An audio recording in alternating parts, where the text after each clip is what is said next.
Good morning and welcome to the December IFC. Committee Secretary, will you please call the roll? Senator Buck, Senator Cannizzaro, Here. Senator Krasner for Senator Stone, Here. Senator Neal,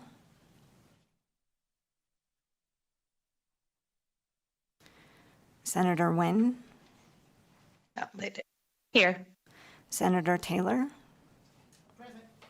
Senator Titus, Here. Vice Chair Dondero Loop, Here. Assemblymember Brown May, Here. Assemblymember Carter for former Assemblymember Gorlow, Present. Assemblymember Dickman, Here. Assemblymember Hafen, Here. Assemblymember Howdigi,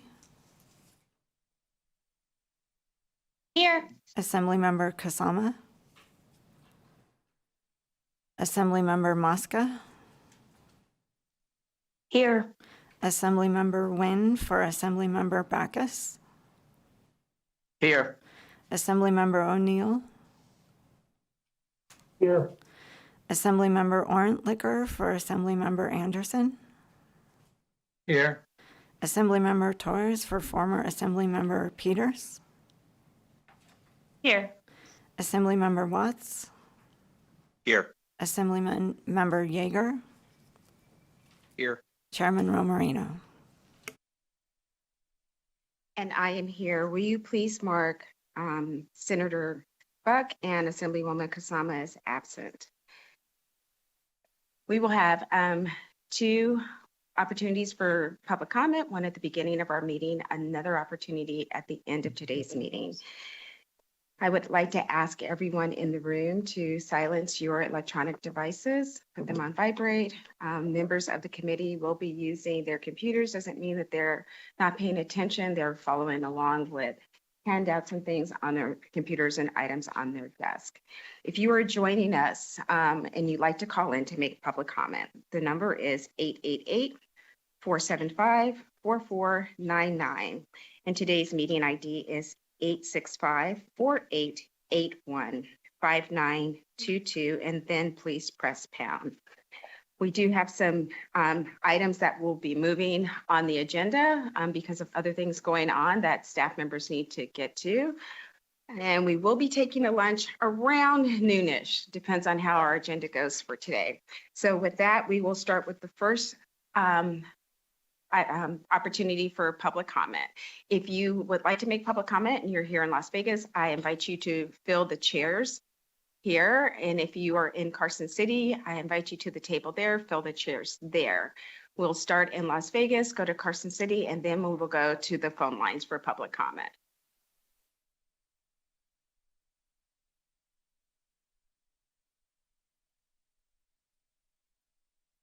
Not seeing anyone come to the table here in Las Vegas, we will go to Carson City. Good morning and welcome to IFC.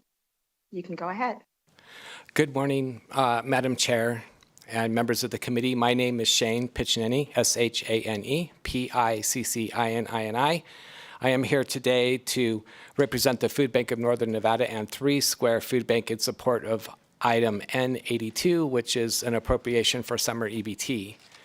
Summer is without a doubt one of the hardest times for families to be able to maintain their food security, and a lack of access to school meals inevitably makes life a lot more complicated for those families. And summer EBT is one part of a very complex food security safety net that has been set up in the state of Nevada. And we, the 2 food banks, just want to say thank you to you, the members of the legislature, as well as to the Division of Welfare and Supportive Services, the Nevada Department of Agriculture, and the Department of Education, all of which have moved a mountain to get this program up and running on what has to be one of the shortest runways that a federal program to stand up has ever had. And we as food banks have seen the impact of this program and all of the hard work that the entire state of Nevada has put into making it happen. And so we just wanted to express our gratitude going into the new year. So thank you. Thank you. Not seeing anyone else at the table in Carson City, we will go to our phone lines. Do we have anyone joining us by phone that would like to make public comment at this time? Thank you, Chair Monroe Moreno. To provide public comment, please press *9 on your phone or raise hand in your Zoom window to take your place in the queue.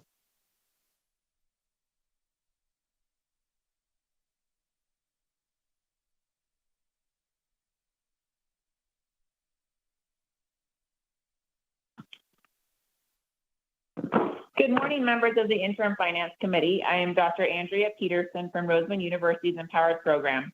Today, I want to share how we're addressing a critical healthcare crisis in rural Nevada.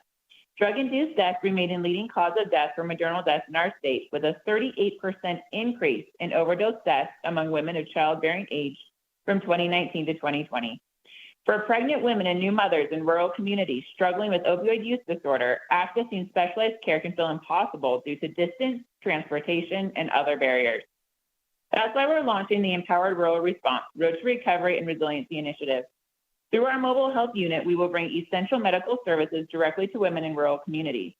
We will provide medication-assisted treatment, mental health support, and coordinate prenatal and maternal health services through telehealth and remote monitoring technology. We're initially focusing on Lyon County, Story County, Churchill County, and Carson City, areas with significant gaps in specialized care access. Our mobile unit will serve as a vital lifeline in these communities, breaking down barriers to care and meeting women where they are. Through partnerships with local healthcare providers and community organizations, we're building a comprehensive network of support. Every person in Nevada deserves access to the care they need, regardless of where they live. Together, we can ensure that geography never stands in the way of hope and healing for Nevada's mothers, infants, and families.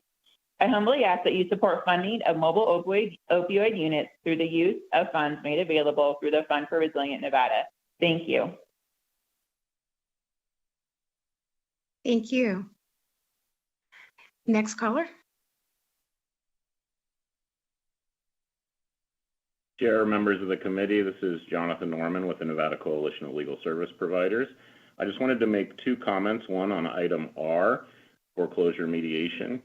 The foreclosure mediation program serves as an essential counterweight to Nevada's rapid non-judicial foreclosure process, the most prevalent form of foreclosure in Nevada.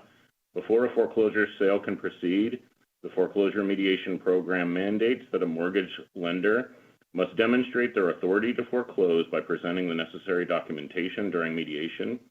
All too often, lenders have failed to meet this burden, and their illegal attempts to foreclose have been stopped due to the safeguards imposed by this program. It's a critical program to continue when economic times are good, and I know that means that the program has to seek funding from IFC. But it's like having insurance. You know, you don't need insurance until things are tough, and if bad economic times come again, this program will save a lot of Nevadan homes. And then I also wanted to comment on item N82, Ennis and Knapp, the summer EBT program. I think a commenter already commented on it, but it helps in 2024 over 300,000 kids in Nevada, so we think it's a very important program. Thank you so much. Once again, to provide public comment, please press *9 on your phone or raise hand in your Zoom window to take your place in the queue. Chair, there are no additional public comment callers at this time. Thank you so much. And again, we will have another opportunity for public comment at the end of today's meeting. And could we let the record reflect that Senator Buck has joined us? So please mark her as present.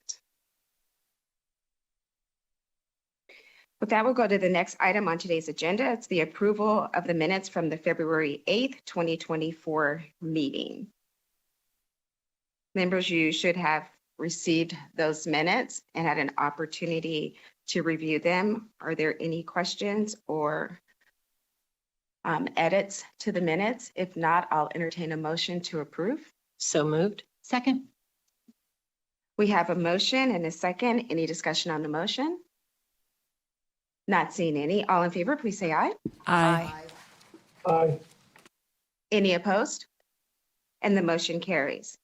The next item on our agenda is the approval of the minutes from the March 13th, 2024 meeting. And again, members, you should have received those minutes. If there are any edits or questions on the minutes, not seeing any. With that, I will entertain a motion to approve. So moved. We have a motion and a second. Any discussion on the motion? Not seeing any. All in favor, please say aye. Aye. Aye. Aye. Any opposed? The motion carries. Thank you.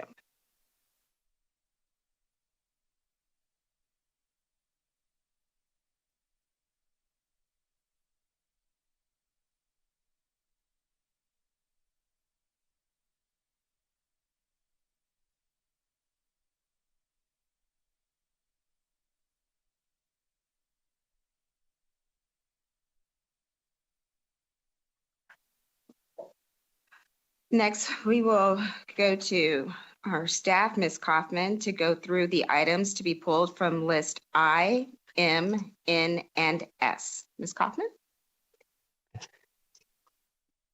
Thank you, Madam Chair. For the record, Sarah Kaufman, Legislative Council Bureau Fiscal Analysis Division. On list I, request for allocation from the IFC contingency account to implement language access plans pursuant to Section 1 of Assembly Bill 480 of the 82nd Legislative Session. There are no items that have been recommended to be pulled.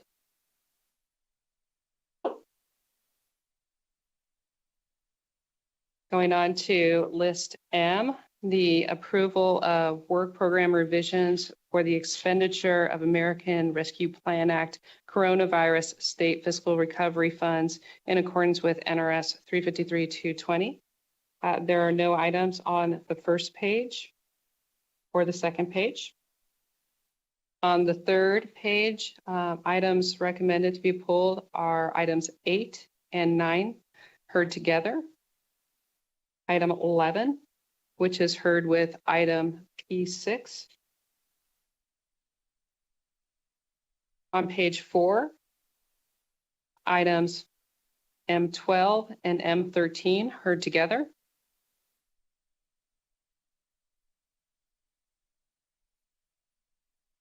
And there are no other items recommended to be pulled on list M.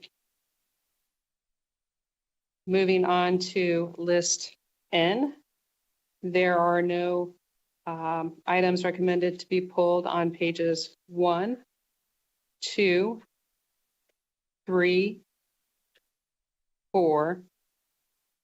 On page 5, item 23 is recommended to be pulled. On page 6, item 26 is recommended to be pulled with item J. There are no items on pages 7, 8, 9, 10, or 11.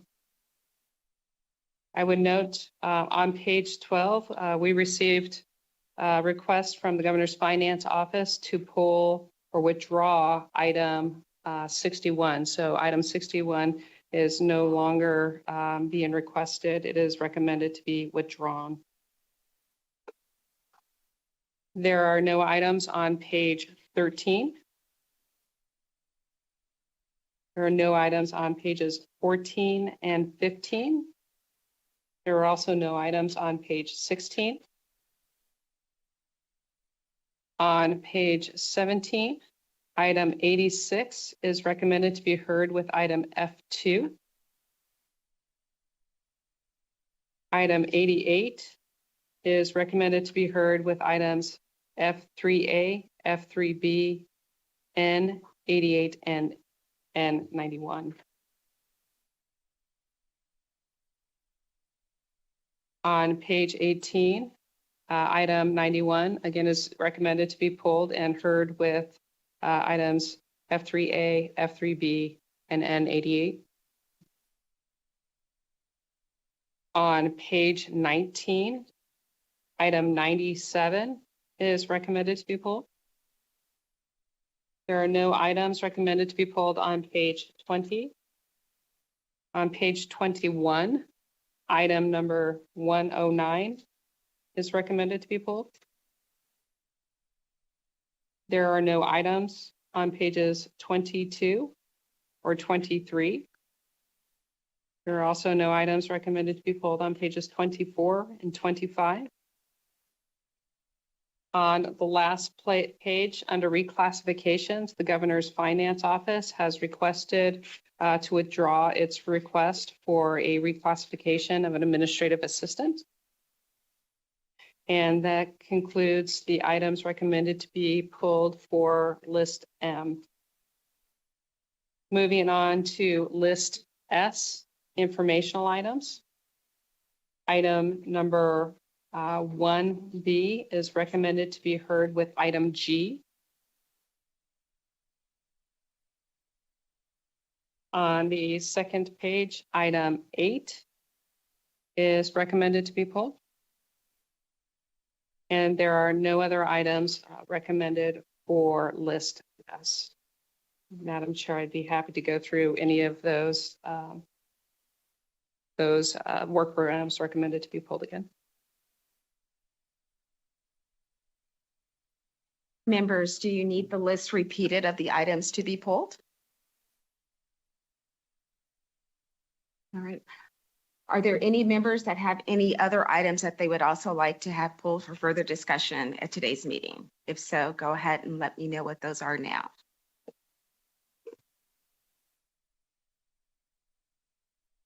Not seeing any other items. So with that,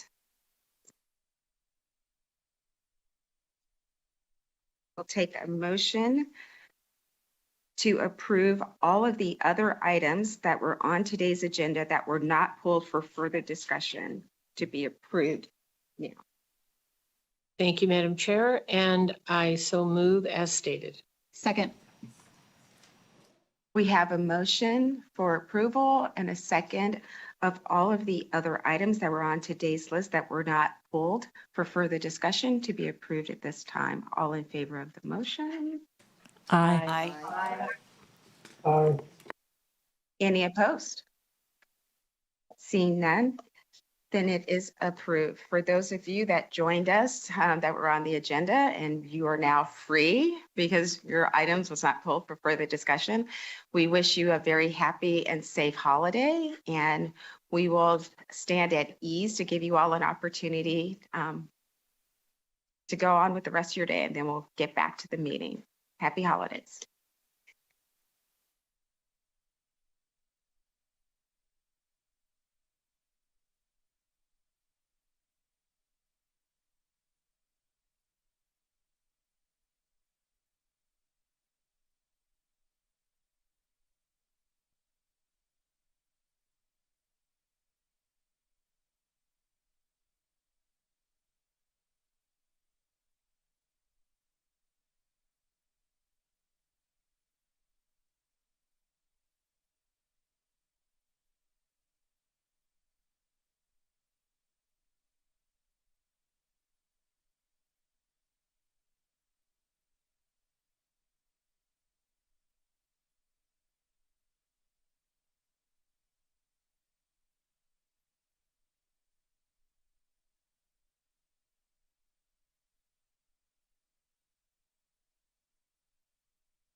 we don't.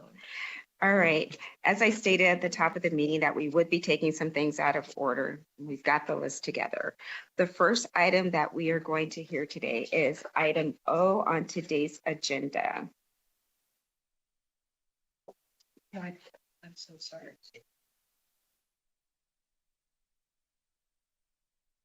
My apologies. Item Q on today's agenda. Well, I do need the bifold.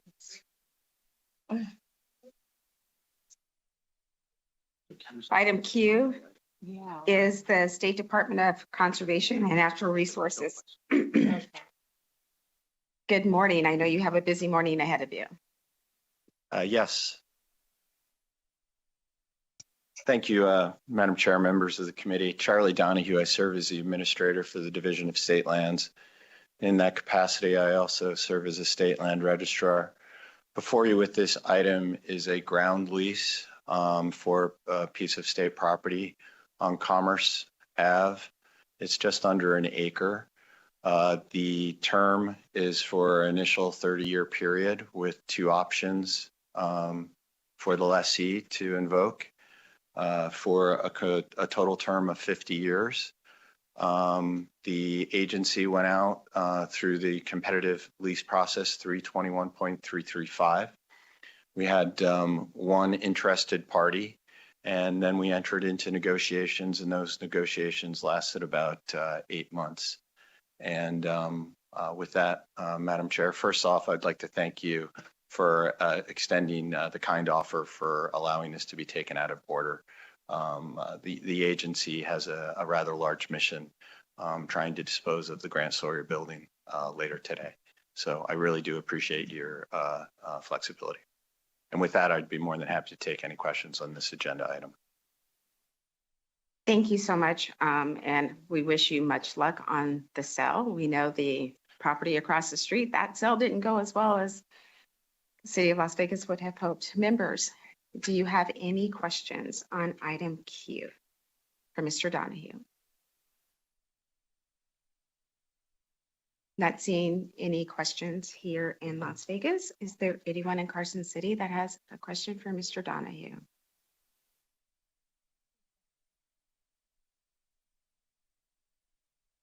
All right, not seeing any.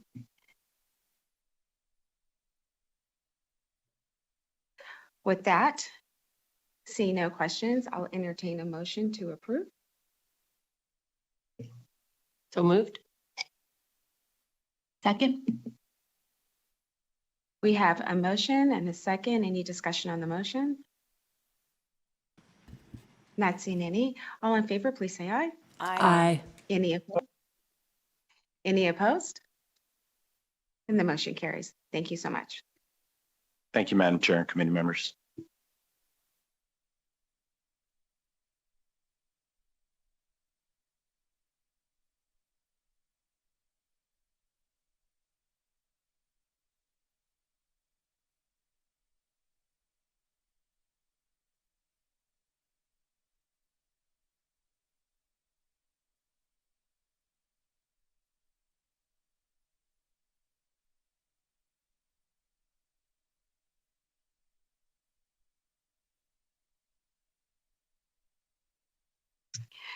All right, also going out of order, we're going to go to items M8 and M9, and we'll have both of those items together. And then we're going to move on to item M12 and 13, and we'll have those together, and then item P5. Good morning and welcome to IFC.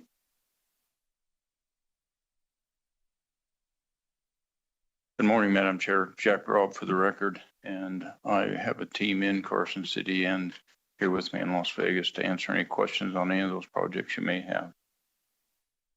And we have some maps with us, so when we go over these agenda items, we can refer to them for more clarification.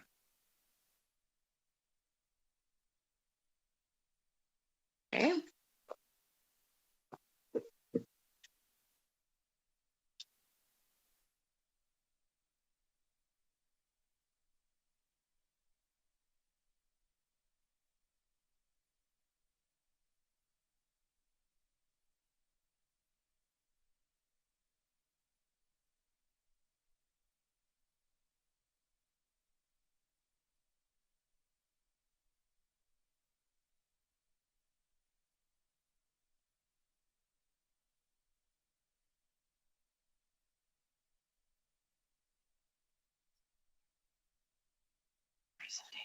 Mr. Rob, are you going to make any sort of presentation on this item at all so that not only the committee members, but the public has an understanding of what M8 and 9 is all about?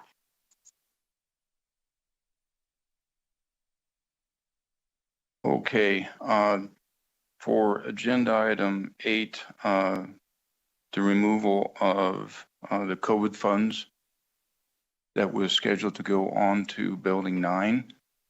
Building 9 is one of the buildings that has been slated for disposal and destruction removal for the incoming Campus for Hope.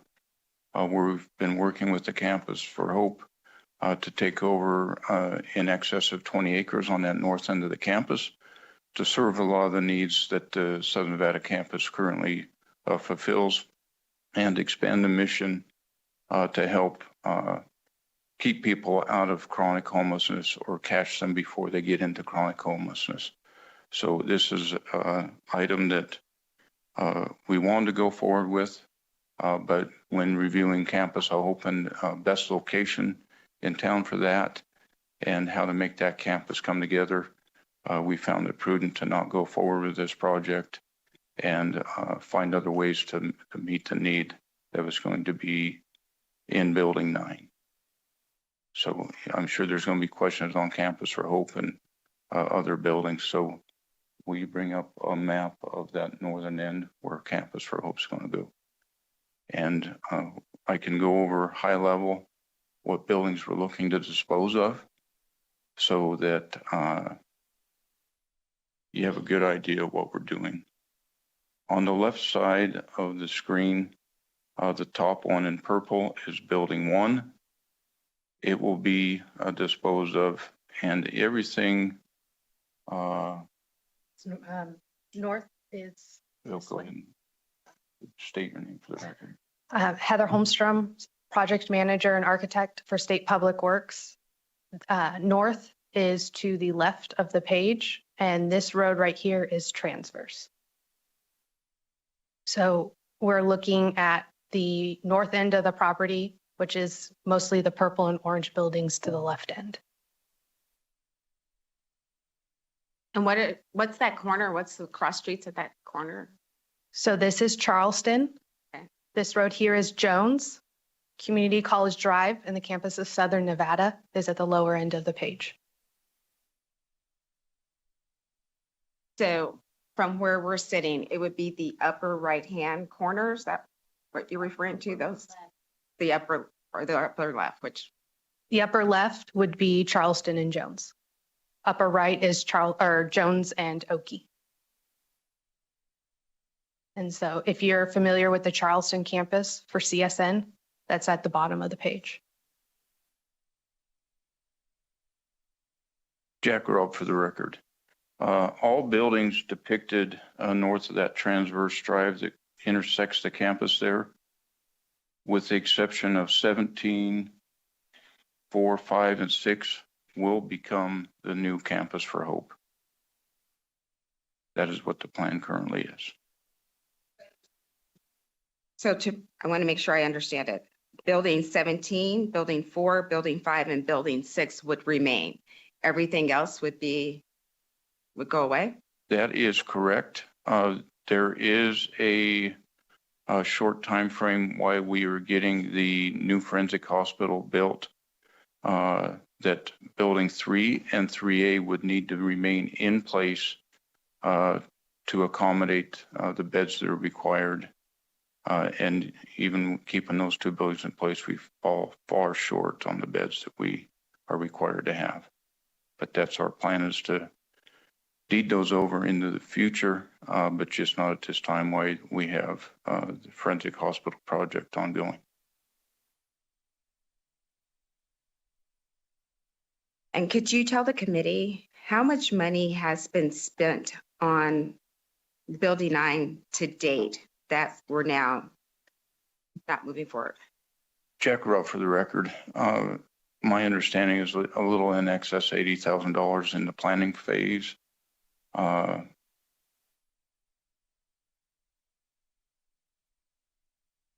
We're looking for other options to place the need. Everything that we're getting rid of on the campus, we've identified other locations that they can fulfill their mission and even improve the way they fulfill their mission. The buildings that we're looking to dispose of have long since passed their useful life. Building 1, for example, it was built in 1967. Nothing is of modern code, standard, function. A good number of these buildings on the campus were prior hospital, prior living quarters. They are not built for the need that we're using them for today. They are not fulfilling the mission the way they should. And we are finding locations in very close proximity to the campus. Down Jones Street, we have multiple buildings that we have toured that we're currently in negotiation with the landlords to secure and get staff moved down. And when we show staff the locations that they can go to, they have told me multiple times it's like Christmas. I can tell you one thing I really want to mention is our staff that shows up to this campus to fulfill the needs of the citizens in need. They need to be really recognized. We're asking them to serve a tough clientele in poor conditions. I truly believe moving these buildings or moving out of these buildings into better locations will help us with our recruitment, retention of individuals. I could only imagine being a person looking to get hired on the state of Nevada and then be shown some of the locations we ask them to perform their duties. I would love to take you on a tour of that campus anytime and show you what I'm explaining, but we can do better for our employees and for the people we serve by moving out of these buildings. Mr. Robb, you've said a lot. You hesitated after you said the 80 plus for planning, and there was a pause. Is that the only money that's been expended? The 80, and I believe the total is $83,600 for planning. Have there been any other dollars spent? Because you made a pause in your statement. I will ask Heather to follow up on that question. Madam Chair. Thank you. Sorry, this is Amy Stevenson with the Director of the Director's Office of Finance. I can actually confirm that for you. So the amount spent, the only amount spent just on planning is $83,600. And there's no other money that has been spent. So no other money other than just the planning dollars? Correct. My question I asked because there was a pause in that statement. Agreed, but we just verified all of that, so I wanted to make sure you had your answer. Thank you, ma'am. Madam Chair, Jack Go ahead, Robb for the Mr. record. Robb. I just want to make sure we don't have any outstanding bills, so we're accurate in what I've said. Yes. We're good. No outstanding bills. We're good. I have two more questions before I go to other members. Who are in the buildings you spoke about, employees, which we are all very much concerned about? Who are in those buildings? You talked about Christmas. Christmas in my house can be expensive. I have far too many grandchildren. So you talked about it would be Christmas for the employees. Where are you looking to put those employees? How many employees are going to be displaced? And there's been a lot of conversation about renovation. Why wasn't this conversation had a long time ago when we put money in for renovations? All those things. Jack Robb for the record. Total number of employees being relocated as a result of this is 236. I don't know all the programs. I know it's adult mental health. I'm going to look for some help on this one. I know what the programs are, but I can't speak to them as other people can. So I'll look to Marla to help me through that. And we are, I want to, before we go into what they are, we're looking at the programs, looking at the location that these programs serve, and looking for places to move the individuals, the 236 on campus, to locations that work for them. Some of those people on campus are actually moving to this campus because they're back of house. They're not direct services. So a good number of those people will be relocated here. Some other people would be relocated to 1350 Jones, which is currently under lease, but the people at 1350 Jones are moving onto the campus because they're back at house. Other people it's a shuffle to make sure we keep the programs and the people that are served by these programs in a general vicinity of the campus, within a quarter mile of the campus. So when they come in crisis and they need help, they do not have to go to another part of town to seek that help that they need at that location they've become accustomed to going to. 6161 is the address on Charleston. That's building 1. It's an adult drop-in center. People can go get counseling, go get medications and other things. The 6161 people were looking to move within a quarter mile of the campus. So when those people are within crisis, they do not have to go a long ways to get the help that they require. So it's a big shuffle of individuals. 236 on campus, but when you move everybody, because we're moving people off campus around to get people close to the campus, it'll be 260, 270 people in the end that we move. I did say that was going to be my last question, but the more you talk, the more questions come to mind. Of the buildings that our 236 employees are currently working in, what is the rental payment of those buildings now? And then by moving them, you had said about leases. How much more is that going to impact the state's budget by moving those employees out to lease buildings? Jack Rowe, for the record, currently I do not believe there is any rent paid on those. The agency owns those buildings themselves.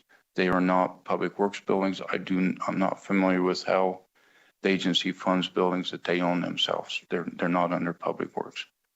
Per building that we're looking at, there's multiple buildings. 2 that we know of right now, they're about $500,000 annually. But those buildings are a great increase in structure, design, and the way that we can serve the public that we're charged with serving at those locations. So for the agency's budget, they will go pretty much from zero impact to their budget to $500,000 impact Correct. to their budget moving forward. Jack Rowe, for the record, that is correct. And where is that money coming from? We are working through the budget process right now. We're in the middle of GovRec, and that will be factored in during that time. And by factoring that $500,000, is that going to impact services to their clientele because now they have to take on this $500,000? I can't speak, Jack Rowe, for the record, I can't speak to what it will do to the programs, but I can tell you the ability to serve their clientele will be increased in the new locations. It'll be a better location for the people we serve, without a doubt. I appreciate the thought of a better location. Not happy with a $500,000 impact. Knowing that it's difficult to get staffing, that $500,000 could go to staffing, programming, that $500,000 could go to programming. And my last question before I go to my vice chair is, why isn't this demolition project being requested as part of the 2025-27 CIP? Jack Rowe, for the record, the demolition will not be completed by the state of Nevada. There will not be any funds expended by the state of Nevada. That will be all covered through a lease agreement that we hope to then take that lease agreement and deed this property over to Campus for Hope. And they will be in charge of 100% of the demolition. They would assume the property as is, and to develop the Campus Hope into something that they need and can use, they will be financially supporting 100% of the demolition of the buildings. I have another question. However, I'm going to go to Senator Dondarello and come back. Thank you very much, Madam Chair. Good morning. Thank you for being here. Mr. Robb, you and I have been down this road multiple times with buildings from last session through interim, what have you. And I feel like we always end up in the same spot. We start out okaying or approving something. And then after we do that, there's always a switch. Like, okay, I thought this is what we were doing, but now I want to do this. First of all, I have had 0 people contact me regarding this project, whether it's local entities or the state entities. I haven't had anybody talk to me. So my question is, because this agency is going to, the agency indicates that the services that they are doing for girls with autism spectrum disorder will be provided in building 14. So that was what was supposed to be happening. So what's the difference between the planned services in the remodeled 9 and the services that will be provided in 14? And coupled with that, I'm really concerned about this location. So nobody has talked to me because I would have told them you have Opportunity Village, CSN, Bonanza High School, Seventh-day Adventist School. I believe there's a Montessori Academy. Right around the corner is Rose Warren, which I taught at. Down the street is Doris Hancock. I mean, I can keep going here. I can keep going here. There are multitudes of schools and children and disabled people that are on that corner. And when I say children, I mean also students that are at CSN. Obviously, they're not all children. We have a lot of adults at CSN, but we also have high school students that are doing dual credit that are at that building. And I find this location, not only the fact that we're sort of displacing these girls that are with autism issues. As we know with autism, there is a large spectrum.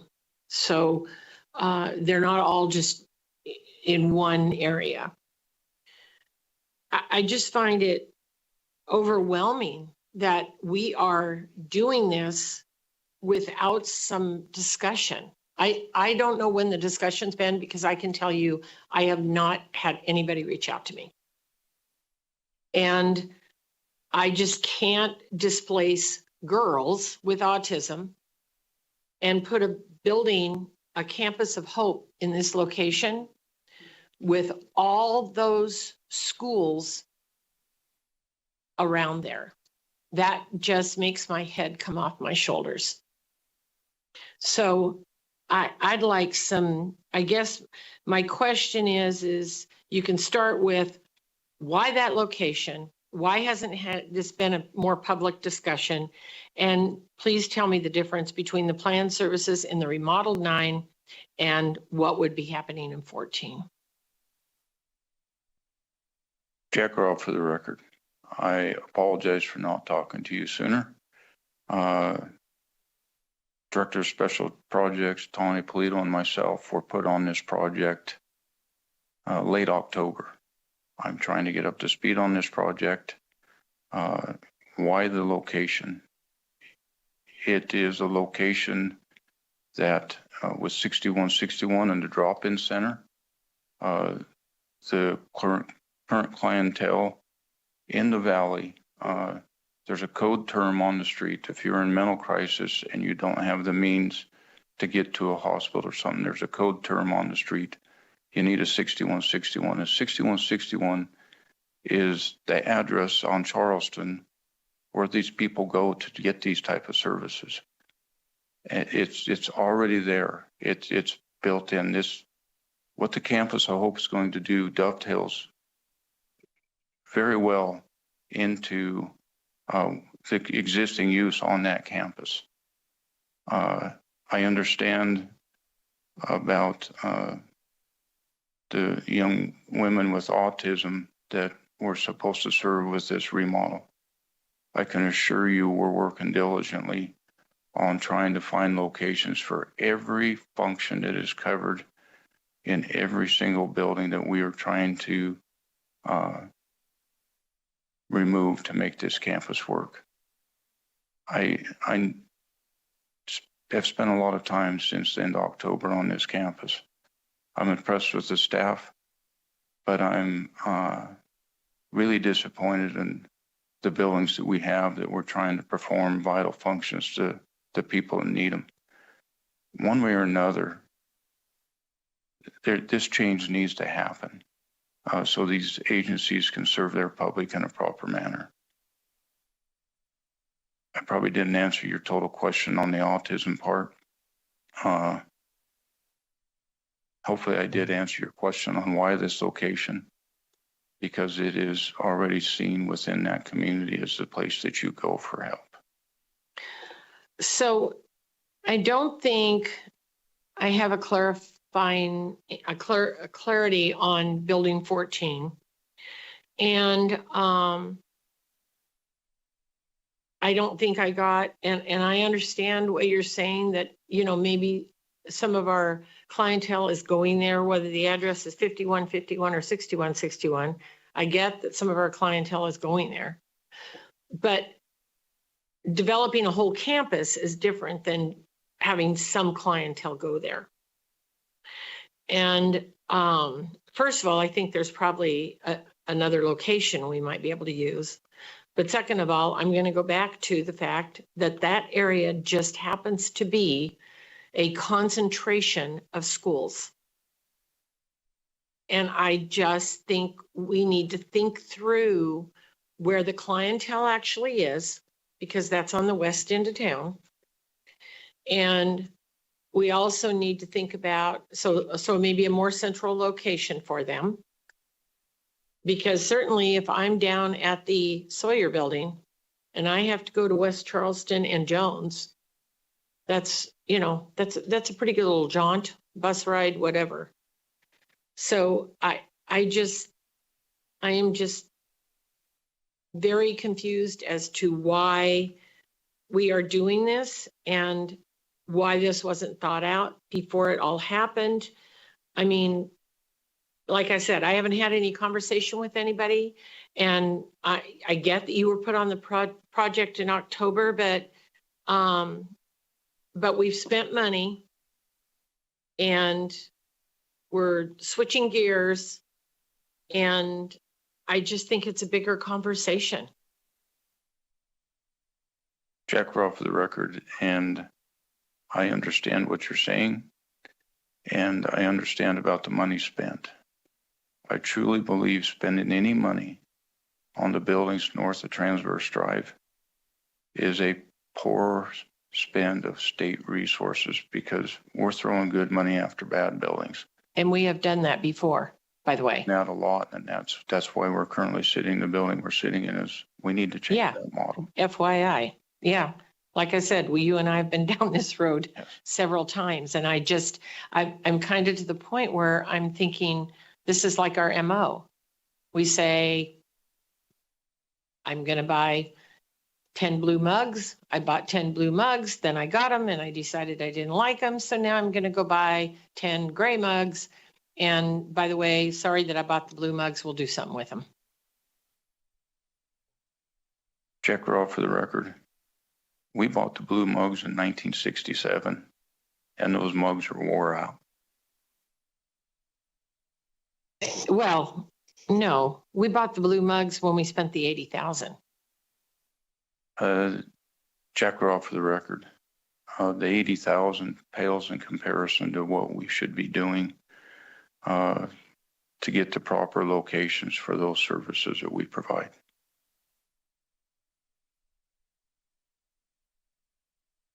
Assemblywoman Haddocky.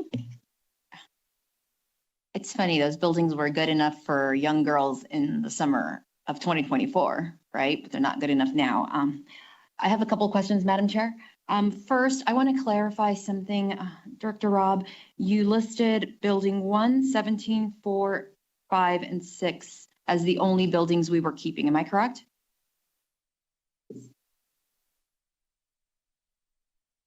Sorry.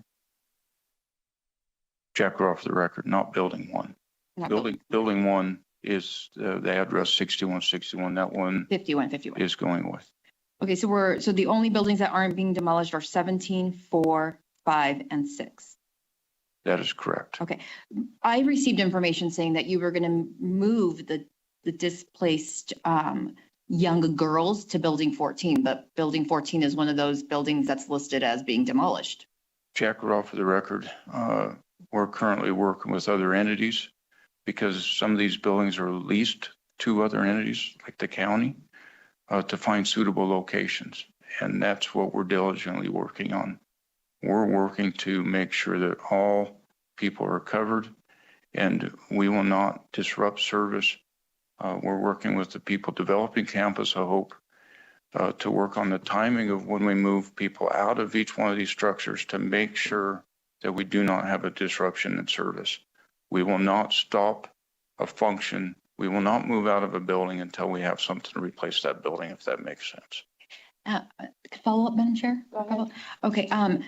Are the Stein, the forensic, where forensic services are done, and then Ross and Neal, are those slated to be demolished? No. Jack Okay. Raw, for the record, no. Okay. I share the same concerns as my colleague, Senator Dondero Lube, about the location of the Campus for Hope because we do have so many children and other vulnerable populations in that area. But one of my biggest concerns is these young girls, these children with autism disorders who can't be placed in foster care because during the summer, just 5 months ago, 6 months ago, you guys were before us asking for $3.8 million. $3.8 million to renovate Building 9 because it needed to be renovated for these young girls. So my concern is these young girls. We were going to renovate a building for them so that they had a suitable place to get services.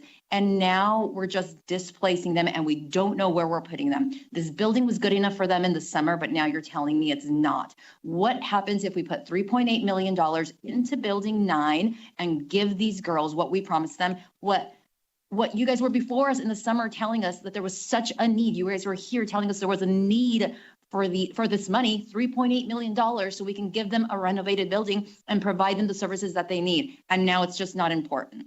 So what happens if we stick to our original plan? What happens if we put the $3.8 million into Building 9? Jack Raw, for the record, as I've stated, we will not displace anybody. We're committed to making sure everybody's served. Director Rob, that's not answering my question. My question was, what happens if we stick to our original plan? What happens if we put $3.8 million into Building 9 to renovate this building for these young girls, these children with autism who were promised a building where we can provide services? In the summer, this was important. In the summer, it was so important that there was a request for nearly $4 million made, and now it's not. So what happens if we stick to our work program that was given to us in the summer? Jack Raw, for the record, if we stick to that plan, we can refurbish that and spend the $3.8 million. In the meantime, I would still be looking for a place to relocate them to get them off that campus so we can build the Campus for Hope. I can't stress enough, spending any money on any of those buildings on that campus is a bad spend. Then why was it requested in the summer? Why then, if spending money on those buildings is such a bad idea, why was it a good decision in June of 2024 to spend that money? Jack Raw, for the record, that was the option that was available at that point. We are working with the county and others to make sure that these programs are kept whole and improved going into the future.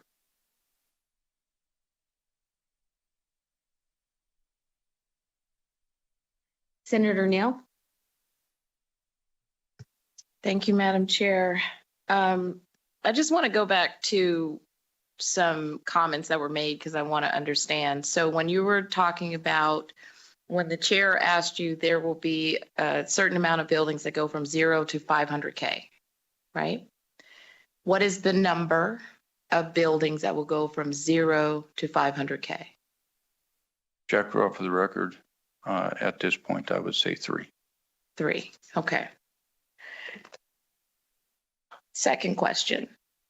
the lease arrangements where they are currently owned by or they're leased under the county and there's going to be some rearranging, right?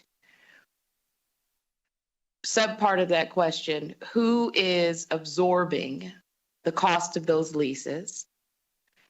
2, is the county expecting some kind of reimbursement, or will there be some kind of conversation about, well, now you moved them from one space and now this lease is higher?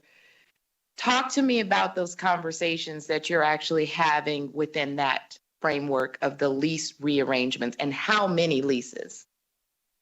Jack Rowe for the record. Until we determine where they're going, I can't tell you how many leases. Do you have a theory?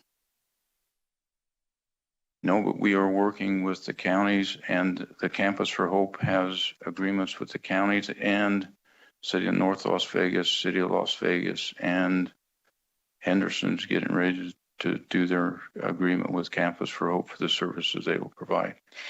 Do you have a fake estimate? Like 10, 20? At this point, no.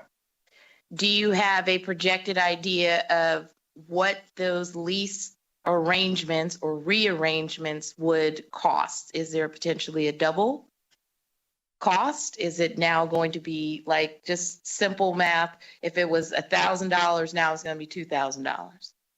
Jack Rowe for the record. Until we determine that, and we are working with the entities to make sure that we meet their needs and the needs of the people we serve and they serve are met, I'm not going to venture a guess at that.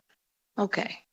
So here's my third question. You also made the statement that, and maybe this is the current point in time, that you don't expect for there to be any more costs to the state because the transfer of these buildings would go under the Campus for Hope nonprofit. Was I saying that accurately?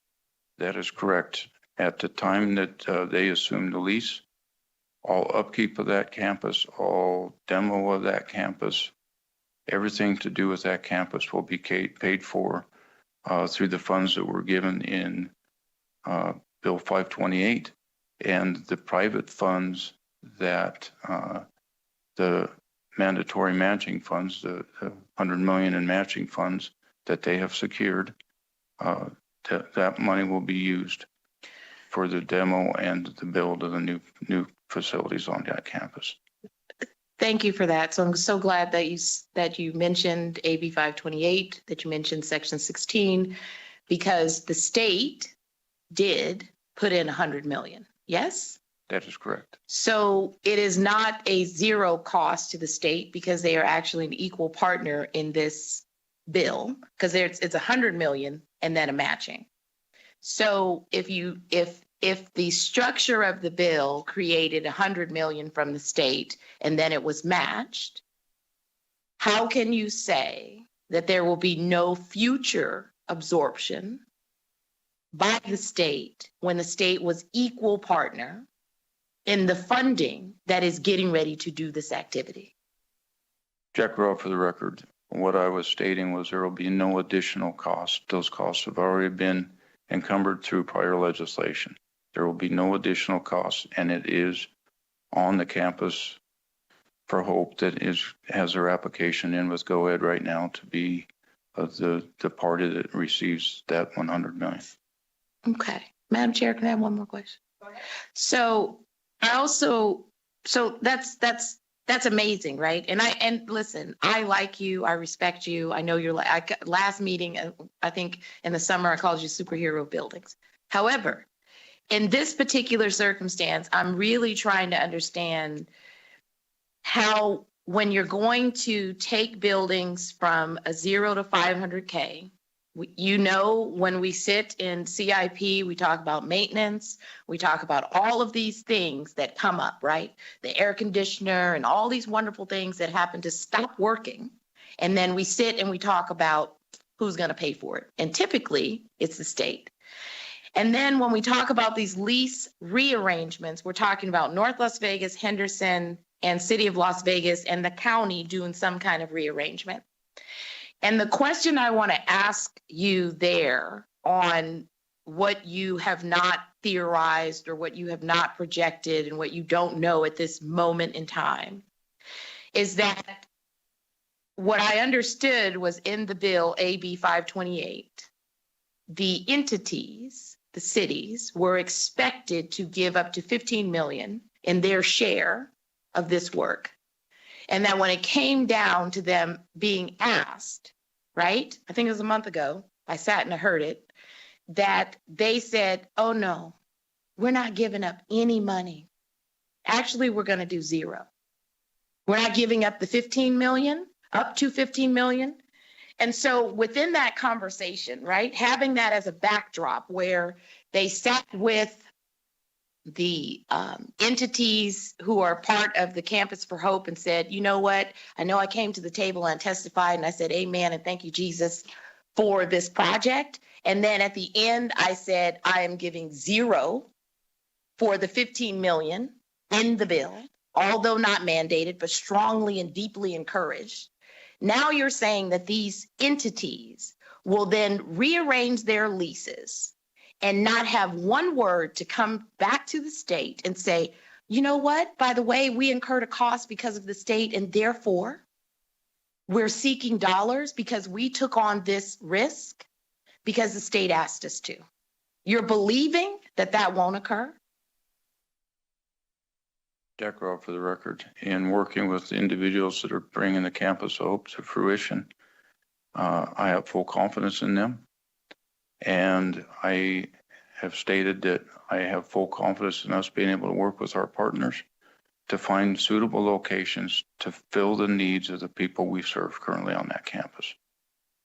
Did you know that the cities had said that they would not give up to the 15 million? Did you know that? Jack Robb for the record, no, I did not. Are you going to now calculate that behavior that I know I sat in the meeting with 7 or 8 other people? And when I heard it, of course, I had a response. But are you going to take that into your calculus that if you won't give what was encouraged and not mandated in AB 528 as your participation, that somehow along the road that they are going to come up with another excuse? Because and you know, I don't gamble, but I would gamble that they're probably going to come up with another excuse. Because if you won't do what's in the law now, right? That's not even mandating your behavior, but encouraging you, and they're not participating now. What makes you think that you're going to rearrange their lease and they're not going to put it back on us and say, we incurred this cost because we listened to the state to do it? Jack Robb for the record, as I stated before, I have full confidence in the people that are putting the Campus SOAP together, the direction they're going, the partners that have partnered to bring the private funding together, and working through those political hurdles with the local jurisdictions. You're going to work through the okay, all right. So then just one final question. So in everything that you're doing, because it came, and I don't know if it's accurate or not, but it popped up in some of the public space on how they feel.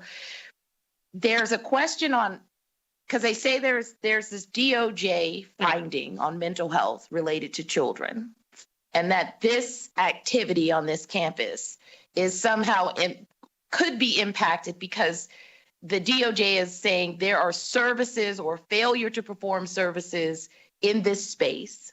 And now with this rearrangement and activity, that there may be, I guess, some gaps or missteps or alignment with what they're actually telling the state to do in regards to these children. So have we calculated that into our decision? Jack Robb for the record, as I've stated before, I can assure you we're going to maintain all the programs that are currently completed on that campus. We are not going to cease any of those programs. We're not going to turn anybody away. We're going to make sure that those people are covered. I can't answer the other part of your question. I would ask somebody from DHHS because I'm not familiar with some of the parts that you're asking. Marla? Thank you, Madam Chair. For the record, Marla McDade Williams, serve as the Administrator for the Division of Child and Family Services in Nevada's Department of Health and Human Services. So from a perspective of the Department of Justice settlement, the criticism of the state of Nevada was that we do not, as you said, provide enough community level services, and we rely on residential placements and out-of-state placements to meet the needs of children throughout the system. So residential facilities aren't necessarily a priority under that, particularly locked residential facilities. There is really a desire for community level services to be provided. So as you know, the Division of Healthcare Financing and Policy through the Medicaid program has an initiative to stand up new services that are more community based and in some cases increase rates to ensure that children who do still have a level of residential need, that we can have enough providers to step in and meet those needs. I will just say that, so currently Building 12 is occupied under a contract with Clark County, operated as a qualified residential treatment program through a contractor. We had a contract on buildings 11 and 14 through the summer prior to moving into this proposed renovation for building 9. That contractor stepped away. And so what we are doing as a result of no longer moving forward in building 9, are going to stand up those services for the girls with autism in building 14. I believe there's another building. I always get these building numbers mixed up, but there's another building where there are services being provided for boys with autism. Now we're getting these kids primarily from commitments through the courts. So that rural community-based service array is still something that needs to be built in the state by all of the systems that participate. But as Director Robb indicated, for where we currently have residential services, they are intended to be the last entities that are affected in the move. Right now, our administrative activities are planned for move. We have Youth Parole Bureau on that site that are planned for move. And then we have outpatient children's mental health that are planned for move. Desert Willow Treatment Center, which is our psychiatric facility for youth, is not intended to be affected by any of the changes. Thank you for that. Thank you, Madam Chair. Thank you. Senator Dondarlu. Thank you very much. I just want some to couple up with my colleague. I just want some clarification. The land is owned by the state. Am I correct? Jack Rowe, for the record, yes, it is owned by the state. So when we own land in the state and we lease it, doesn't that lease have to come before the Board of Examiners and IFC? That is correct, yes. So wouldn't we have to, we can't just lease it out. I mean, we just can't do it to Campus of Hope. So where's the timeline with that? Jack Rowe, for the record, Campus and Hope currently has their application in with GoEd to be the people funded through AB 528. And as that process goes along, I'm working with State Lands, Charlie Donahue, to draft leases. The draft lease language has been prepared. It's going back and forth with attorneys, and you will see that coming forward here in the next few IFCs. It's forthcoming. It's in process, but the application with GoEd is also in process. There's multiple things in process.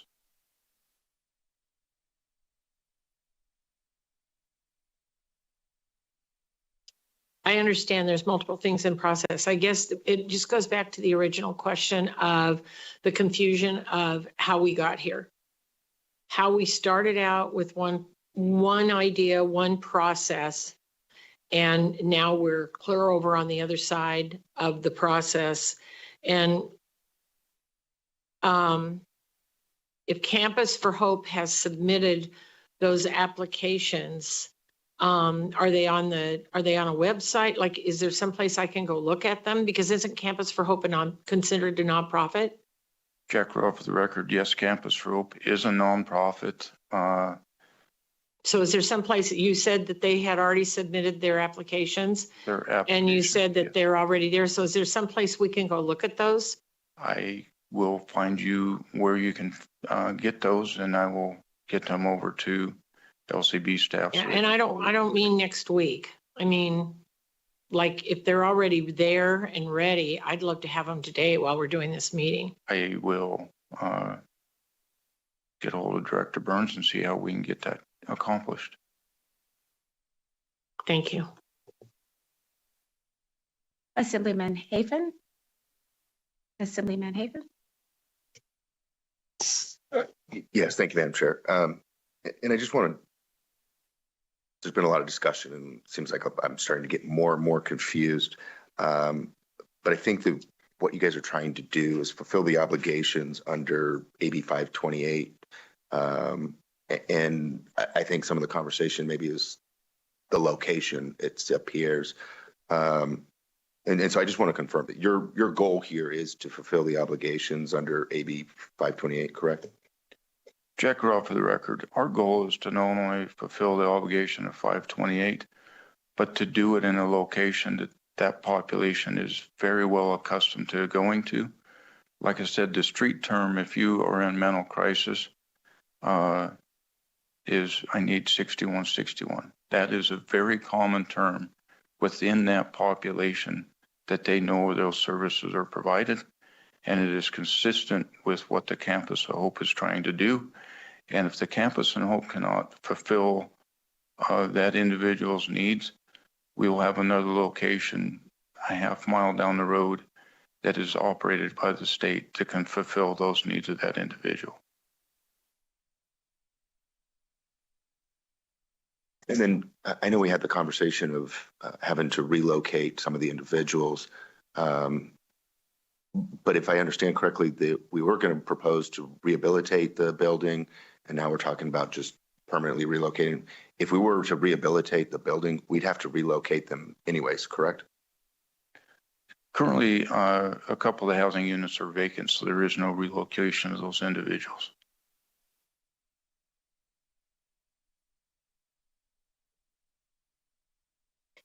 Thank you. Senator Nguyen?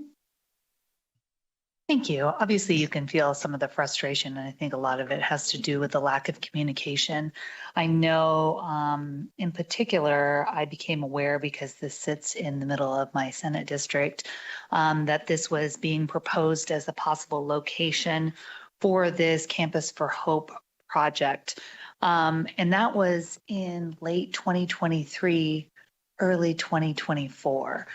Obviously, I assumed that a different location had been proposed when in June of this year, we allocated money to rehabilitate some of those properties that were in this location.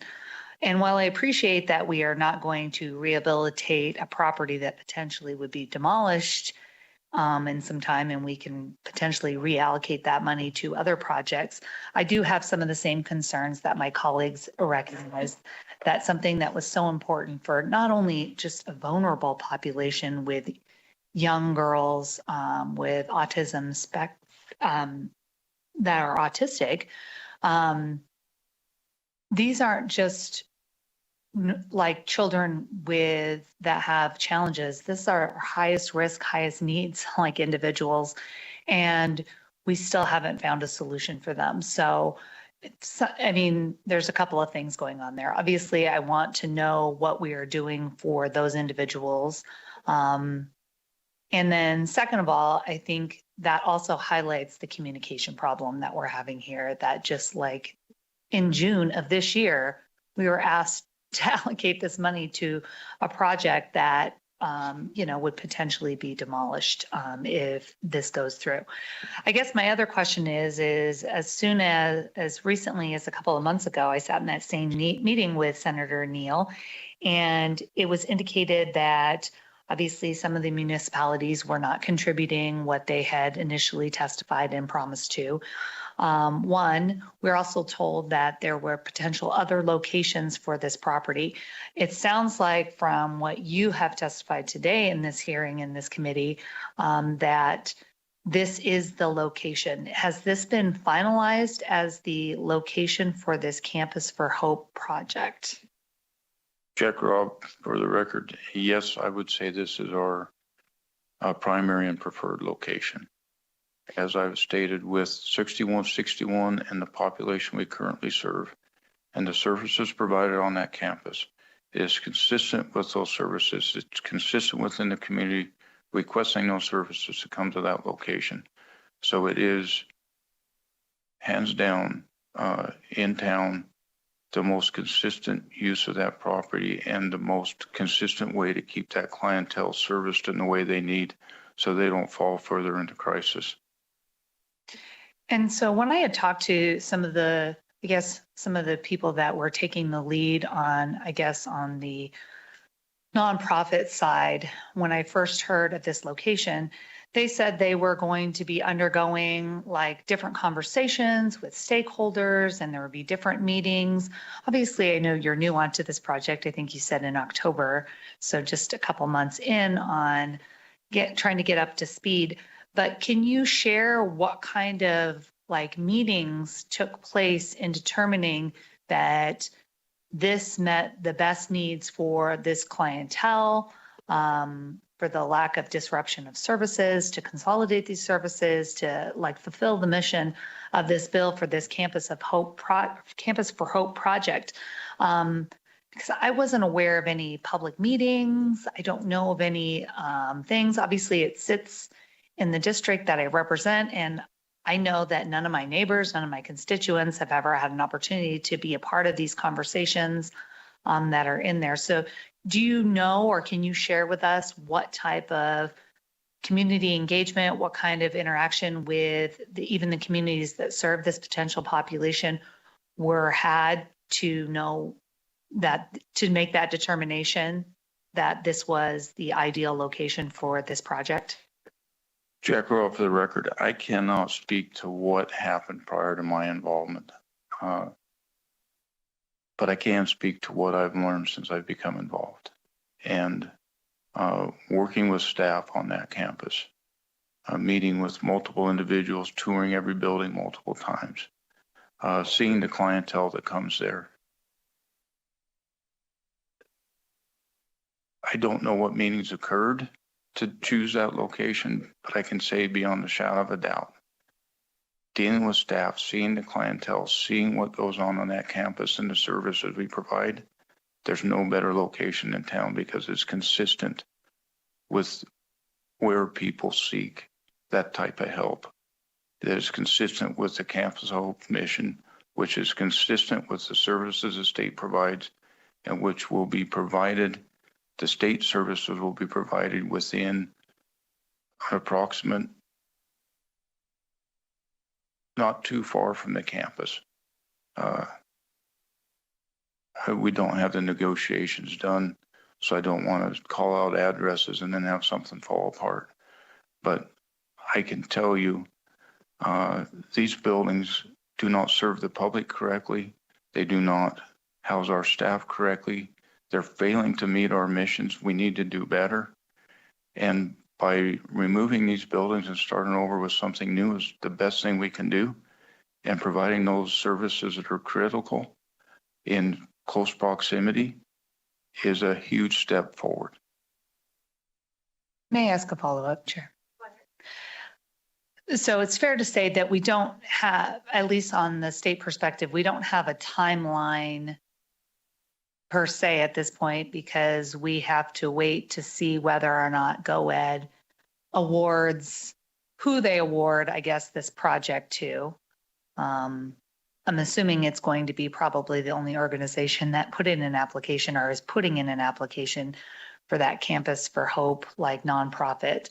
But are there things, obviously you said that there are multiple, like, I guess, moving wheels going on, like trying to prepare for this. Is there like something that you need to have in place before, I guess, we have an idea of what these deadlines are going to be and what the timeline is going to be?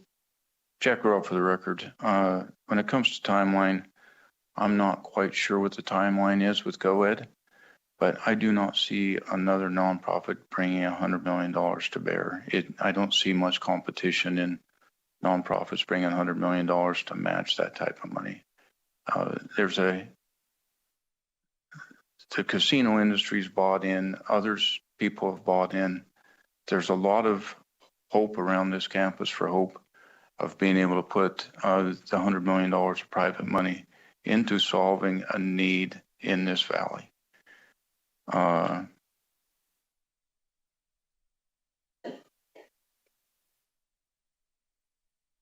Timeline, leases. I can tell you we're diligently working with Campus for Hope as they're going through the process with GoEd to have a lease agreement that is acceptable to them and to the state of Nevada and something that will pass IFC and BOE and work through that lease process. I can tell you in the meetings we've had with staff, we're looking to move some of the staff members off this campus as early as February 1. We are in the middle of furniture purchases. We have some buildings on this campus. When we bought this campus, we wanted room for growth or room for movement. So we've filled up all of our buildings to an 85% threshold, knowing that there will be additional staff coming in the future. So some of those buildings that have that 15, 20% cushion are going to absorb some of these people off the campus. We're in the process of getting people ready to move, without a doubt. So it's coming sooner than later. And some of these people will be moving regardless of this project going forward because it's the best thing to give them a location that they can complete their tasks that we've asked them to do. And then just my final question, as it has to do with the service, the people that will receive these services. I appreciate that you're trying to find relocation service like areas that are within that quarter mile that you said. However, even having worked in a professional capacity with a lot of the population that utilizes the services at this West Charleston campus, what kind of effort and what kind of resources is the agency now? And I don't know, this might be for Marla. What kind of resources are you going to be asking in the next session that are going to be necessary to re-educate, re-inform this clientele where this address? You said it yourself, this address is synonymous with these services and with these resources. Everyone knows where this is. Everyone knows where this location is.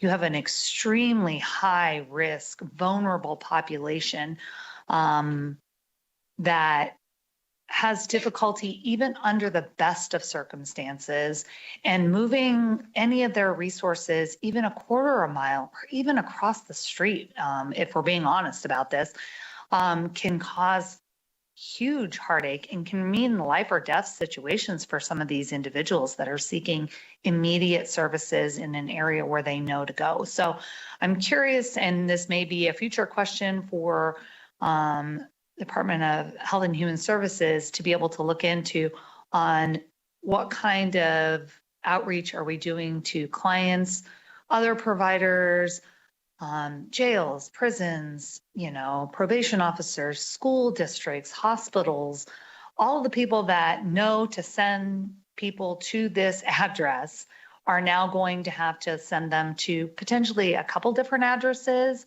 in the same proximity, but it will be very different. So I'm wondering what kind of resources are going to be necessary to effectuate that change. So in addition to the employees having a place to do, and I'll take you at your word, these buildings are old. And so I don't disagree that being in a better, nicer location to deliver services might be better, but how do you get the people that know where they are supposed to go into that, and what kind of effort and what kind of funding are we putting behind that, I guess, re-information distribution to the clientele that needs it?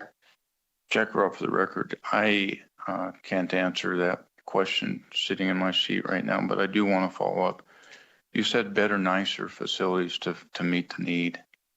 I can tell you, I do not believe these facilities meet the current need in the shape that they are in. And no matter what, I would highly recommend, if the campus, I hope, didn't go to this location, that we try to figure out how to upgrade building 1 specifically at the beginning and then work through the rest of them. Some of the buildings on this campus are mobile units that have been there 30, 40 years that shouldn't be that type of duration to fulfill services or provide services to people. So, do you have anything to add to that more? I can tell you we would have a robust outreach, and Campus for Hope is working very well with the community, and we would work with them, work with the people, like you said, school districts, other entities, police departments, to make sure that these people knew where to go when we change out of 6161 to this new location. That change is going to happen someday, and I hope that day sooner than later.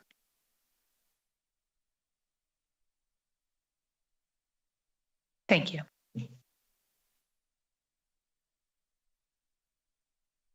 Thank you. Assemblyman O'Neill.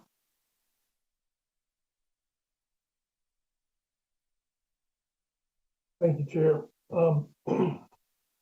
I understand, Mr. Rob, you just came into this project.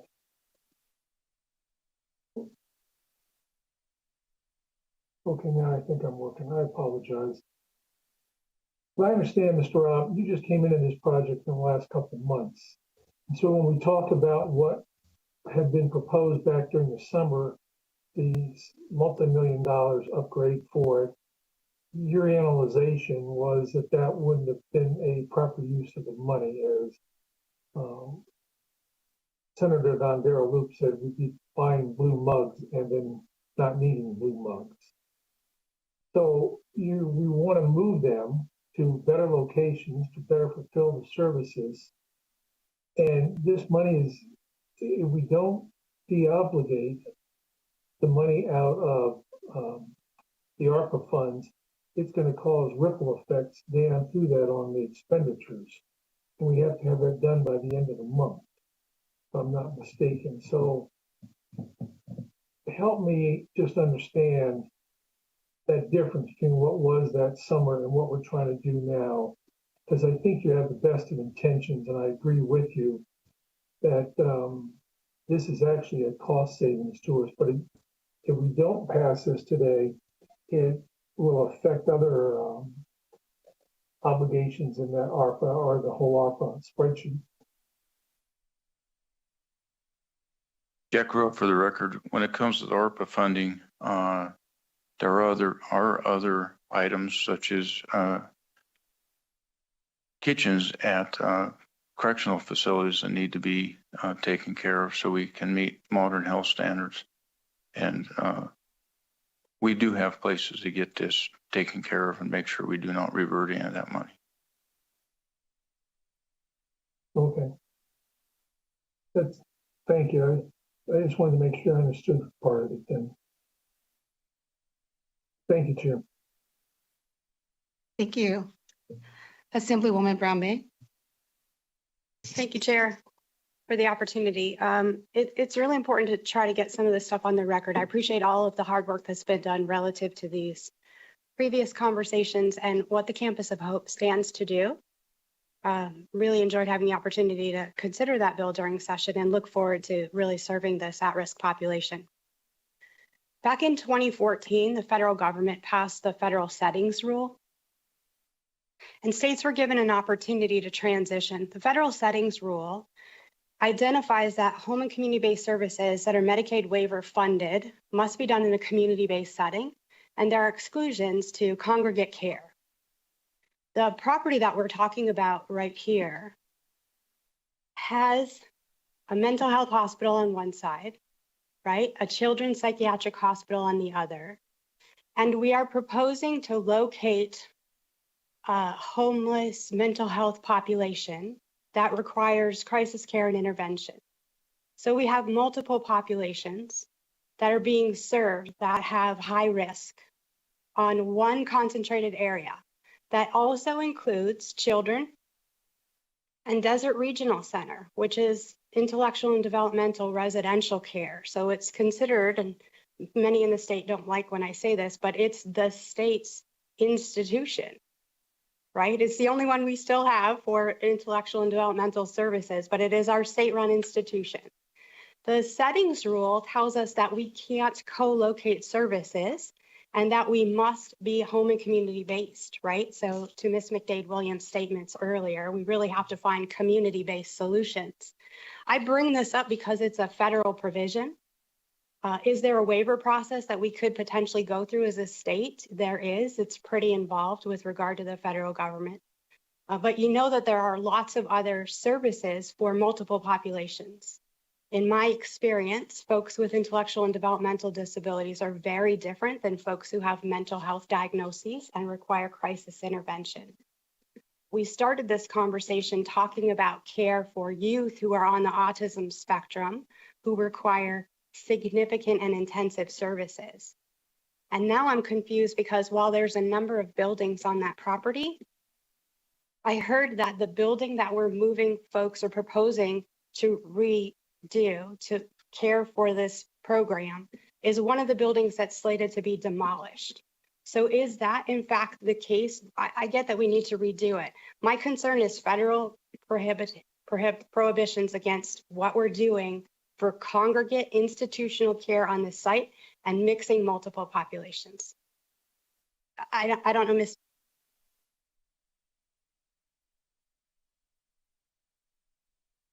For the record, Marla McDade Williams. I'm not certain I have an answer to your question. You know, as noted, the buildings that we currently have designated for residential care will be the last buildings that are affected by any move forward. And so up until the time that there is a location for us to move into, we will not disrupt the services that are there. That's all I can commit to at this point. Thank you. I appreciate that. Thank you, Chair, for the opportunity to really be clear about what a federal expectation is and the prohibitions to how we're mixing populations that we're serving on this particular, any one site, right? And I'm concerned about what does that mean for approvals, for Medicaid waiver dollars that will come in to support these populations. Thank you, Assemblywoman. I appreciate you bringing the facts associated with this because some members of the committee may not have known that. I appreciate that. Senator Neal. Thank you, Madam Chair. So I just have one final question. In these lease arrangements, what is the legal liability that's going to be associated with these buildings, the services, or failure to provide the services? So I think there's two parts to this question. So you have a lease between the nonprofit, and I'm assuming the state, and then you have these other lease arrangements or rearrangements, which affect people and services. And so who's liable, who's on the hook if something happens? Is it the state or is it a nonprofit? Jack Rowe for the record. With the leases we have, some of them are with the county for these residential units. And we will continue to work with the county to make sure that those services are provided. We're working with Campus for Hope to make sure that their development plan takes into account the services we have not moved off yet or found suitable location that is as good or better than their current location at a cost that we can all afford. So when it comes to that liability, this campus isn't going to pop up overnight. We've got time to make some of these moves and make sure that these people are taken care of in a way that they need to and we meet our statutory and legal requirements and keep these people protected. So I'm gonna ask it differently. Have we had a conversation of who will be sued if something happens? Is it the state or is it the nonprofit? Because that's not a down the road conversation before you sign a lease. That is a now conversation because the state would need to know who's on the hook. You're giving control to another entity in part. And so I think that needs to be fleshed out, and we haven't talked about it. Jack Raw, for the record, I have not reviewed the leases on those residential units. But I can tell you, we will ensure that everybody is protected. Everybody being the state? The state, we're going to make sure that we have these, we're not going to be moving the Campus for Hope on and putting these people at risk. We're going to have something in place before the Campus for Hope is up and going. We're going to have different avenues. Whatever risk on that campus today, whatever risk is already assigned is already there, whether it's to the county or to the state. If something happens on that building currently, that has already been decided. And I do not see anything changing in the next 18 months to 2 years of use on that property that would put those individuals at risk, that would change the state's liability or the county's liability. And by the time we get there, we'll have different solutions to take care of those individuals and mitigate the risk that you're speaking of. So you're assuming that the nonprofit Campus for Hope will not have any liability attached to any issues or incidences that occur. Is that what you're believing? Jack Robb, for the record, we are working with the Campus for Hope on finalizing lease language. Like I said, none of this stuff has been finalized. We're in process, and I want to go back to Senator Don Darrell-Loop's question when I say nothing's been finalized. Campus for Hope is working with GoEd currently, and Director Grimmer brought this up because she checked on it while we were having this discussion. GoEd application is not due till 12/16. Campus for Hope has till close of business on 12/16 to submit to GoEd, and none of GoEd staff is available for comment today. They didn't know that this was going to be the issue it is today. Thank you, Madam Chair. Thank you. I believe we have 2 more questions. Senator Don Darrell-Loop. Thank you very much, Madam Chair. So if nothing's been finalized, is the location still up for question or discussion? Where are the 12 girls with the autism spectrum disorder now? And is that up for discussion and where they're going to be placed? If nothing's been finalized, then can we continue this conversation? Because it sounds to me like at least a majority of us up here are not sure that that's the right location and don't have all the information that we need to make the decision. Jack Rowe, for the record, again, I apologize. I thought you guys are further up to speed on this whole process than you are. I will take it upon myself and I will work with the Campus for Hope individuals and with GoEd to make sure that this body is informed with everything we know. And we will keep informing.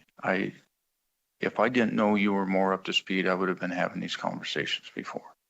But I will give you my word. We will continue to work through this process.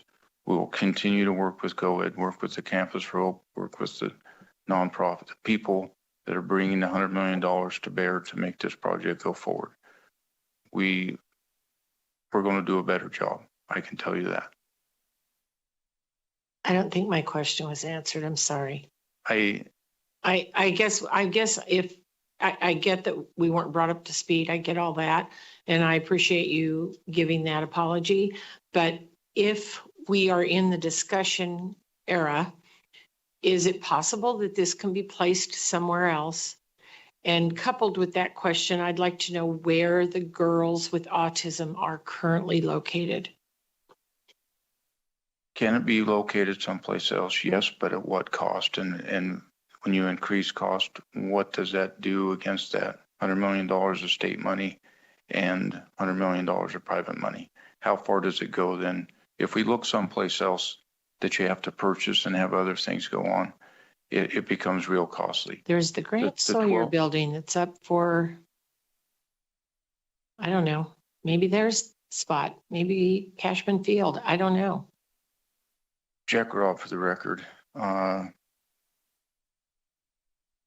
We all know that the Grant Sawyer location is. No, we don't, but that we don't know what's going on with this either. So that's kind of my point. I just kind of feel like, well, because there's been lack of discussion, there's lack of discussion. It's that simple. We don't have all the facts, and I'm not sure that it's the right location. And can you, I get what you're saying when you say, well, we'd spend 100 million, blah, blah, blah, but to what extent? If we spend that money and we don't put it in the right location, then it doesn't matter. It's, you know, back to the mugs. If we buy 10 blue mugs and they aren't the right mugs, they just aren't the right mugs. So I think we need to spend money wisely, and we need to have more conversation. And I don't know if Ms. McDade Williams knows, but where are the 12 girls that have autism right now? Thank you, Madam Chair. For the record, Marla McDade Williams. So likely they are pending placement in Child Haven, or they've been sent to some other out-of-state institution, or they're struggling in some other in-state placement that isn't adequate to meet their needs. So what we did when, as you know, I've been with the division a little over a year. And in my time, one of the things I heard is that we don't have enough supports for people with multiple needs.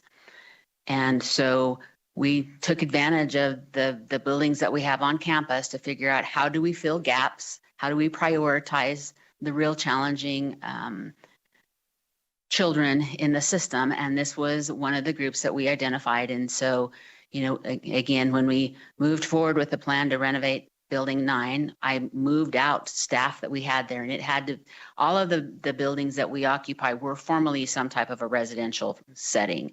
And so we had to undo the office setting that building had been placed into, turn it back into a residential setting. Again, you know, it does not make sense for us to put money into a building that will likely not be there in the future. But you know, if plans change, then it will still be there to renovate.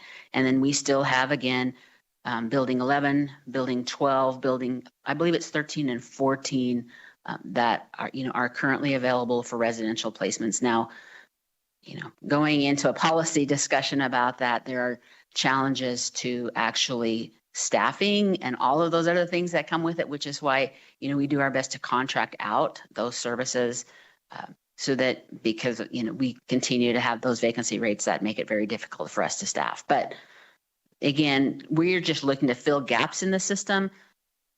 We don't anticipate not having those youth to come into this facility once it's ready to go. Well, this makes me very sad that we are placing kids out of state. So we're paying for that. I'd like to know where they are and how much that costs us if we have those records.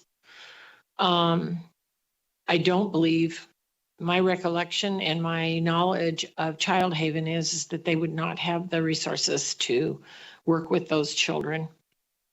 And as I always say on any issue, until it happens to you, right? Until it's your kid, until it's your grandchild, until it's your neighbor's daughter that you know, until it happens to you, we can all say, well, we just ship them out of state. Oh, we just ship them to Child Haven, until it's your family or your kid.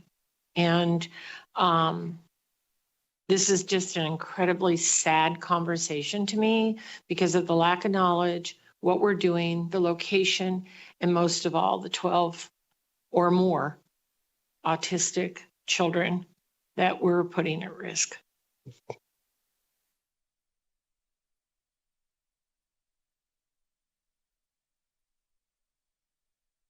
Speaker Yeager.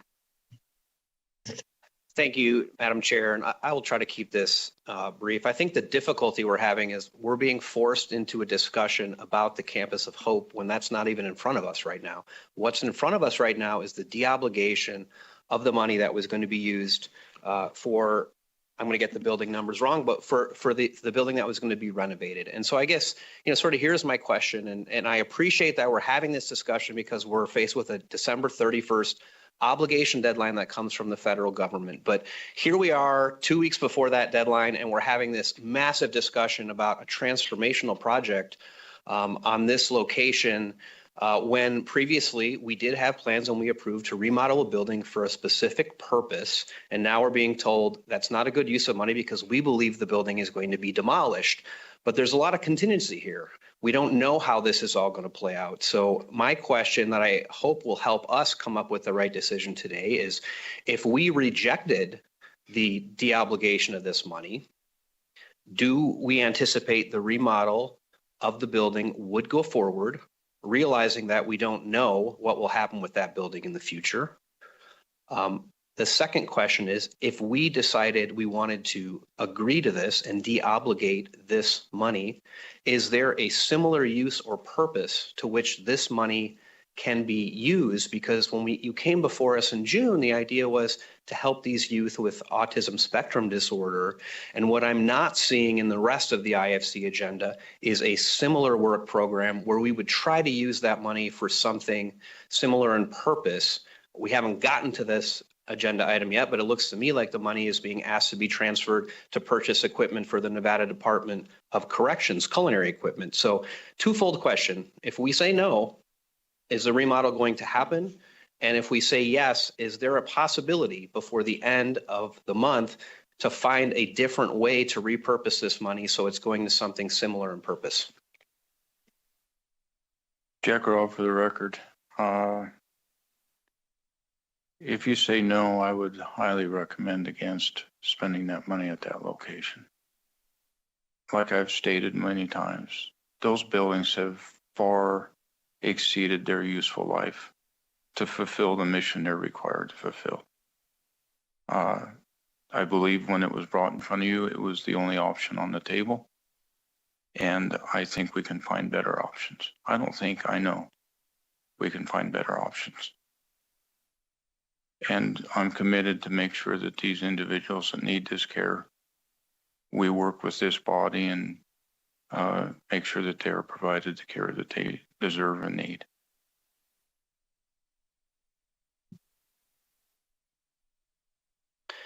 Thank you, Mr. Robin. I guess I would just ask the secondary question is if we do agree to deobligate this, but we would like the funds to be used for something similar in nature, because that was important to this committee. It was important to the agency requesting the money of this committee. Is there the possibility to do that before the end of this month, realizing we would likely need to have some kind of a special IFC meeting or an emergency work program to do so? Jack Earl for the record. We could work with DHHS to see if there's something else that fits this need. It would be, I don't know how we would find that need, find the project, get the project plan designed and completed in the time frame that we have left. I know that the projects that have been slated for corrections are projects that are far enough along in the process that that money can be fully allocated through the process. But if we came up with something to replace for autistic children, I think we would fall short and we would revert that money. I don't know how we could find a project and get it to completion in that time frame.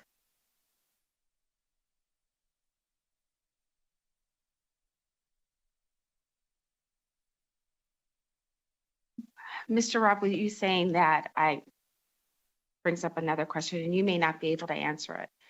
Within the next 2 weeks, and we may not be able to find a project, but is there a nonprofit in the state of Nevada that does the work with children battling autism that could do the work that this money was allocated to do? It was to help these young ladies suffering with autism that were not able to go into other placements. Is there a nonprofit, autism nonprofit that does the work with these children within our state that this money could be directed to, so that the money would be used for the purpose that it was intended?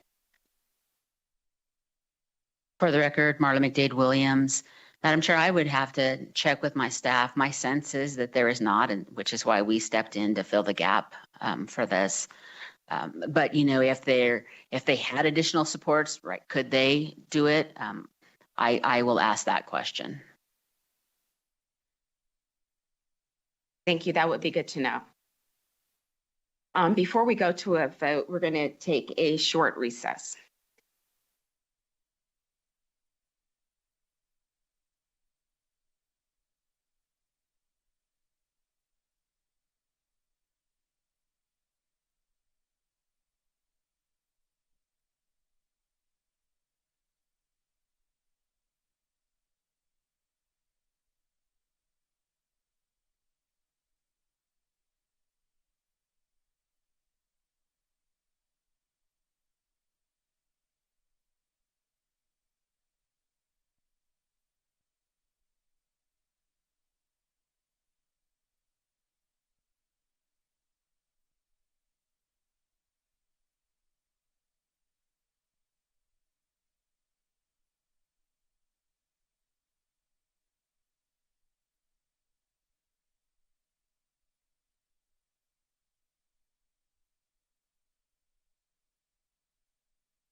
Thank you for your patience. We'll bring the meeting back to order.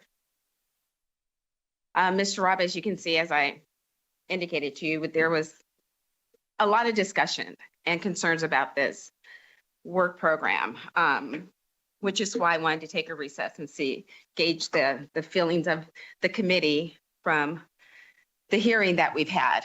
And I think we have come to a conclusion. And I am going to ask Speaker Yeager to make the motion. Thank you, Madam Chair. Before I make the motion, I guess I just wanted to say a couple things. I think this has been hashed out. Clearly, more discussions have to happen with this committee about what the long-term planning is for that campus. I think it's been abundantly clear that many folks just had no idea where we were in this process. I do find it pretty difficult to say that we approved this project in June, realizing it was the best option then, but here we are in December and being asked to take this money away. And I believe we had an IFC in between where we discussed the so-called pie bill and about whether all this money would in fact be spent before the reversion date, and we were assured then that it would. So obviously something has changed fairly dramatically in the last few months. With all that being said, Madam Chair, with your permission and the court and the committee's pleasure, the motion I would like to make is the following.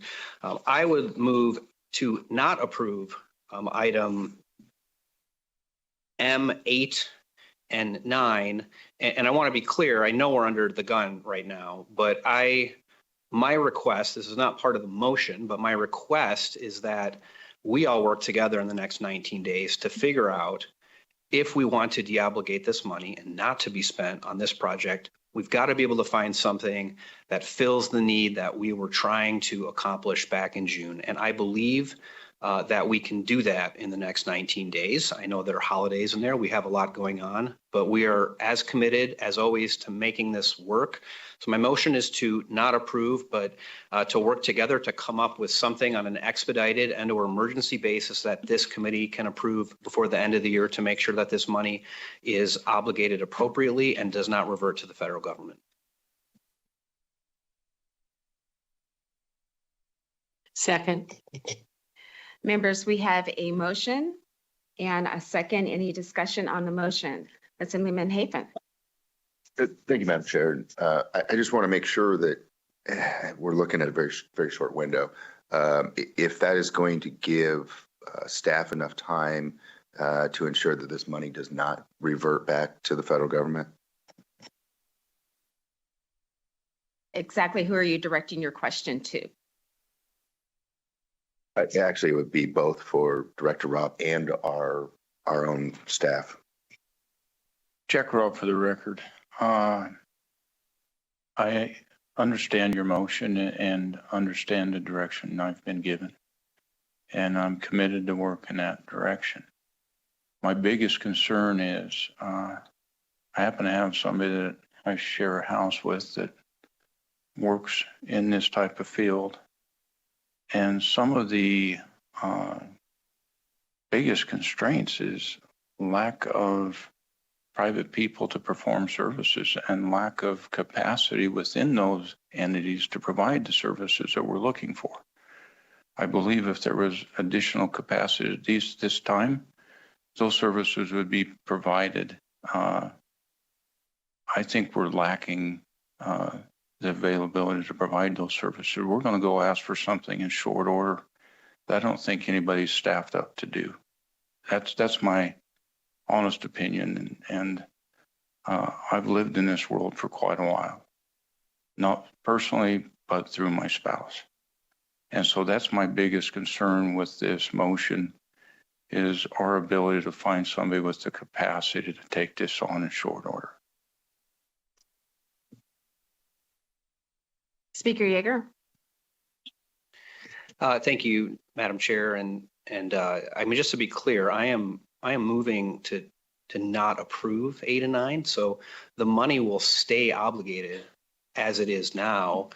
So if indeed we're not able to come up with something before the end of the year, and by the way, I think we're going to be able to, if we're not able to come up with something by the end of the year, the money would stay obligated for this purpose of renovating the building as approved in June. Obviously, it would be we can't force you to do anything. But I think that's a clear statement by the legislature that this was an important project and we believed in the mission of it. Now, I fully understand what was discussed today, but again, express my frustration that we're being forced to make this decision in really an absence of meaningful information about what the plan is going forward. And that's not your fault. That's a timing issue. That's a Campus for Hope issue. But I wanted to make clear the money would not go back to it would still be obligated by the end of this year, as it was done when we approved the project, as it was when the representations were made to this committee that all the money would be obligated and spent by the December 31st, 2026 deadline. So, there shouldn't be any issue where the money would not be spent. It's going to be a question of, is it going to be spent on this project as approved in June, or is it going to be spent on something else that fills a similar need? And I would just say that you don't necessarily have to come up with another project. There are places, I believe, that money can be spent in this state, that it can get out the door quickly and can be utilized. And all we have to do is obligate that by the end of the year with the spend by the end of 2026. Jack Rupp, for the record, as I stated, I do understand that and we will work through that, but I do have the concerns of capacity. But I don't know everything and we're going to look for everything because I'm committed to not reverting any of this money back. Madam Chair. Yes. Senator Titus. Thank you. And thank you, Mr. Rob, for all the presentation. And unfortunately, I feel this became more of a policy discussion versus a fiscal discussion, and we really got sidetracked on it. I will be a no on Speaker Yeager's motion. I think that it is, we had the presentation of why the funds are going to be moved the way it is. I think we need to support that. And so I will be a no on this motion. Thank you so much. Members, any other discussion? Assemblyman Hafen. Thank you, Madam Chair. And I do believe that this project is worthy. We should re-obligate it. However, I am going to support the Speaker's motion today and work with the Speaker and Director Rob to ensure that in the next 18, 19 days, we can ensure that this money gets obligated. Any other discussion?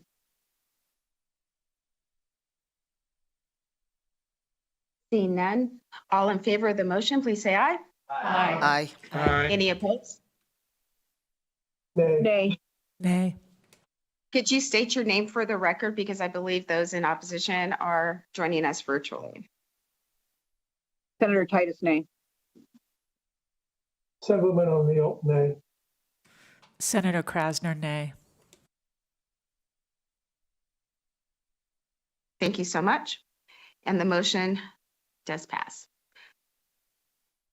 Thank you for the discussion, and I look forward to working with you in this next 19 days to see what we move on. And I know you have a few other things on the agenda. Don't go too far. We'll get to those very quickly. Still going out of order, as I stated earlier, we'll do M12 and 13 at this time.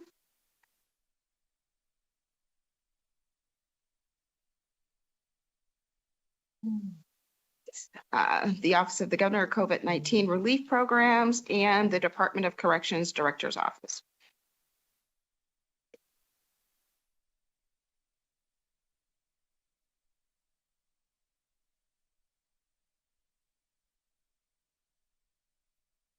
Do we have anyone at the table in Carson City? We do now, Madam Chair. There we go. Thank you. Before you get started, hearing the conversation with the last work program item and knowing that the two were kind of tied together with the deobligation of the funds from the last one, that did not happen. Do you still want to move forward with these two items?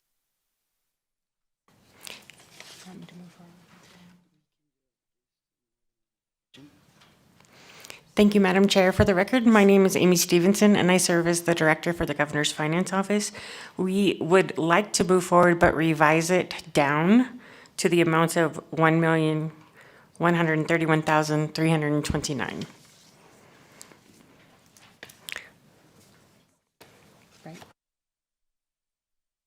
And then I do have members from corrections that can give a presentation on what that would pay for.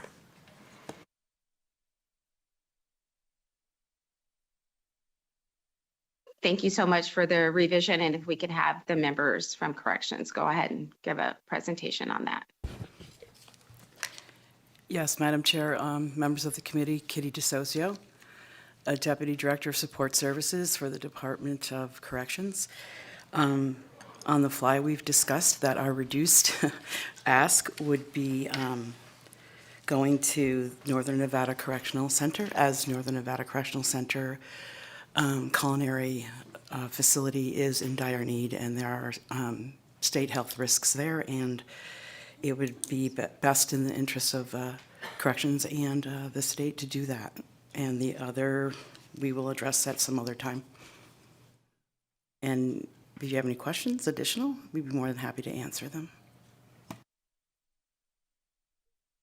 Thank you so much. With the revision, the questions that I have are null and void. Could you state the amount again so I make sure I have it correct in my records?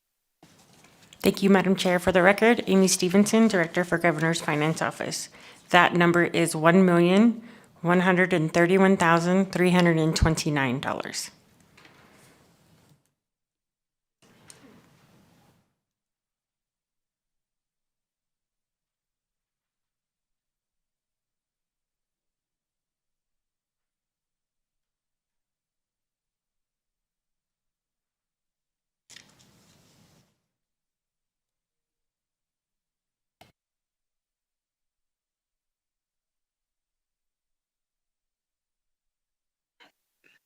In my backup documents, I had Northern Nevada Correctional Center at 1.6 million was the original request. Would you be scaling back the equipment at that location to fit the dollar amount that you stated today on the record?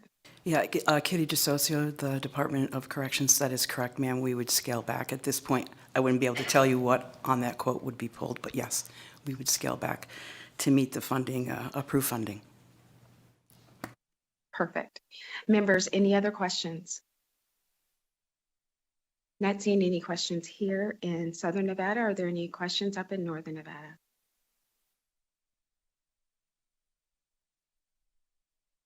All right, not seeing any. I'll entertain a motion to approve the revised amount. So moved. And that would be for both M12 and M13. So moved. We have a motion and a second. Any discussion on the motion? Not seeing any. All in favor, please say aye. Aye. Aye. Any opposed? The motion carries. Thank you.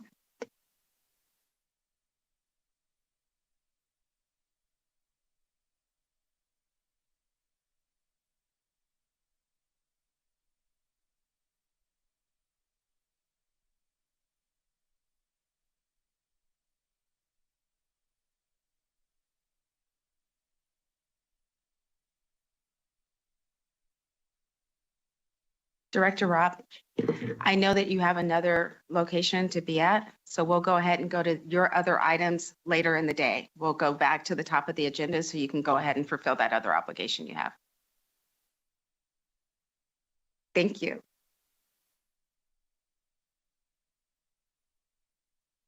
All right, members, going back to the top of our agenda, item E on our agenda is a statement of the IFC contingency account.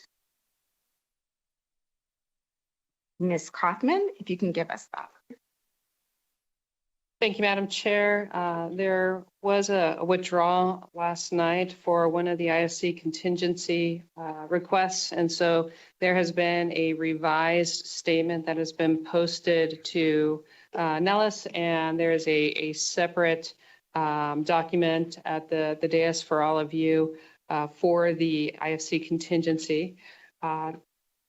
Just to provide you with a summary of it, there are 6 unrestricted general fund requests, as well as 13 restricted general fund and highway fund requests. So if all of the requests today are approved, the unrestricted general fund would go from $15.5 million to $12.2 million with a $3.1 million ask. There is no ask for the unrestricted highway fund, so that would remain at $1.6 million. And for the restricted general fund and highway fund, the amount remaining, or the amount currently, is $139.4 million with a $6.4 million ask. And if those requests are approved today, the remaining would be $133 million.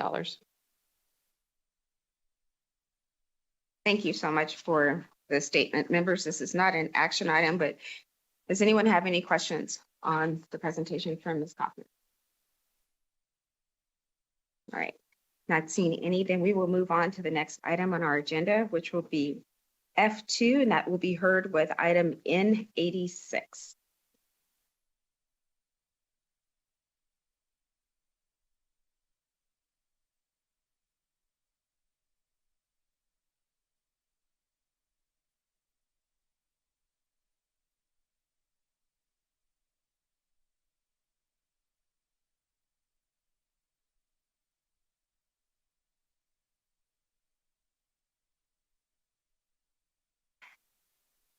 Good afternoon.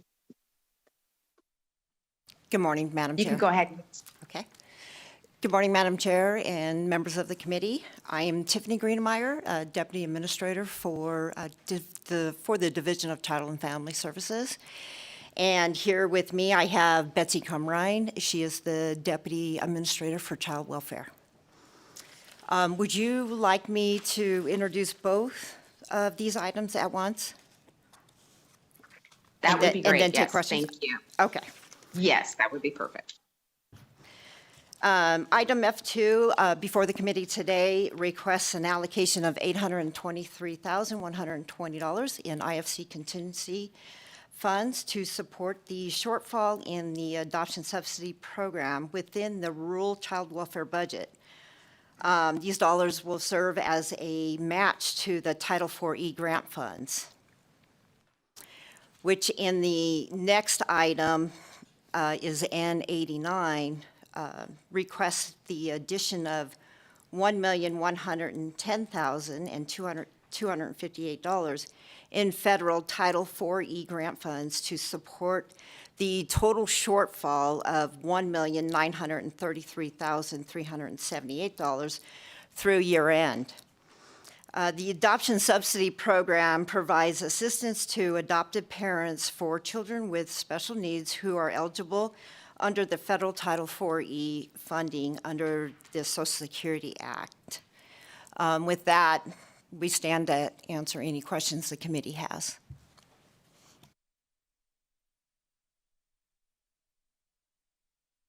Thank you so much. I know that we do have a few questions. I'm going to go first to Assemblywoman Brown-May.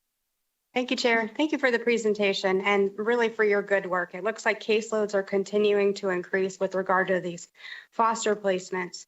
I'm curious if you could talk a little bit about what, if this request is not approved, what are the ramifications for those adoptive parents who are eligible to receive this? Betsy Crumrine, Deputy Administrator for the Division of Child and Family Services, for the record. Currently, a majority of adoptive parents are relatives. They are grandparents, aunts and uncles, family members who didn't necessarily plan on adopting children later in their life and didn't plan for financially the burden of raising their family members. So the cost to them is real, and it would be devastating. It may prevent people from actually being able to finalize adoptions with their family members that they're prepared to care for emotionally for the rest of their lives.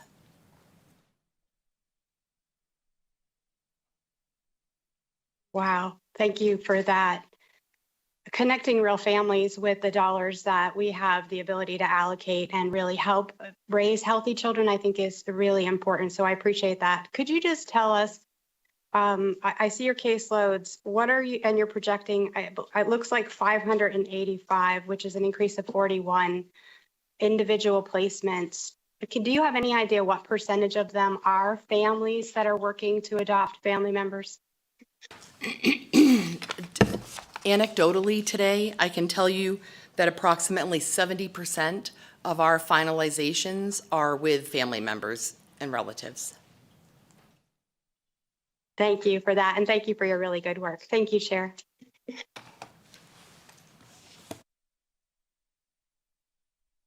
Thank you, members. Any other questions?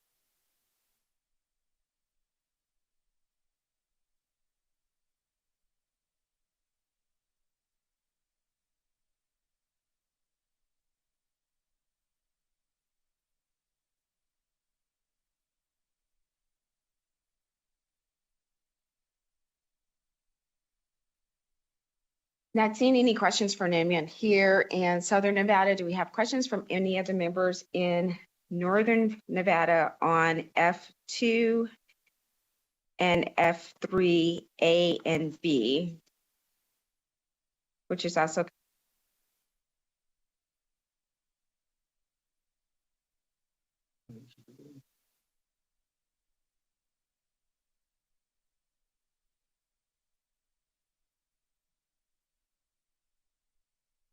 A and 3B is Dieter.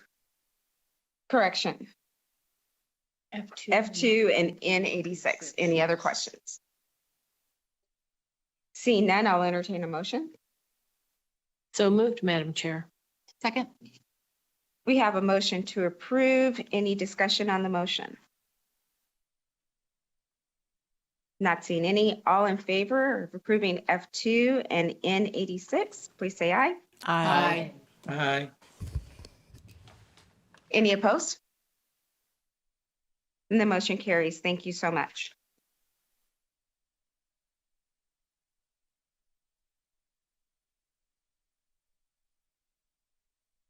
Moving on to the next item of our agenda, which will be F3A and B, to be heard with N88 and N91.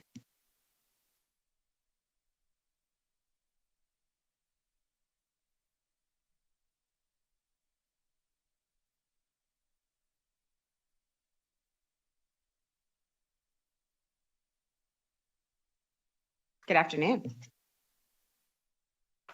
Good afternoon, Madam Chair, members of the IFC committee. My name is Drazen Ellis, and I serve as the administrator for Rehabilitation Division with Department of Employment Training and Rehabilitation. And today, Vocational Rehabilitation is seeking allocation of $295,476 of IFC contingency funds to serve as a match and unlock additional $5.3 million in federal VR grant to support increases in needs for client services for Nevadans with disabilities, along with the increase in cost allocation and increases in salaries passed in the last biennium. In spring of this year, we have come before this committee with a similar request.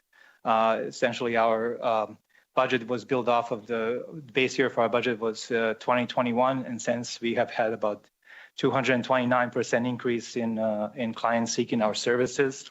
Part of that increase came from a significant improvement of accessibility in our agency, as we have made folks applying for our services much easier. Also, improvements in client experience, making sure that our processes are efficient, that we don't have unnecessary things that we're asking for the public in order for us to be able to provide services and serve them. Also outreach to community and engagement with the community, as well as individuals with disabilities have been significantly impacted by the COVID experience, and they were slower to return to workforce after COVID. Additionally, we have significantly increased the number of students that we are serving, so some of those services are also translating into then VR clients. Inflation has also been a big part of this. The increase in costs of vendor services, along with increases in cost of the assistive technologies that our clients need in order for them to obtain employment and maintain that employment. And I think that would conclude my presentation. Thank you. Thank you so much. I believe we have one, maybe two questions. I'm going to go to Assemblywoman Brown-May. Thank you, Chair. Thank you, Administrator Ellis. It's nice to see you here, and I appreciate the report out on what you're doing. We talked a little bit about the budget planning process and sort of the shortfalls that we knew were going to come our way. I see that you're preparing the next upcoming budget cycle, and I just have a couple of questions. I would counter the reason for the shortfall, which we could see coming, I believe, with the passage of the Workforce Innovation and Opportunity Act. That federal law directs all of our youth who have individualized service plans to receive career counseling and pre-employment transition services. There was a report that we received during the last session that identified approximately 16,000 Nevada students that have individualized education plans. And so I'm really curious to know what are the dollars going to be necessary in this next budget cycle, right? How much total general fund appropriations do you think you could anticipate to be needed over the 25-27 biennium, given that we have a large number of students that are going to need these services, so that we can appropriately match those dollars? Thank you, Assemblywoman Brown-May. You're absolutely correct. As VOA has changed, one of the significant changes to VOA was the requirement that the state agencies set aside 15% of their federal grant on serving students with disabilities through pre-employment transition services. In the last also meeting, I testified that in the previous federal fiscal year, we have served around a little bit over 1,000 students. And we definitely acknowledge that there's, I think, currently close to 18,000 students with disabilities with IP or 504 plans in Nevada that are over the age of 14, which who we could serve. Currently, in this current federal fiscal year that has just ended, we have doubled that amount. So we have served around 2,124 students. We definitely have increased our services by having significantly expanding our summer camps and winter camps that we put on for students with disabilities. We have had over these last couple of years very specific camps that were put together, for example, in partnership with the Deaf and Hard of Hearing Commission, the camp for students who are deaf and hard of hearing. Also, we had a camp for individuals who are blind, visually impaired. We also had a number of other very specific summer camps that helped students learn how to advocate for themselves, learn what type of assistance there is in the community for different aspects of their life and more. And also, our main purpose is providing them with understanding what type of jobs are out there, how to get those jobs, and what services VR can provide in them obtaining that employment. In the next biennium, we're still working with the governor's office on finalizing their budget, but the estimates with the current numbers of clients that we are seeing, that we'll probably need somewhere between 13 to 15 million in general fund allocation to the agency. I would also just like to add that Nevada is one of the 15 states out of 70, one of the 15 VR programs out of 78 VR programs in the United States that is not fully matching its VR federal grant. So about 2 years ago, in the federal fiscal year 2 years ago, we reverted about $10 million of that VR grant. Last year, we reverted around $6 million. So with this allocation, probably we will be reverting this federal fiscal year somewhere around $4 to $5 million. Thank you for that. 13 to 15 million is a good number to start with. I'm hesitant because we're reverting federal fund dollars, right? This has been an ongoing problem. Do you see solutions to how do we avoid the reversion of federal dollars that are available, right? And before you answer, I'm just going to go on and saying that Nevada is a state that has traditionally not accessed all of the federal dollars that have been available to us, right? We as a legislative body have been working in a very dedicated way to stand up the Governor's Office of Grants or other grant support programs so that we can truly pull down federal dollars our citizens are entitled to. And, so how do we avoid this reversion? Thank you, Assemblywoman. I mean, really, the simplest way is just for us to have sufficient non-federal match in order for us to draw down all the funds. So that non-federal match could come from various sources, but the biggest one is always going to be the state appropriation to the agency, and in terms of the general fund appropriation. We are currently looking for other ways on possibly supplementing that and finding different resources. But that's really the simplest way, and the way in which most states are fully matching their federal grants. Thank you, Administrator. I look forward to working with you. Thank you, Chair, for the time. Thank you. Senator Neal, did you have a question or was your question answered? Thank you. Members, any other questions? Not seeing any here in Southern Nevada. Are there any questions from members attending in Northern Nevada? Not seeing any, then I will entertain a motion to approve. So moved. Second. We have a motion. It's been second. Any discussion on the motion? Not seeing any. All in favor, please say aye. Aye. Aye. Any opposed? And the motion carries. Thank you so much. Thank you. Members, we're going to take one more item out of order, and that will go to item O. It's a request for transfer from the Interim Finance Committee's account for foreclosure and mediation assistant. Item O. I believe the presenters will be in Northern Nevada.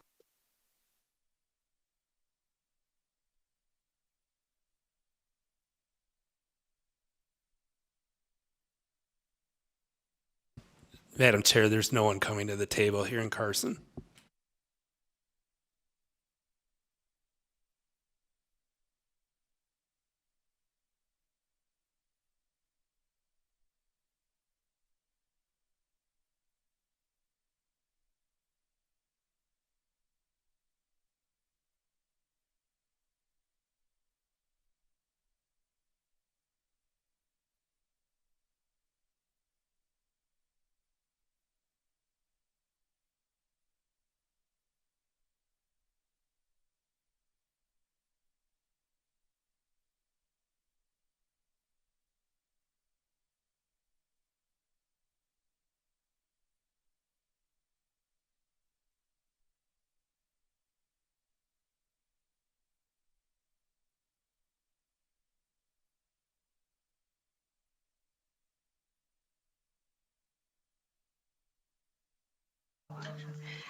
Mr. Weiser, when they do show up, if you'll just ping me and let me know. With that, members, we will go back to the top of the agenda again. We'll go to F1, the Department of Education.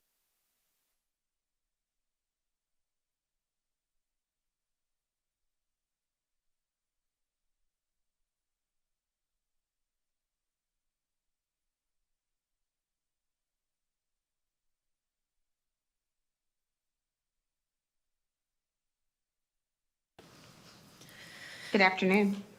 Good afternoon. Thank you, members of the committee. Deputy Superintendent Megan Peterson for the record. Before you today, we have two requests for contingency funds. The first is to support a 1/5 retirement credit purchase program totaling $154,634. These are funds that are used to supplement a retirement credit for eligible teachers within the remaining districts eligible, Clark County and Washoe County. And the second request is for our state special education contingency account, which is required by statute to maintain a balance of $2 million. The request today is for $374,572 to replenish this account for requests that were reimbursed in prior fiscal years. I am available for any questions you may have. Thank you so much for the explanation of the work program. Members, do you have any questions for the Department of Education? Not seeing any here in Southern Nevada. Members in Northern Nevada or joining us virtually, do you have any questions? Not seeing any, then I will entertain a motion. So moved. Second. We have a motion for approval and a second. Any discussion on the motion? Not seeing any. All in favor, please say aye. Aye. Any opposed? The motion carries. Thank you so much. Then moving on to F4, the Department of Corrections.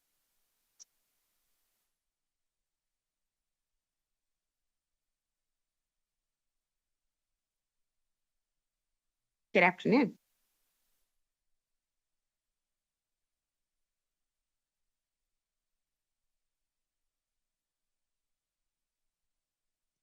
Good afternoon, everyone. Good morning, IFC Chair, and it was afternoon, and I'm sorry, good afternoon, IFC Chair and esteemed members of the committee. I am Brian E. Williams, Senior Deputy Director of Operations for the Nevada Department of Corrections. Joining me today are Kitty DeSocio, Deputy Director of Support Services, Caitlin Mom, Employee Development Lieutenant, and Dr. Chad Venners, Employee Development Manager. We are here to discuss the reallocation of funds previously designated for our department in fiscal year 24, specifically $448,228 allocated for training under Category 30, aimed at implementing a peer support program for our correctional officers. Unfortunately, these funds were not utilized due to time constraints, and at the time of approval, the agency was under the impression the funding would have balanced forward into state fiscal year 2025. The peer support program allows peers to assist each other with wellness needs coming from the perspective of culture competency and assist with appropriate recommendations. Additionally, we will be building a crisis management team, also known as CISM, designed to assist first responders and personnel who have experienced critical incidents that may have left them emotionally or physically affected, such as assaults, disturbances, and other traumatic events. This program enables peers to support one another in processing their experience, facilitating a smoother return to their duties and daily lives. The crisis management team ensures that we have dedicated personnel ready to assist their colleagues in recovering from these incidents. Our objectives: to foster an environment that prioritizes mental health with wellness for our staff, to develop a committee-approved curriculum that establishes clear guidelines for a pilot peer support program. 3, to draft administrative regulations that outline the framework for the establishment of the peer support team. 4, to create a network of certified peer supporter specialists trained by our employee development team. We are committed to enhancing the well-being of our workforce and believe that these funds will significantly contribute to this goal. We appreciate your attention to this matter and are ready to answer any questions you may have as we seek to reallocate these funds for the betterment of our staff. Thank you, and we will welcome any questions at this time. Thank you so much for the presentation. I know that we do have a few questions. We're going to go to Senator Neal first. Thank you, Madam Chair. So thank you, Mr. Williams, for the breakdown of where you guys, I guess, are at in the, I guess, planning. But what's your timeline for the implementation of the program, and what accomplishments have you actually achieved to date? I think you guys expended $8,000 in 2024, but what has actually been accomplished so far? I will defer that to our training lieutenant, Mom, who's up north, along with Dr. Venners. Thank you for your question. For the record, Lieutenant Caitlin Malm. As of right now, we have started a needs assessment. The needs assessment is being conducted by researchers at Oxford University and Claremont Graduate University to evaluate what a successful peer support and crisis management team implementation looks like. Additionally, research has been conducted by the department evaluating peer support programs in law enforcement nationwide. Finally, a peer support manual has been written by the department, which is still under review by our executive team. And we do hope to have full implementation of our training for our staff by June 30th of 2025. Okay, thank you for that. Madam Chair, follow-up. So if approved, can you confirm if the requested IFC contingency account allocation of $448,000 would be fully expended in FY 2025?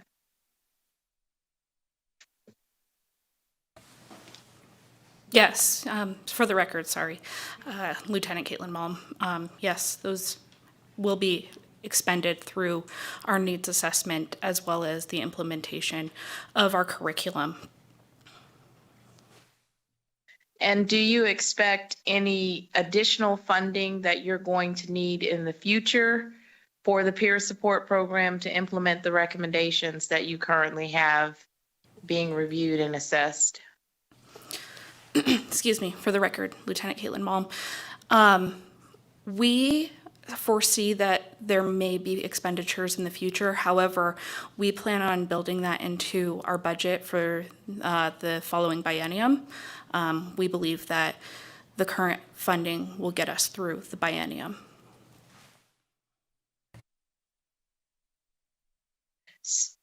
I need to, Madam Chair, can I follow up on that? So when you say the biennium, you're saying 25, 26, 27, or are you saying when you come into the 25 session, you're going, I'm not clear on what you mean. So the 448 is going to be last you until 27? Correct, that's what we anticipate. And then, so you have an expectation that after 2027, you may need more, but you're not clear on what that projection could be after your Oxford study? Correct. So, for the record, Lieutenant Caitlin Malm, through attrition, we plan on implementing a training that is through the International Critical Incident Stress Foundation. Through attrition of our staff, we may lose staff members who are going to be certified in this specific training. So our plan is to, right now, our department does not have anybody who is certified to teach these classes. So our plan is to eventually have one of our staff members become certified to teach this curriculum so that we can deal with attrition rates as they come. Okay, thank you. Thank you, Madam Chair. Thank you. And I just have a question. And thank you for your dedication to make sure this program went through after the mix-up at the last IFC with this dollars. But as you look at training out the staff, will that training be part of like a field training officers program or a specialized person doing the peer-to-peer? For the record, Caitlin Malm, excuse me. We are trying to find the best officers, staff, mental health staff, nursing staff, fiscal staff to fit the needs of our department.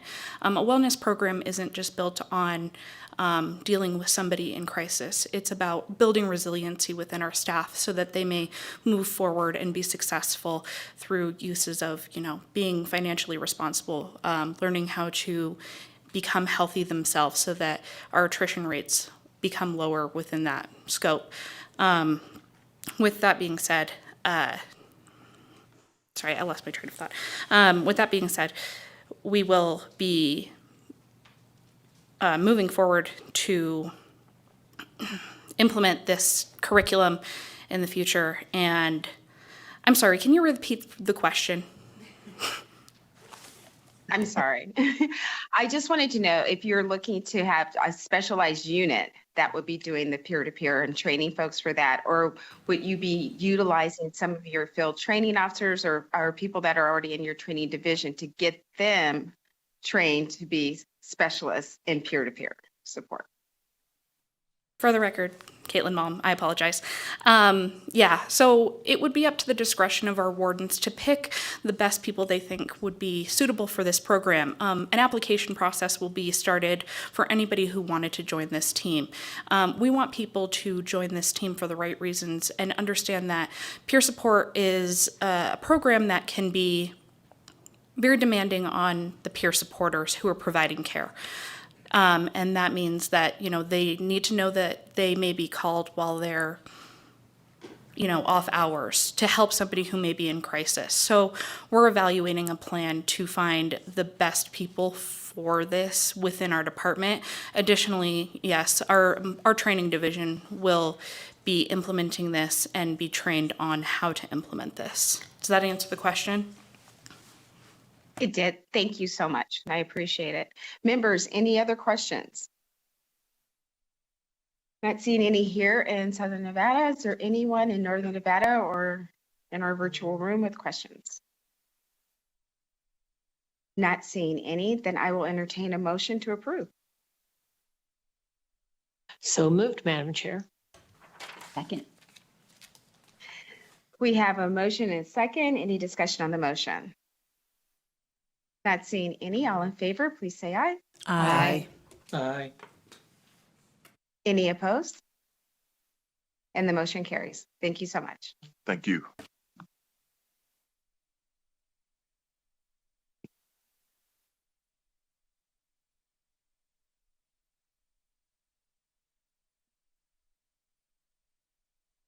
All right, moving on. Items F4, 5, and 6 were both withdrawn, so we'll move on to item G, which will be heard with item S1B.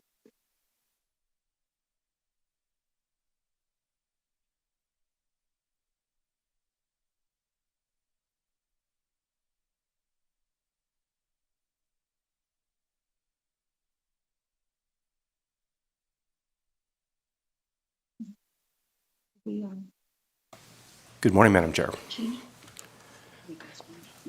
My name is... How are you? Hello, how are you?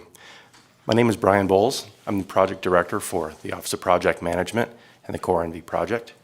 With me today, I have our Administrator, Brady Phillips, and CGI's Senior Vice President, Greg Hussey, who is in charge on CGI's side of our Core NV project. One quick question before we begin. Would you like to take the informational item first or the item for possible action? You can go through both of them, then we'll go to questions. Thank you, ma'am. I'll go ahead and start for you then. Thank you. So to give an overview of the project activity over the reporting period for the reports that you have in front of you, and I'll give you a sneak peek and tell you exactly where we are all up to date today, because I'm sure that is also weighing on your mind and you have questions of how the project is doing to date. Throughout the reporting periods, the integrated Core NV teams consisting of OPM staff, project managers and support staff from Barry Dunn, IV&V staff from Plant Moran, and staff from Advantage for product vendor CGI have worked diligently against the tasks in our project plan to make Core NV a reality. For Phase 1A Finance, we completed the build phase and are now deep in the achieve phase with go live just 19 days away. We have held the first of 3 go, no-go decision meetings with our executive committee just this last Tuesday and have received a go decision. The next meeting will be on the 17th with the final decision on the 19th, just before we sunset the Controller's Office's Advantage 2 Finance instance on the 20th in preparation for cutover.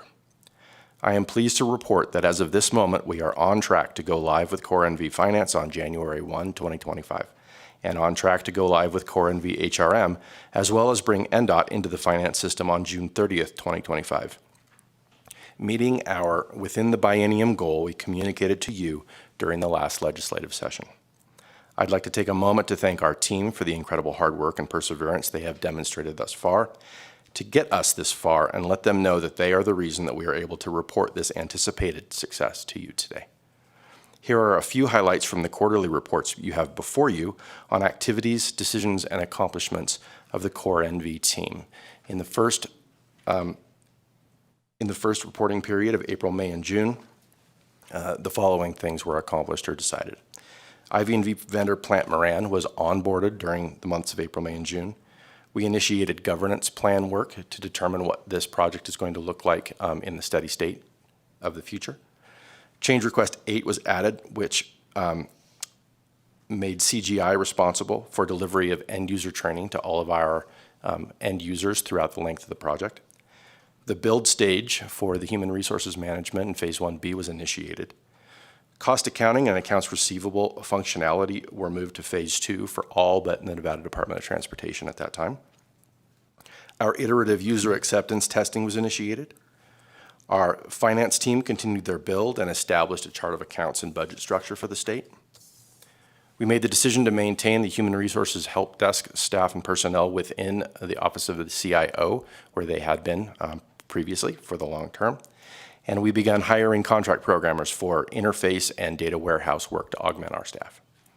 In the following reporting period you have in front of you, July, August, and September, the build phase continued for both the finance and HRM sides of the house.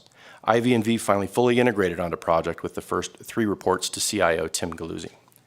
OPM instituted a mandatory overtime for all staff to increase our resource levels, to mitigate the risks identified by IV&V, and to ensure making our project deadlines. All Core NV status reports were made publicly available on our website, and that is from all 3 of our entities, the IV&V, our Barry Dunn project management staff, and our CGI vendor staff. There's a lot of reports out there now that are fully transparent and visible.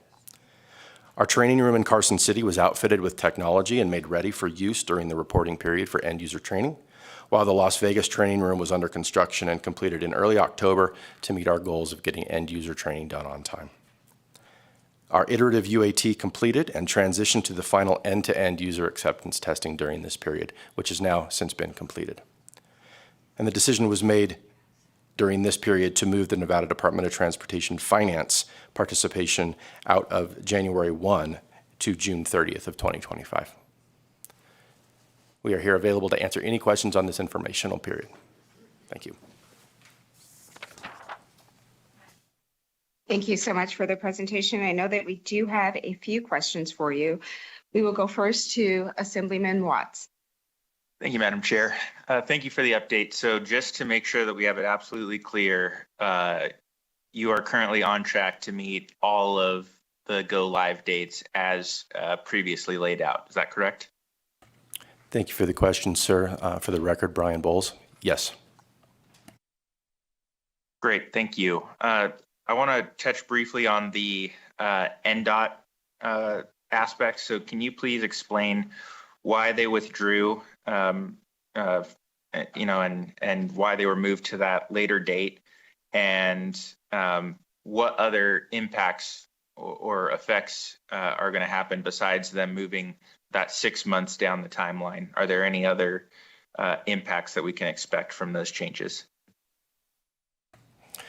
Again, thank you for the question. For the record, Brian Bowles.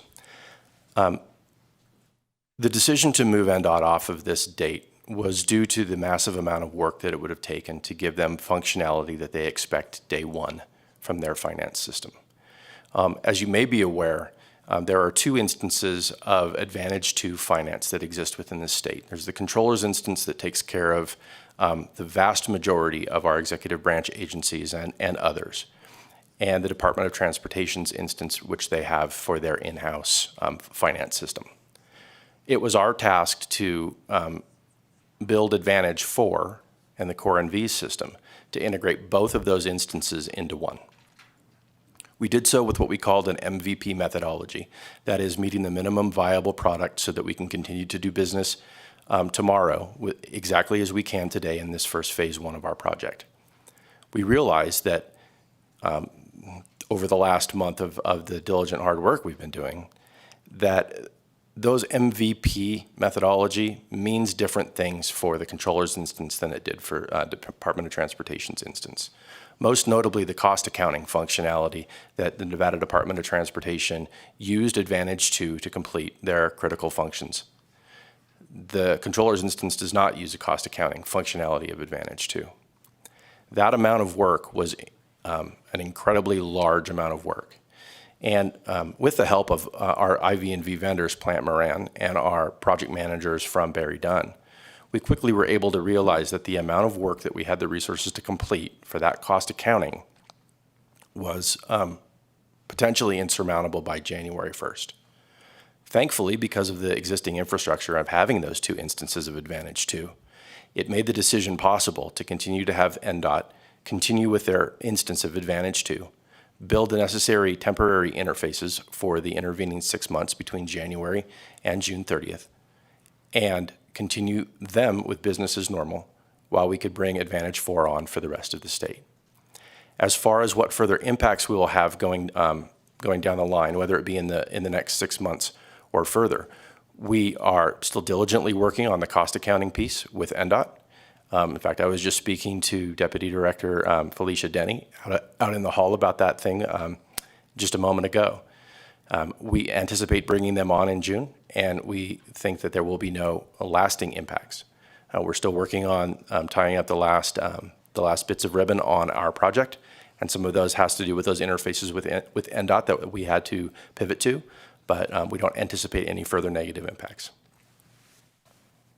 Thank you for that. And I think you're doing a good job of explaining this. I just want to make sure that I've got it clear in kind of layman's terms. So essentially, NDOT is going to continue to use their legacy product for an additional 6 months, and you've built in some kind of bridges to make sure that it can work with some of the other things that are changing throughout other parts of the system. Is that a fair characterization?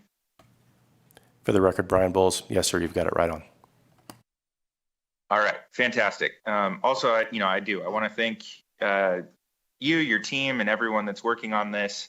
Overall, I know that there are some cost overruns associated with trying to meet these timelines, but it's good to hear that we are on track, and appreciate the overview of some of the milestones that have been hit. I do have, I have some concerns looking through the last quarterly report, which I understand ended in September from Plant Moran, and they highlighted several areas that were critical risks or issues that could jeopardize the project's success without immediate intervention. That included some of the impacts of NDOT's transition out, scope changes, technical work for various aspects of the project. So I was just wondering if you could provide us with some updates on those red kind of critical issues and what actions have been taken since September to address them and ensure that we hit those go live dates without any delays, risks, or hiccups. Again, thank you for the question. Brian Bowles for the record.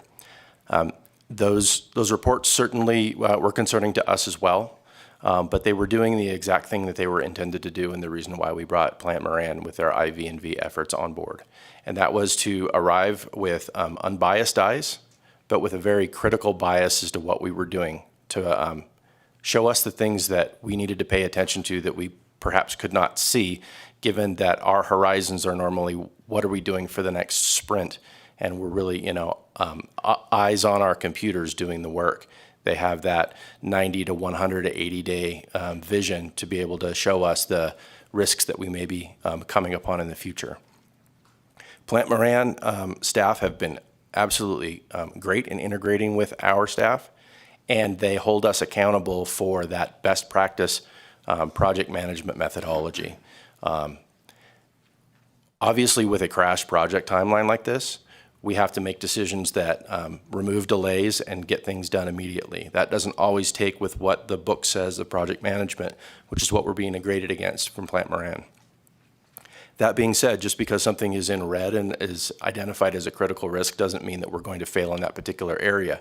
And conversely, if something is tagged as green and not at risk, that doesn't mean that we couldn't stumble on that. All that being said, the actions that we've taken in all of those, what you call red areas, have been generally immediate. Plant Moran is involved with us on a weekly, if not daily basis.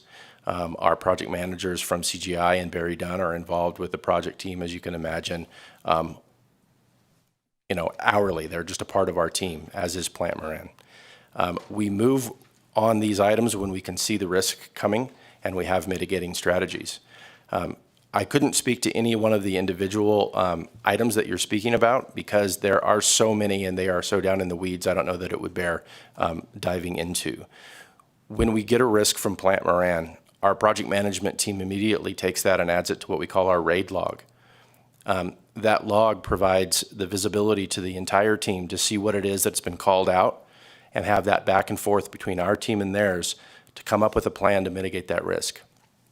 It's been that process through our project management staff that have enabled us to identify and provide mitigation for each one of these risks.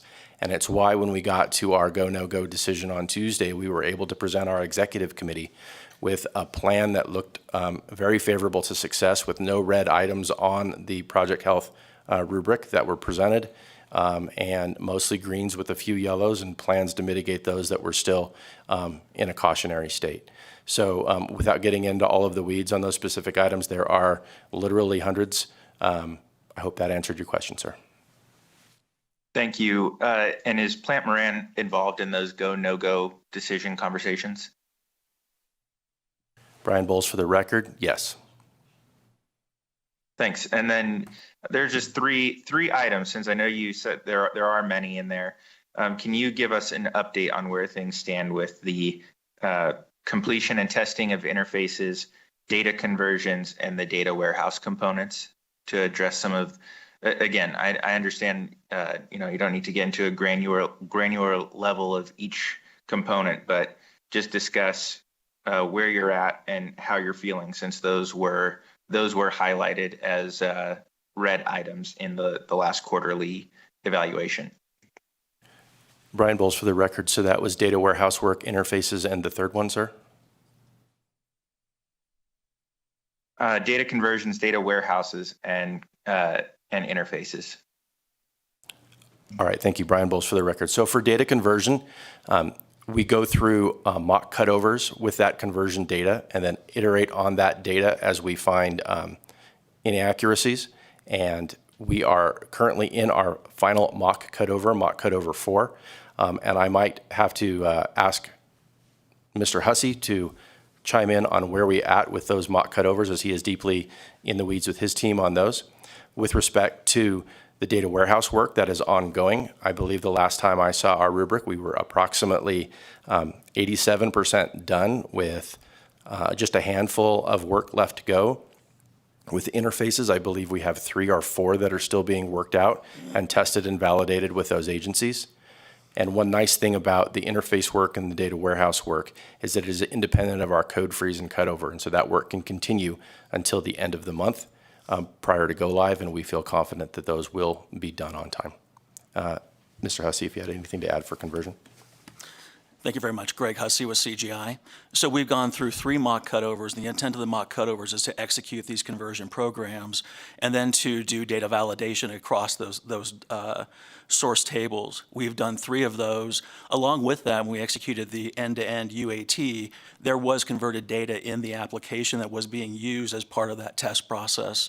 So now we're coming into our final mock cutover, which will start on Monday. And the intent of that one is to get our final timings to inform our cutover checklist, and then to do one last set of validation against the data we're receiving out of the legacy system to confirm we're ready to go live. Thank you so much. And if I may, Madam Chair, just one last question. I know we had some significant overtime and bringing in some additional contract expertise as we rush to the finish line for the end of this year, knowing that we're going to continue to have further rollout into next calendar year. Do you currently have any ideas if we can expect additional similar expenditures on contract assistance or overtime? Thank you for the question again, Brian Bowles, for the record. The short answer is yes, and that is enumerated in the action item here that we have for the work program. And I will defer, speaking of the actual finances, to Administrator Phillips, as he has got the good information on that, sir.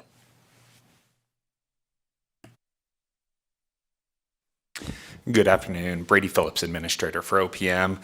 Just follow up. The answer is yes. We do have multiple contractors we are already planning to extend to assist with moving forward through both the FDOT data warehouse and the HRDW data warehouse. We pay for contractors for subject matter experts that other agencies have lent to OPM and are stationed in our office working full-time. We backfill at the home agency with contractors. And then we are also paying overtime for some of those SMEs because those home agencies do not have the resources or the budget to pay for it. So we have taken on that liability as well as the overtime for our own personnel. And all of that is expected to remain as outlined in the work program moving forward. Okay, so just to be clear, so even after this work program, we can expect some similar expenses to come before IFC at future meetings? Brady Phillips for the record. No, this work program is hopefully going to carry us through FY25, and then we will readdress moving into FY26 from there. Okay, that's what I wanted to know. Thank you very much. Thank you, Madam Chair, for the indulgence. Thank you so much for the questions. Members, any other questions on this item? Not seeing any here in Southern Nevada. Any questions in Northern Nevada or in virtual room? Not seeing any there. So with that, I will accept a motion to approve. So moved, Madam Chair. Second. We have a motion and a second. Any discussion on the motion? Not seeing any. All in favor, please say aye. Aye. Aye. Any opposed? The motion carries. Members, we had gone to item O and the presenters were not in the room. They are there in the room now. So we are going to go to O, and then after O, we will break for lunch, half-hour lunch because we're already running behind. And we will start back up in H when we come back from lunch. So the presenters for O, I invite you to the table. The floor is yours. Madam Chair, thank you very much. Perry Fagan for the record, President of Homeings Nevada, Inc. Good afternoon, committee, and I come before you today to request funding once again.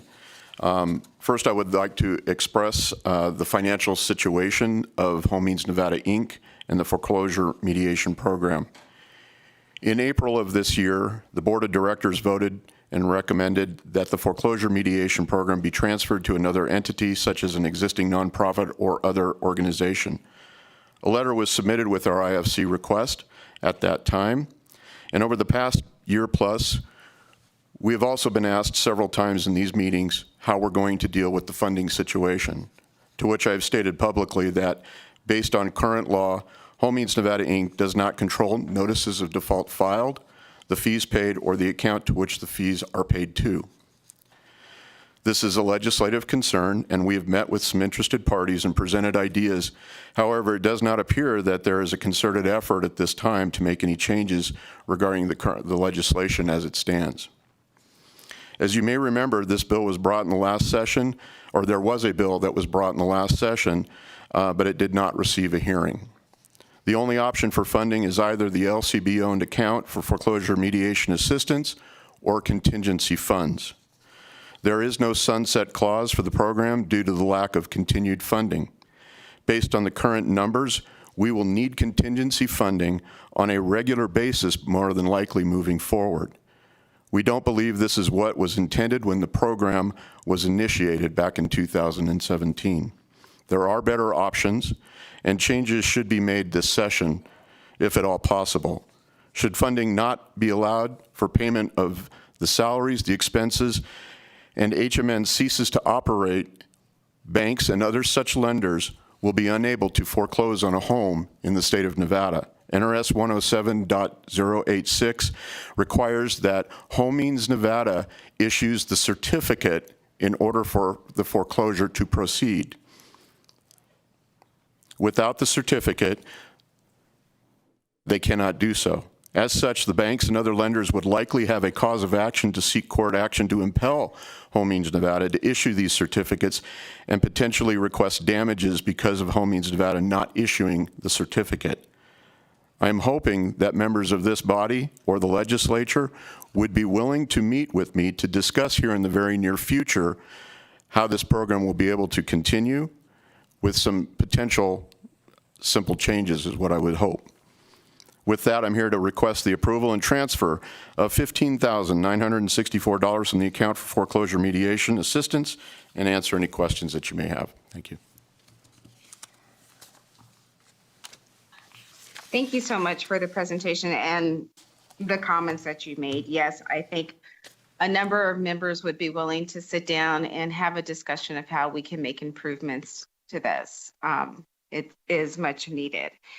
At the time that this work program was requested, the ask was $15,964 in the account. Currently, there is approximately $42,625 in the account. So members, I would like to make a revision to this item to that amount for approval. Any questions or discussions on the revised amount, $42,625?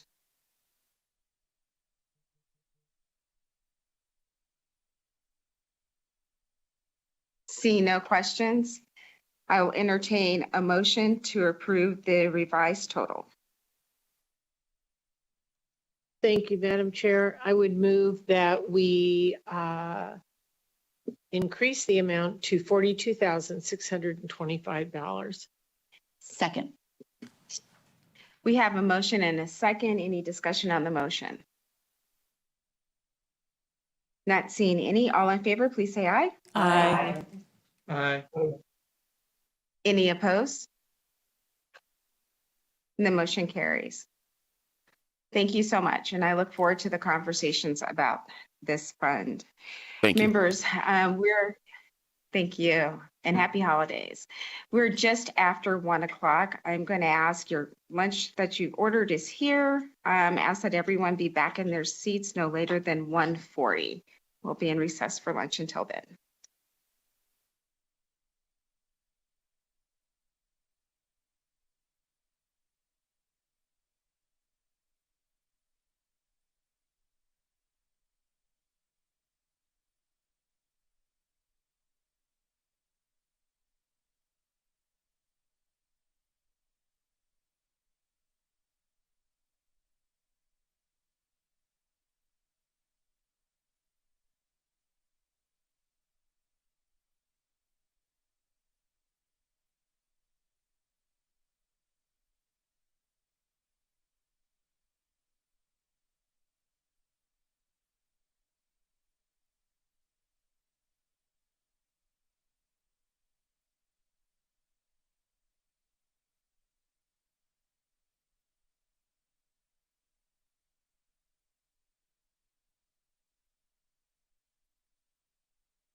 Good afternoon. Believe it or not, we actually came back really close to on time. So welcome back to IFC. We will go to the next item on our agenda, which is item H. And we will invite the presenters to the table. The Nevada Department of Education. Can we do this all session, guys? Good afternoon, Chair, members of the committee, Deputy Superintendent Megan Peterson for the Department of Education.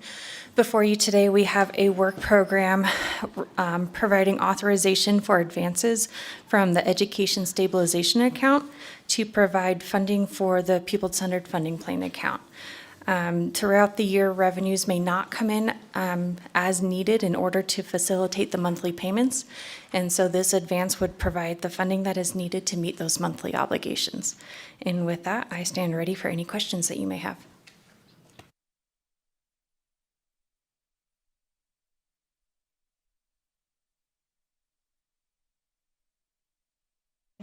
Thank you. I know we have a few questions. We're going to go to Assemblywoman Mosca. Thank you, Chair, and thank you for the presentation. Does the Department of Education anticipate it will need a permanent transfer of education stabilization account funds to the People-Centered Funding Plan budget account in FY 2025? Deputy Superintendent Megan Peterson for the record. At this point in time, we cannot confirm that. We are continuing to track revenues based on recent economic forum projections. It appears we may not receive the revenues that were anticipated. However, due to decreases in enrollment, this may offset those declines in revenue. And so we will be able to confirm that once the fiscal year closes.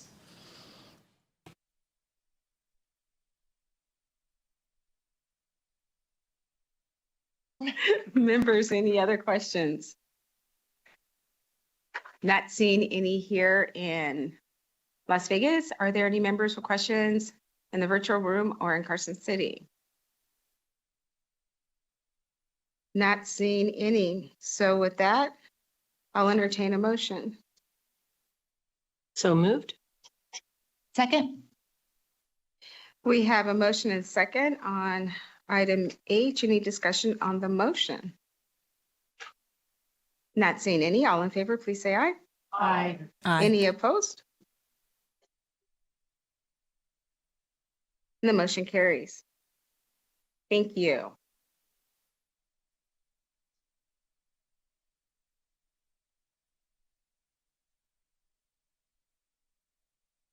Moving on, the next item on our agenda will be item J, and that will be heard with item N26.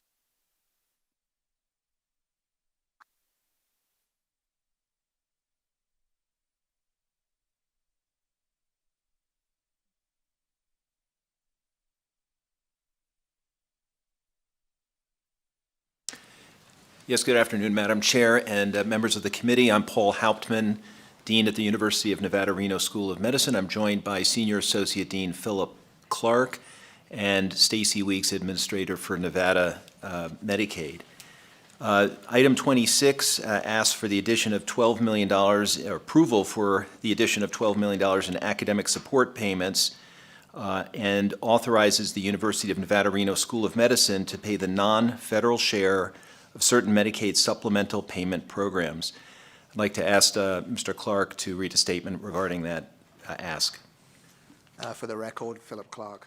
We're submitting a request to rebudget $12 million in state operating funds for fiscal year 2025 from the UNR School of Medicine state appropriation.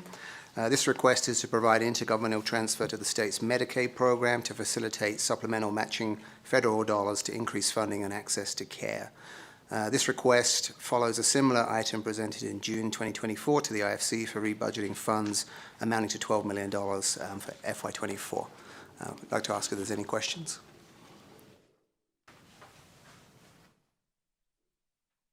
Members, excuse me, do you have any questions on item J or item N26? Not seeing any here in Southern Nevada. Is there anyone in our virtual room or in Northern Nevada that have a question? Not seeing any. And with that, I'll entertain a motion for approval. I'll make a motion. So moved. Second. We have a motion from Senator Dondero Loop, a second from Assemblywoman Hodeggy. Any discussion on the motion? Seeing none, all in favor, please say aye. Aye. Any opposed? And the motion carries. Thank you so much. Thank you.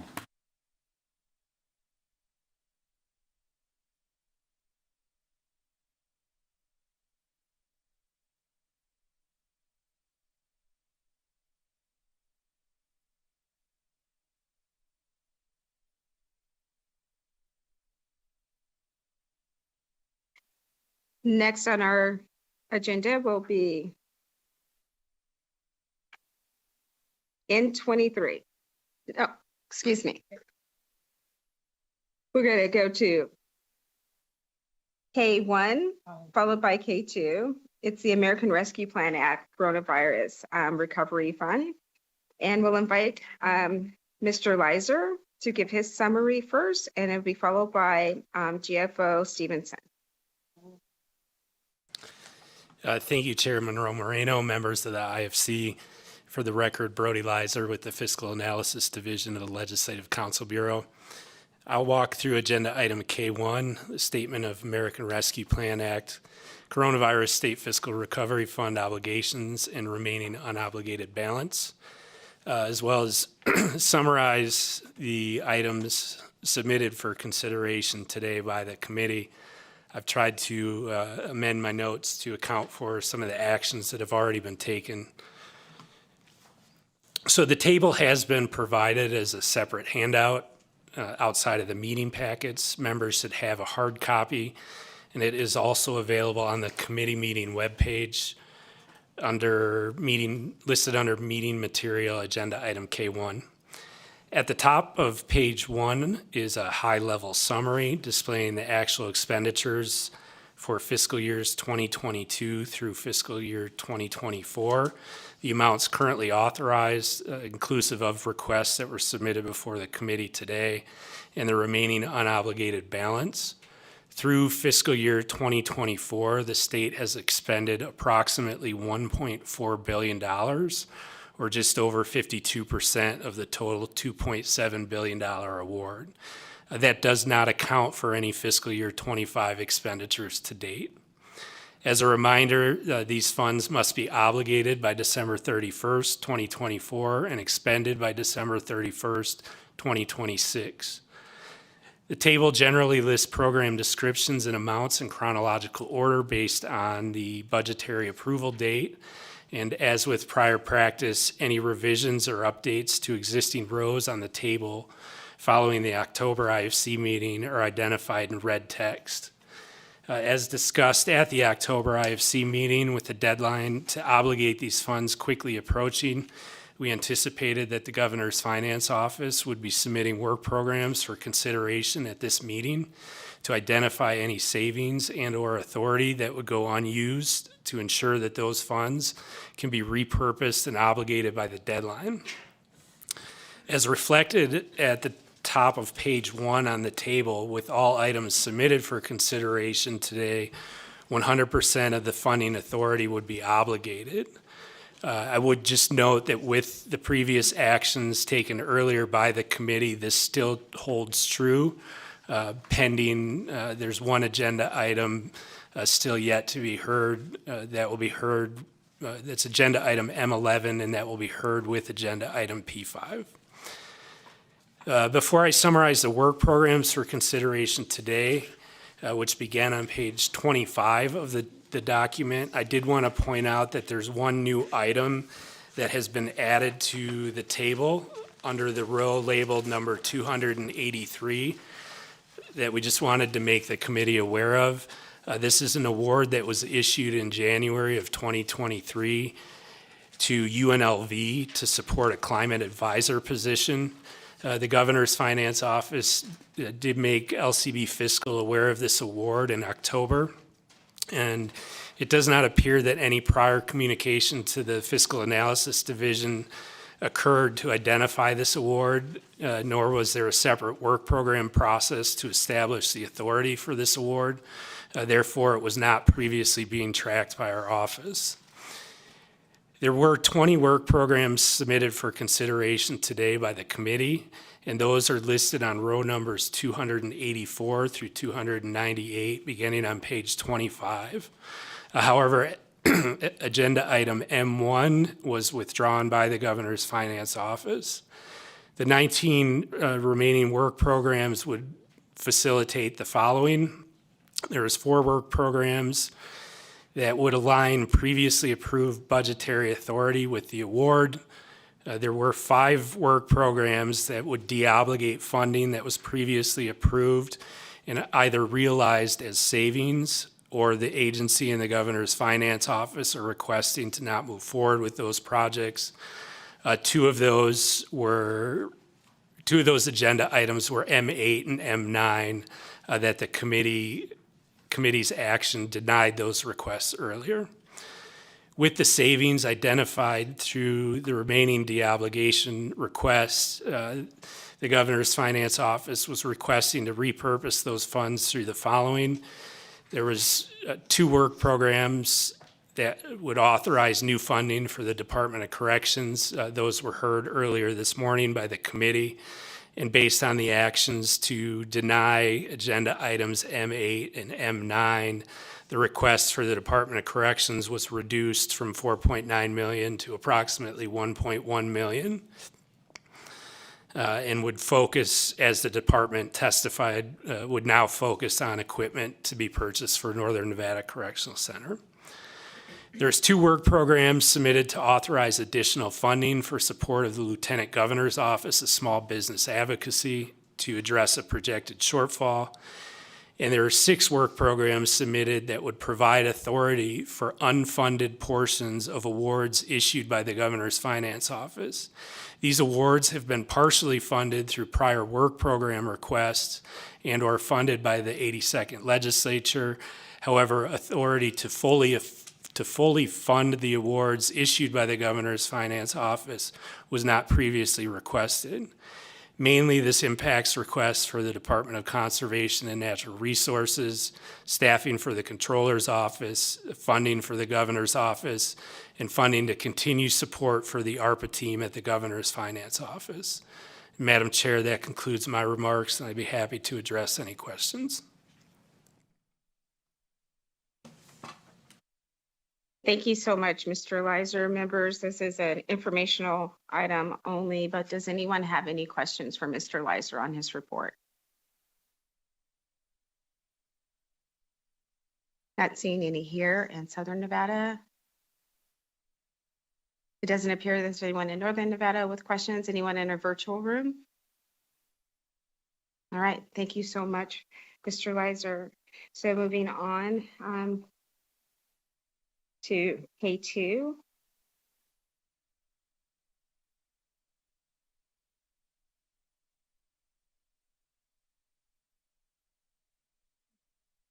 Good afternoon. Good afternoon, Madam Chair and members of the Interim Finance Committee. For the record, my name is Amy Stevenson, and I have the pleasure of serving as the Director for the Governor's Office of Finance. Before I make the presentation on the ARPA, I would really like to express my heartfelt gratitude to not only my staff, to LCB fiscal staff and the agency fiscal staff, or agency staff in general, as we've been trying to manage and track these ARPA funds. So our spreadsheet also matches Mr. Leiser's with the quick math that we had to do from previous actions that happened today.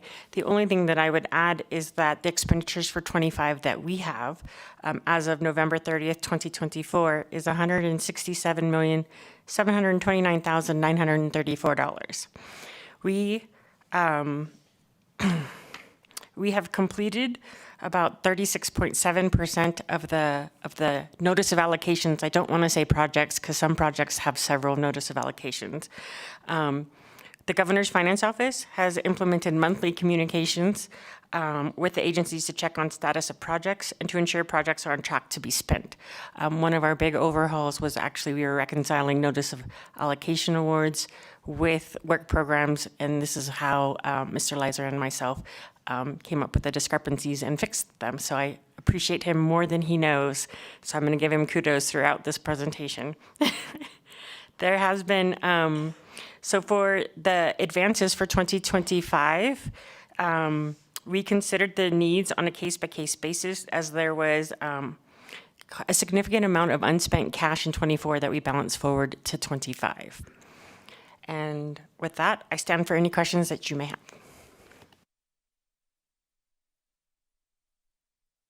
Thank you.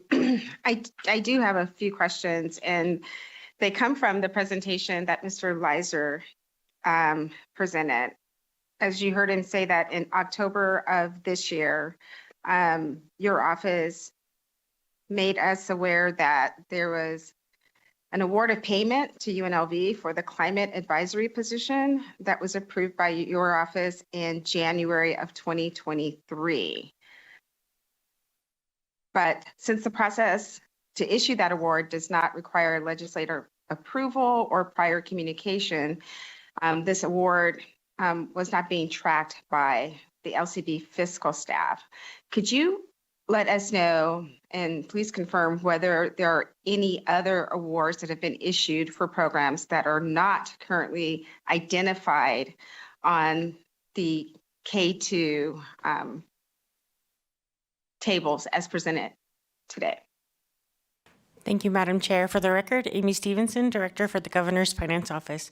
As I mentioned earlier in my presentation, we did a reconciliation from even before because ARPA started before I even started this position.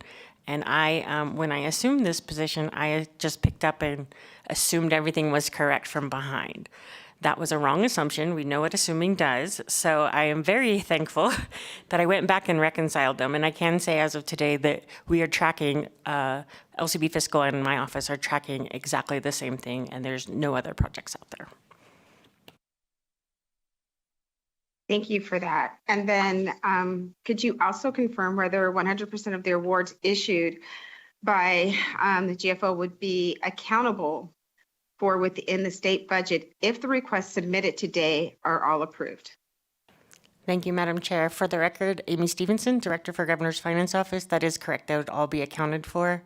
Again, it's part of that reconciliation process that we went through. Just a few more. Could you explain to us why the Governor's Finance Office did not previously seek budgetary authority for 100% of the awards that it issued to support staffing in the Controller's Office, the Department of Conservation and Natural Resources, the Governor's Office, and the Governor's Finance Office? When were those awards initially granted? I know you stated that some of these things happened before you got to the office. Do you know when they were granted? Thank you for the question, Madam Chair. For the record, Amy Stevenson, Director of Governor's Finance Office. These were actually awarded prior to me getting there. They were awarded when ARPA funds first came out, so I'm not quite. And the way that they were issued, they put multiple fiscal years, so they were. It's a bunch of confusion, and I can go through some, but there was an assumption that those were going to go into the budget, and that's why we didn't ask for prior authority, just the way it was being managed before I got there. So these are the ones that we thought they were going into a budget, and they didn't. They're work programs that needed to happen. So it was an error, and now we're trying to fix that.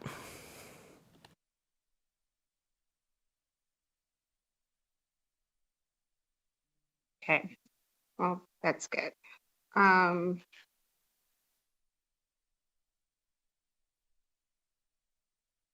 there, or what previously approved programs, if there are any, are at risk of not expending 100% of the award by the federal expenditure deadline as of December 31st, 2026? And what efforts are being taken to ensure that the funding will be expended for these projects? Thank you, Madam Chair. For the If I'm record, asking you to repeat, I apologize. oh, it's okay. I don't mind. For the record, Amy Stevenson, Director for Governor's Finance Office. So currently, all projects are on track to spend by December 31st, 2026. We are doing monthly communications. And by communications, it's not just a phone call. There are meetings and say, are there any hiccups? Do we need to help you move anything along? Can we figure out if it's not a contract, but we're currently working with every agency almost on a daily, monthly basis. When we do have any questions, we actually loop in Mr. Leiser from LCB Fiscal, and we brainstorm and collaborate to figure out what we can do to make sure that that gets paid. So we have included both your staff and our staff so that we can make sure these funds get expended. Thank you for that, and thank you for the work that both you and Mr. Leiser and your entire team have been doing on this. It's been a heavy lift, I know. So if additional savings are identified after December 31st of this year from individual project allocations, could you please explain whether any such savings would be eligible to be re-obligated to existing projects, or if those amounts would be required to be returned to the federal government? Thank you, Madam Chair. For the record, Amy Stevenson, Director for Governor's Finance Office. If there are savings from projects, and I don't want any, there won't be any because it's not going to happen. But if there are savings, now you're jinxing it because you're making me say this out loud. But if there are savings, we can allocate, according to Treasury guidance, we can allocate to previously approved and obligated projects. That's good to know. No, that makes sense. And then my last question, and then I'll ask members if they have any. Going back to the conversation earlier on M8 and 9, that lengthy conversation, do you know if DCFS has a contractor for that project, for the build out? And if so, do they have until December of 2026 to spend the funds? Thank you. For the record, Amy Stevenson, for Director of Governor's Finance Office. I'd have to double check on the contractor. I believe that our obligation was to DCFS, so that our notice of allocation obligated the funds. So I'd have to verify on the contractor. But they were on track to spend that through December 31st, 2026. The previous items came up because they thought there was a better way to spend that, not that they couldn't spend it. Perfect. Thank you so much. Members, do you have any questions? Not seeing any in Southern Nevada and not seeing any hands raised in Northern Nevada. Anyone in our Zoom room? All right. Thank you so much for the presentation and your patience with me with all the questions. Thank you.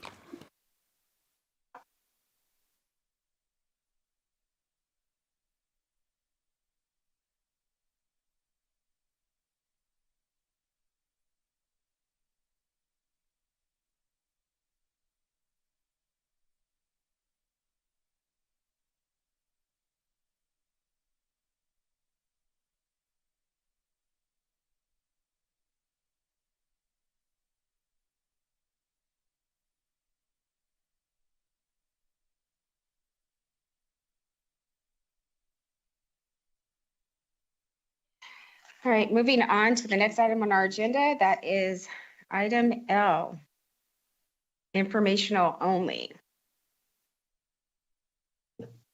And I believe it is the Nevada System of Higher Education.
Members, doesn't appear to be anyone in the audience at this time from the Nevada System of Higher Education. So we will come back to that item and we'll move on to item M11 and we'll hear item P6 with that.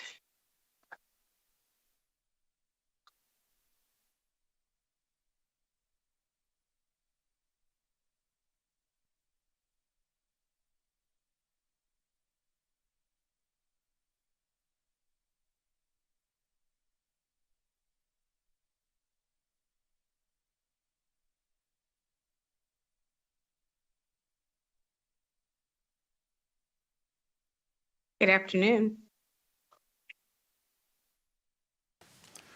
Good afternoon, Madam Chair and committee members. I am Administrator Will Lewis, State Public Works Division. I have with me Deputy Administrator Brian Walker.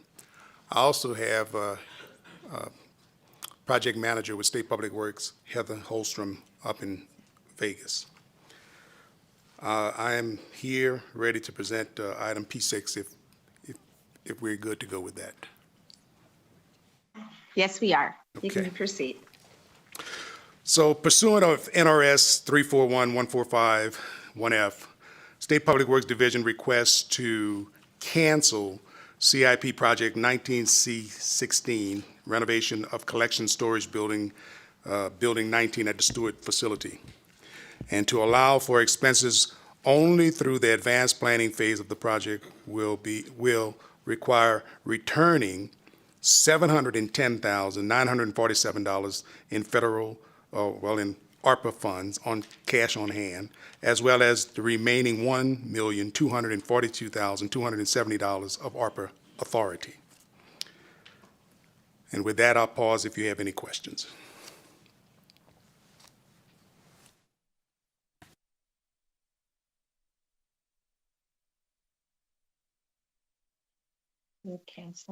Members, any questions?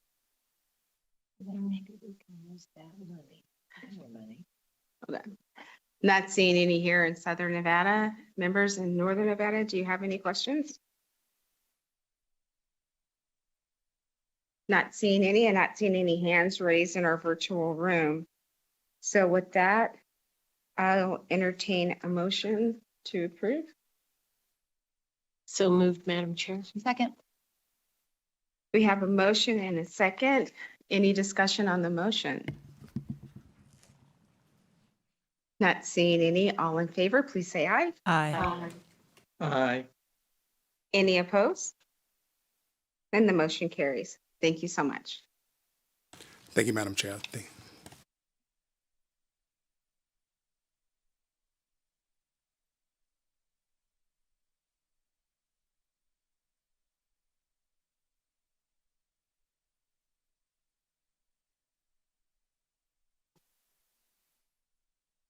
Moving on to the next item on our agenda will be from list N, item number 23.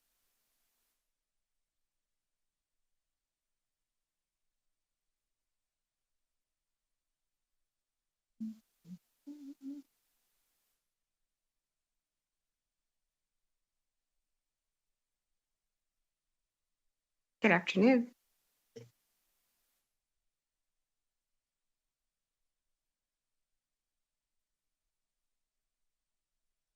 Good afternoon. My name is Melissa Mackin. I'm the Executive Director of the State Public Charter School Authority. We're here to present on item N23 for your consideration. This item requests a transfer of $2,005,331 from the reserve category to address the unplanned reduction in federal Title II awards for charter schools. With me today is Jennifer Bauer, Director of Finance and Operations, and I believe the Nevada Department of Education is in Carson City, and we are here to answer any questions that you may have.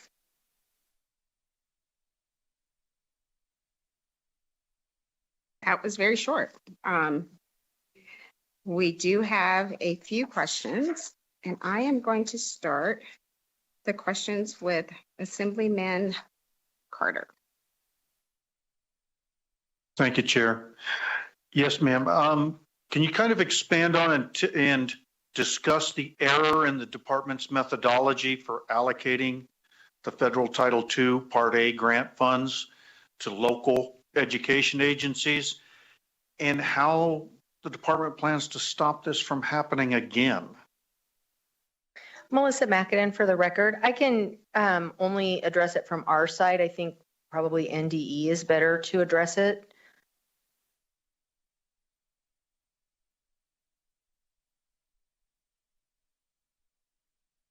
If there's someone at the table in Northern Nevada from NDE, could you respond to the question from, there we go. Thank you. Thank you, Deputy Superintendent Megan Peterson for the record. Earlier this late summer, it was identified through collaboration with our school districts and charter schools that there was a misinterpretation of the counts and how they were being applied within our Title IIA allocations. And so once that error was addressed, we continue to work with the school districts to address the information. We reached out to the U.S. Department of Education to identify what our next steps were, and are continuing to work through those conversations with the U.S. Department of Education to understand the full impact and what our next steps are. In terms of addressing this going forward, we have reviewed our policies and practices and have added additional levels of review, including within our fiscal department, to ensure that we have appropriate interpretations and validations in place to make sure this does not happen again.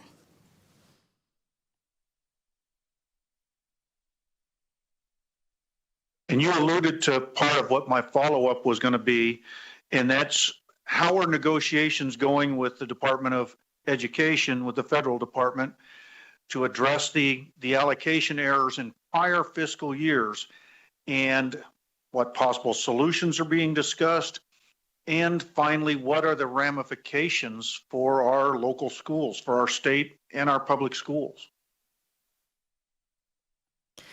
Deputy and Superintendent Megan Peterson for the record. Our conversations are going well. We are discussing a time frame in which the funds need to be repaid, which also identify the sources of the repayment of those funds. We are currently reviewing opportunities within funding that we have currently to self-heal. What that would look like in terms of potential ramifications is that parties that we have previously partnered with through either subgrants or contracts, we would not be able to enter into those agreements with them at this time.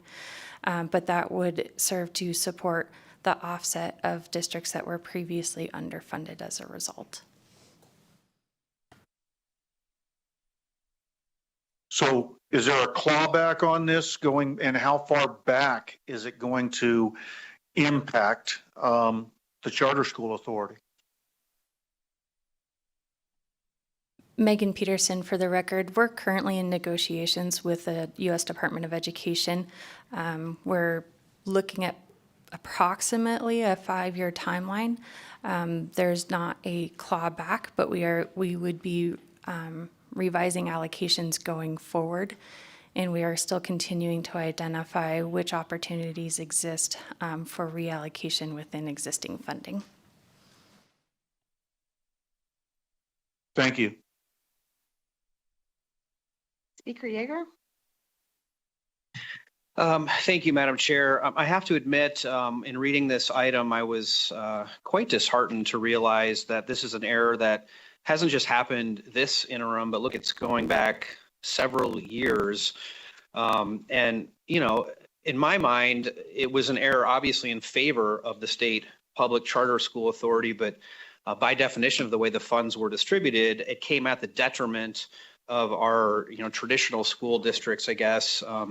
And in reading this, it seems to me, I could be wrong about this, but that this was not an error that the Department of Education identified itself. It was actually one of the school districts who identified the error. So, you know, when we're talking about, there's been a lot of scrutiny on some of the errors that have happened with the local school districts. And I just, you know, found this to be quite concerning because we're talking about a few $1 million this year, and who knows how much in the prior years. I guess that's still going on. So just for my edification, you know, I have some notes here, but could you talk about, and this is a question for the Department of Education, could you talk about what exactly the error was? You know, what happened for this monies to be misallocated, and then exactly how you were notified of that. I mean, I heard you say that you worked in collaboration with some other folks, but if you could just give us a little bit more detail, because I'll say it's highly concerning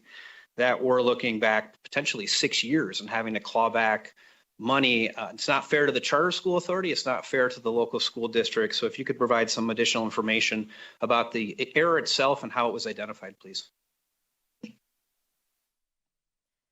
Megan Peterson, for the record, there was a mispointing of formulas within the workbook, and so the incorrect enrollment counts were pulled. And so that is where one of the school districts, through their own validation, and when we send these books out after we've had our 8 sets of eyes on it, we now have exposed it to 70 plus entities times their 2 eyes, so over 150 eyes looking at this, and they were able to identify a mispoint in this calculation within the formulas. And so that is when they brought it to our attention, and we did then sit down and look at those in more detail to make sure that it was not broader in scope, but also just within those areas that we were identifying.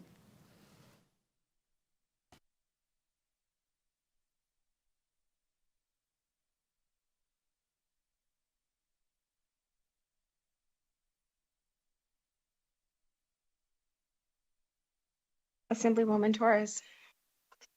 Thank you, and thank you for coming here today. I just have a couple clarifying questions. So have any of the state public charter schools obligated any funding since after they were notified in September 2024, to your knowledge? Melissa McAdam, for the record, to our knowledge, no schools have obligated additional funds since we alerted them to this situation. Thank you. And for the benefit of my colleagues too, can you discuss some of the impacts that this funding has on the charter school operations and just like a standard charter school, public charter school here in our community? How does this change impact them? Melissa McAdam, for the record, absolutely. So at the time that we identified this issue, or NDE identified this issue and let us know on August 1st, obviously school had started in Clark County. Teachers were back to work. And so we immediately determined that our schools had obligated over $3 million in salaries. So these are people who are at work.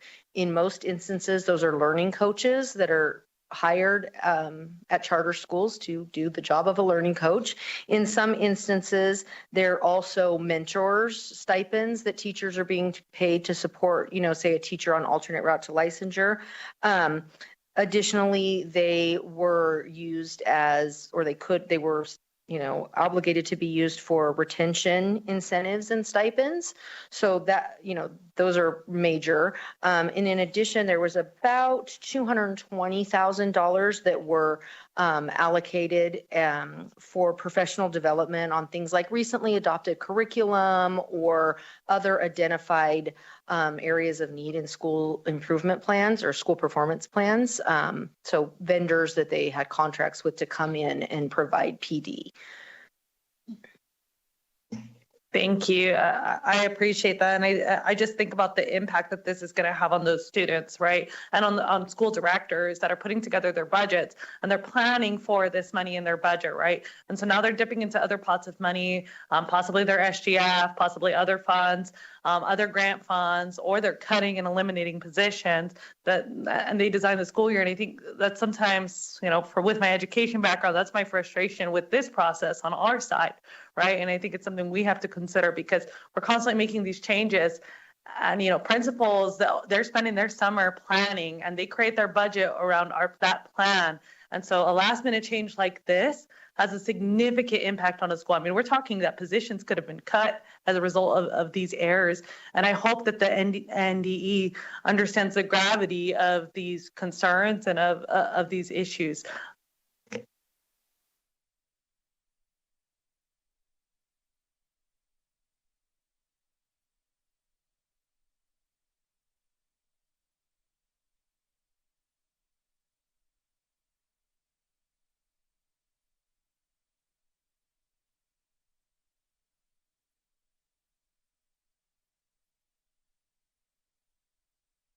Could you tell us why the State Public Charter School Authority is not requesting to replace the funding needed to hold all of its sponsored chartered schools impacted by the grant distribution error harmless? Yeah, Melissa McInerney for the record. Truthfully, we felt like the right thing to do was use our reserves to make these schools as whole as possible.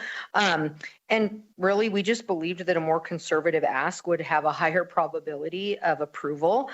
Obviously, if it's the will of the committee to make these schools whole, we can absorb the increase in transfer from reserves, and we are prepared to do that if it's the will of the committee.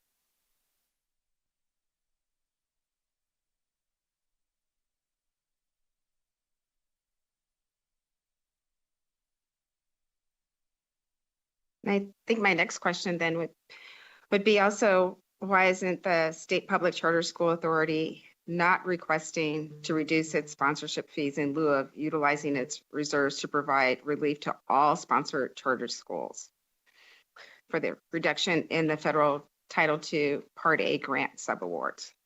Melissa McInerney for the record. So right now, our Title II award, even the reduced award, has not been approved by NDE.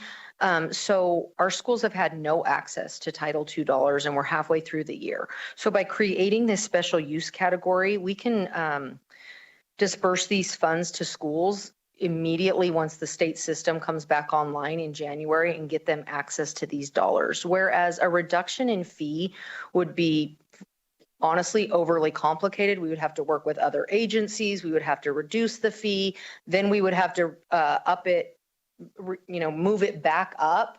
The time when we would move it back would vary from school to school, right?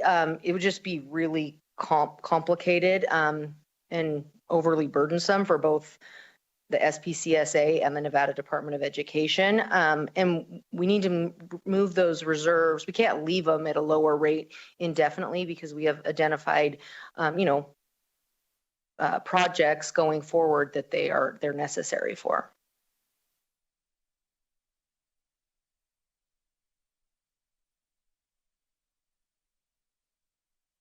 Have you thought about or considered doing a holiday in the fees until you meet that reduction amount?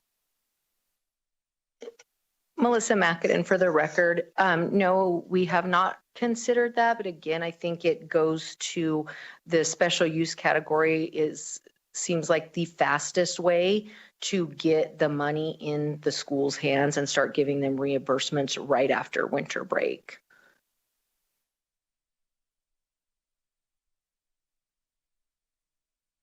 Members, any other questions? It's not a wonderful position to be in for the schools or us. Not seeing any questions from any other members here in Southern Nevada. Any members in Northern Nevada are in the virtual room with questions?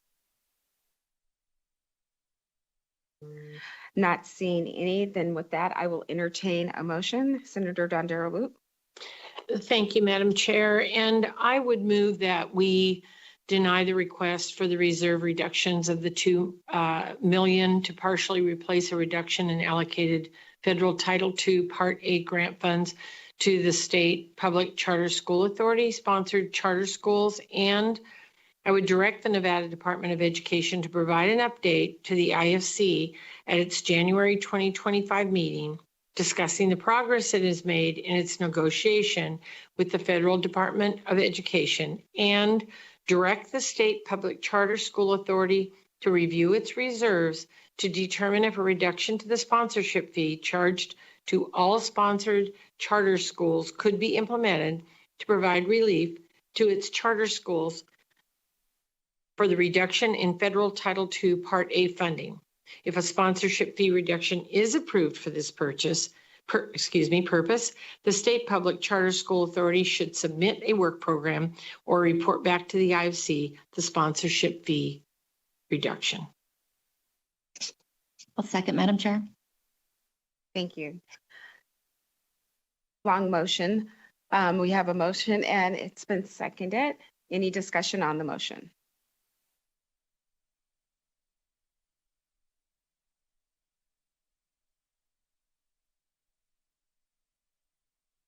Not seeing any one here with discussion on the motion in Southern Nevada, not seeing any hands raised in Northern Nevada or in our virtual room. So with that, I'll accept. All in favor? Aye. Aye. Aye. Any opposed? Nay. Who was the nay? Carrie Buck. Thank you. We have one nay from Senator Buck. The motion carries.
Okay, next item will be N97.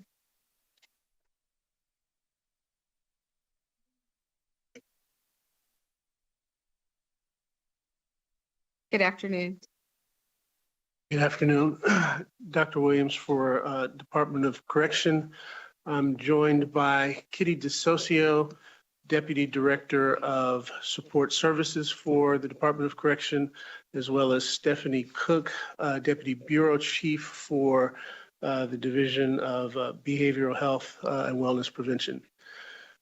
We are here seeking approval to transfer funds from DHHS to the Department of Correction to support a pilot program to expand the medications for opioid use disorder treatment.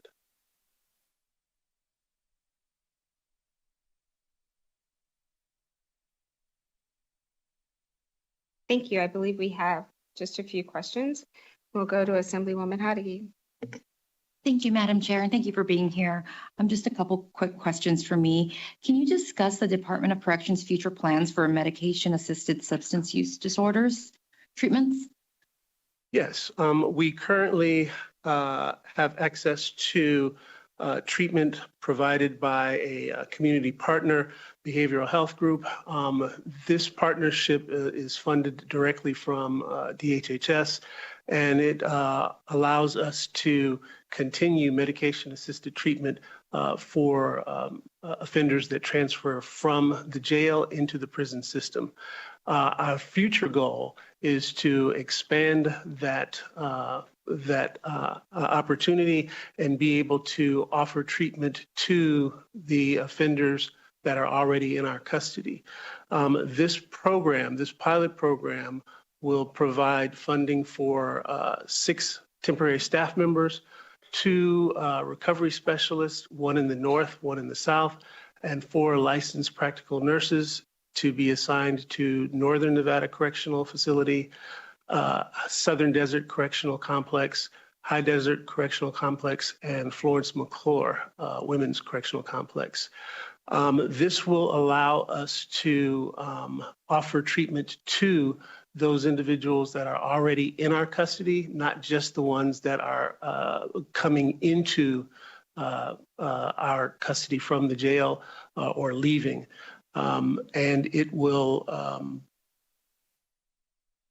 also allow us to offer buprenorphine as well as Vivitrol upon departure. And just one last question, but do you know, does the Division of Public and Behavioral Health intend to provide funding from the Opioid Strategic Response Grant to DOC on an ongoing basis? I'll defer to Deputy Bureau Chief Cook.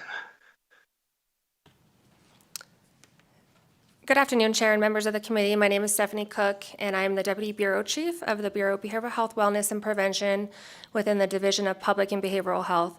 I also serve as the Nevada State Opioid Treatment Authority. Our Bureau oversees the State Opioid Response Grant from the Substance Abuse and Mental Health Services Administration at the federal level. This discretionary grant oversees various initiatives to support prevention and treatment activities for individuals with opioid use disorders and stimulant use disorders. Our collaboration with NDOC is a priority project of ours with support from our federal partners. This project has been written into our current 3-year grant running through September of 2027. We intend to support the ongoing needs of this project, but must work within the limitations of our grant. The breadth of the scope of the MOUD needs within the correctional settings is unknown at this time. We know based on national data that as high as 80% of those incarcerated have a substance use disorder. As much as we are able, we are here to support the MOUD treatment needs of incarcerated individuals, ensuring the resources are available for NDOC staff, as well as the individuals needing services. Our teams within both departments are committed to this work. Happy to answer any additional questions.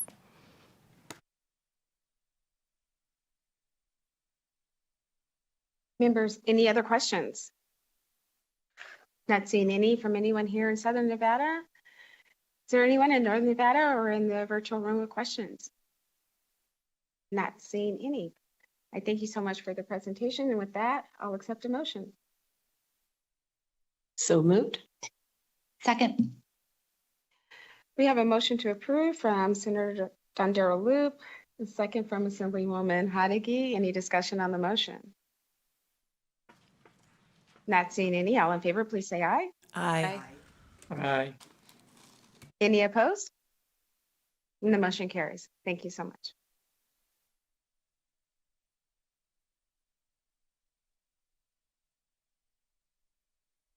Moving on to our next item on our agenda is going to be N109. Department of Public Safety, State Fire Marshal.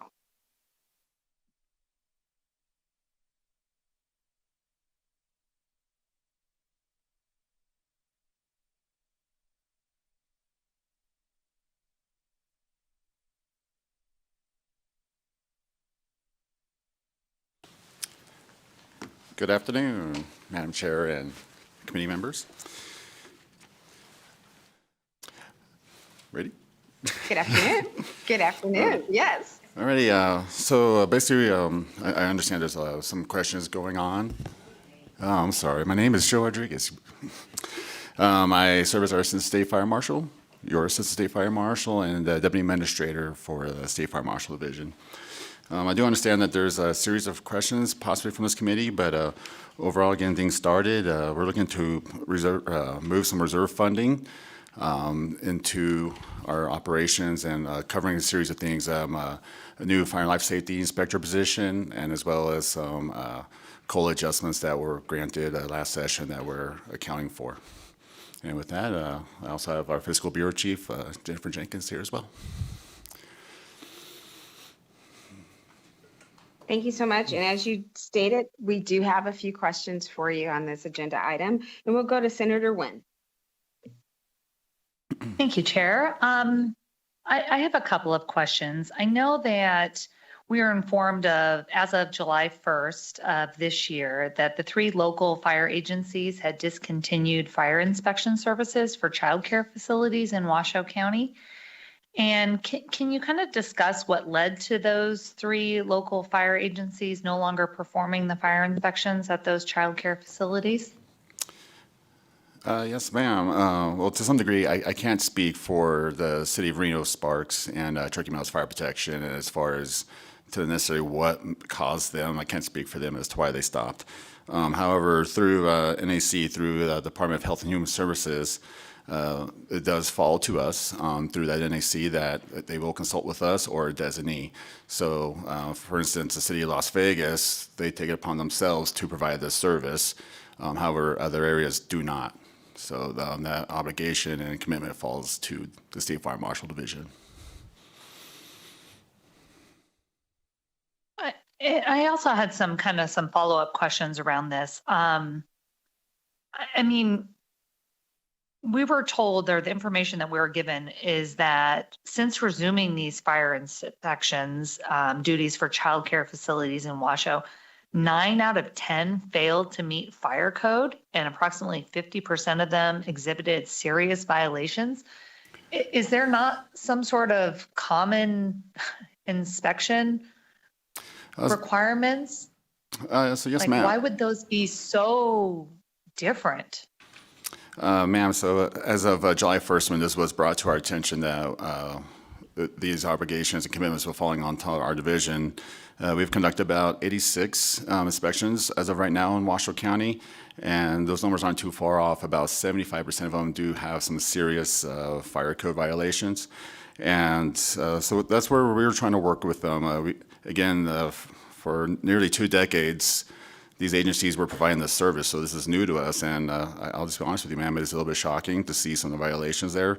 So we are looking to educate these businesses, and we want to keep them open. We're working with them, and it's not our goal to shut places down. However, we're trying to toe that line of, safety and security for these kids, especially this vulnerable community, as well being sure that we can help keep these businesses open. So we are in the process of trying to get word out to them and understand that this is the base fire code. We do have these things in place, different education materials that we could provide.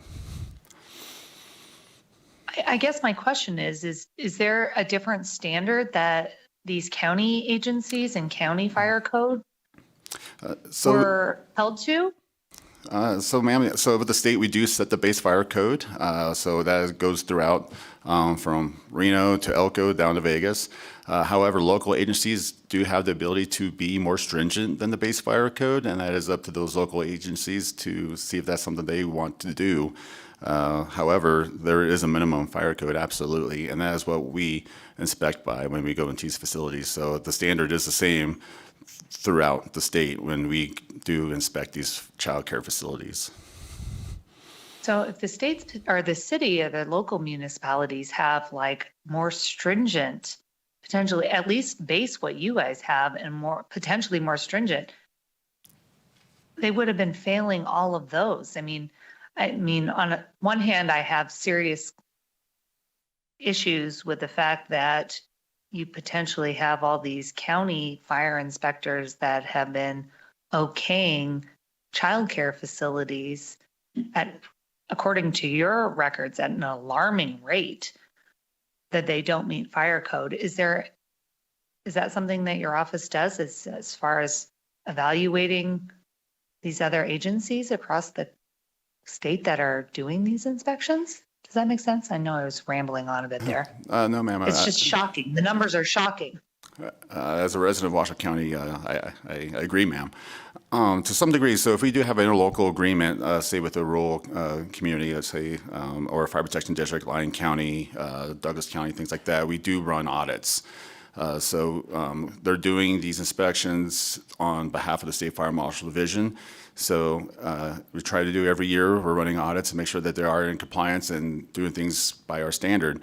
However, by statute, outside of Washoe, Carson, and Clark County, we don't have too much jurisdiction aside from making sure that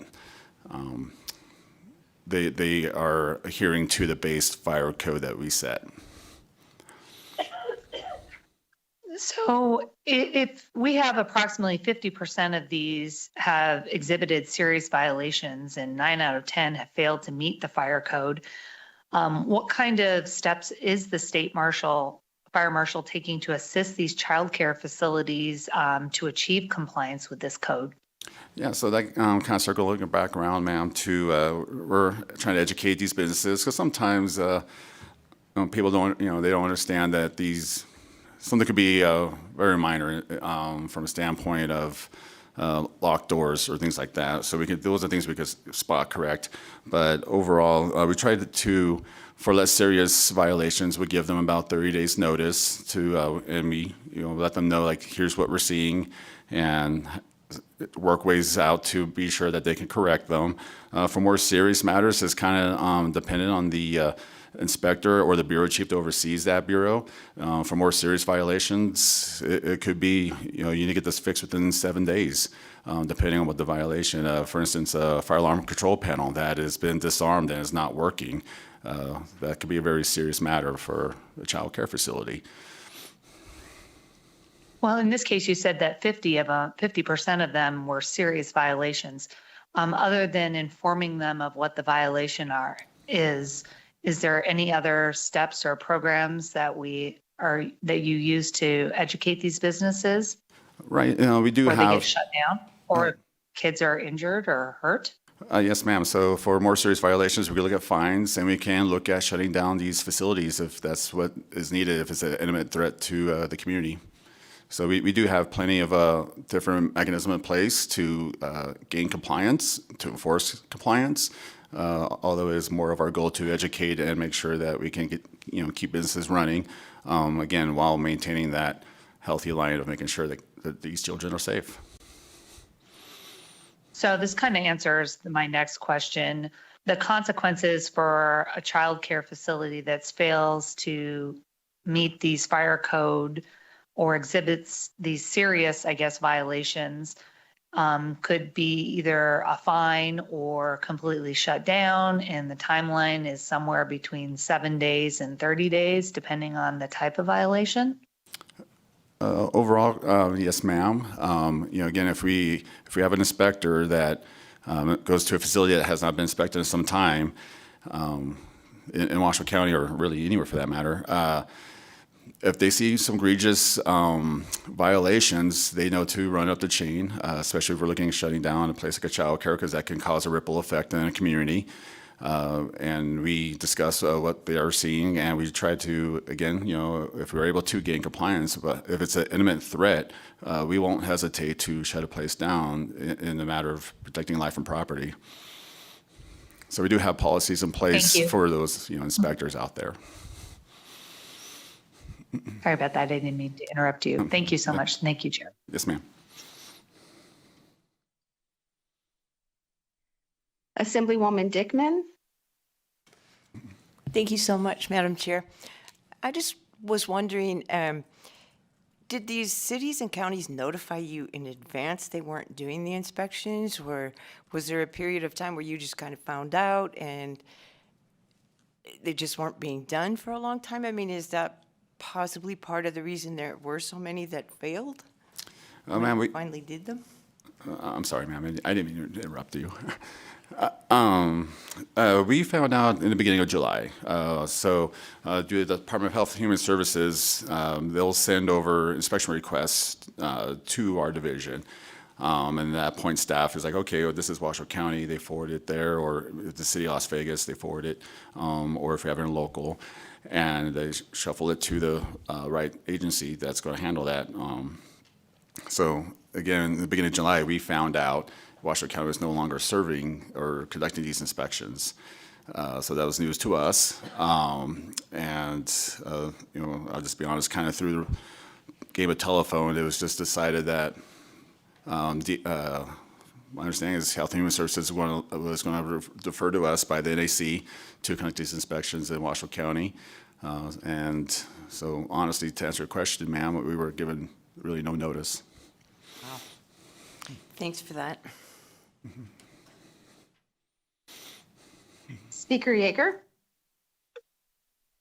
Thank you, Madam Chair. And I guess I have two questions. First, a comment. I mean, thank our lucky stars that nothing happened at one of these facilities, and we would be here asking these questions about whether they weren't inspected or why the inspections didn't show these things. So I guess first question is, under statute or regulation, are these facilities required to be inspected on some kind of a regular basis, or is it when you get a request to do an inspection?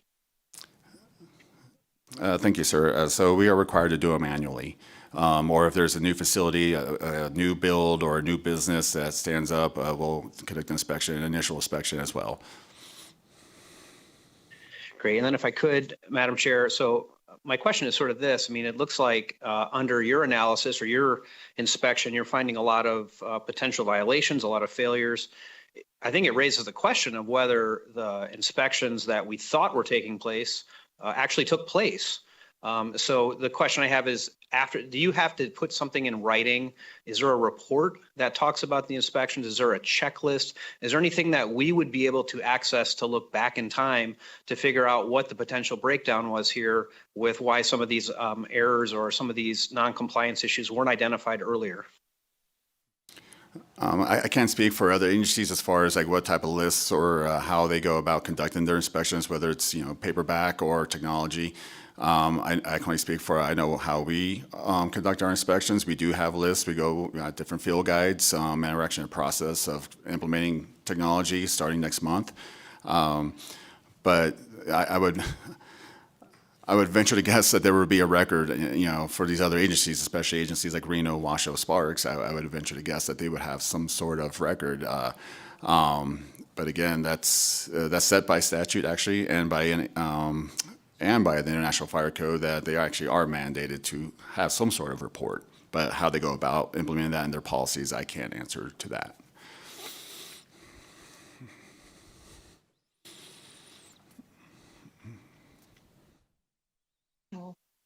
Members, any other questions? Not seeing anyone else here in Southern Nevada. And it doesn't appear there's anyone in Northern Nevada with a question. Anyone in our virtual room with a question? All right, not seeing any. With that, I'll entertain the motion. So moved, Madam Chair. Second. We have a motion for approval and a second. Any discussion on the motion? Not seeing any. All in favor, please say aye. Aye. Any opposed? And the motion carries. Thank you so much. All right, thank you. Happy Members, holidays. Happy holidays to you too. We have the presenter back in the room for item L on our agenda, so we'll go back to that. And remember that this is just an informational item only. So I will invite the Nevada System of Higher Education to the table. Thank you. Good afternoon. For the record, my name is Robin Hager. I am the Budget Director for the Nevada System of Higher Education, System Administration. This work program fixes a technical error to change the category on a work program that was approved at the October 2024 IFC meeting. We just needed to change the category from category 19 to category 10. No dollar change. So I'm happy to take any questions if you have any. Thank you. I do not have any questions. Members, do you have any questions for this agenda item? Not seeing any. Thank you so much for coming in and coming back to share that information with us. And happy holidays to you.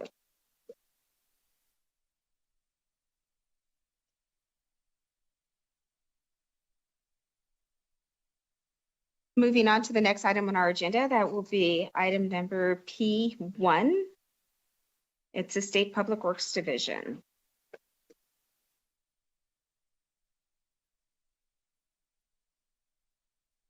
Request to modify the scope of CIP Project 21-E01, a loading dock at the North Las Vegas Readiness Center.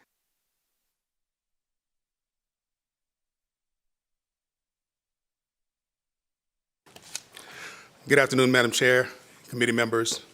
Again, for the record, I am Administrator Will Lewis, Public Works. I have with me Deputy Administrator Brian Walker, and with National Guard, Jamie. I'm sorry, Jamie, help me out. I'm Deputy Director of the Installations Environment for the Nevada Army National Guard. Fantastic. So we have before you, pursuant of Section 23 of the Assembly Bill Number 1, the 34th Special Session, State Public Works Division requests to modify the scope of CIP Project 21-E01, which is a loading dock at the North Las Vegas Readiness Center. We request to increase the authority to receive and expend an additional $222,995, which is comprised of $147,398 in federal funds and $75,597 in state funds. Pursuant of NRS 341-14451F as well, we request to transfer $75,597 from CIP Project 21E04, which is a security fence addition at the Carline Readiness Center.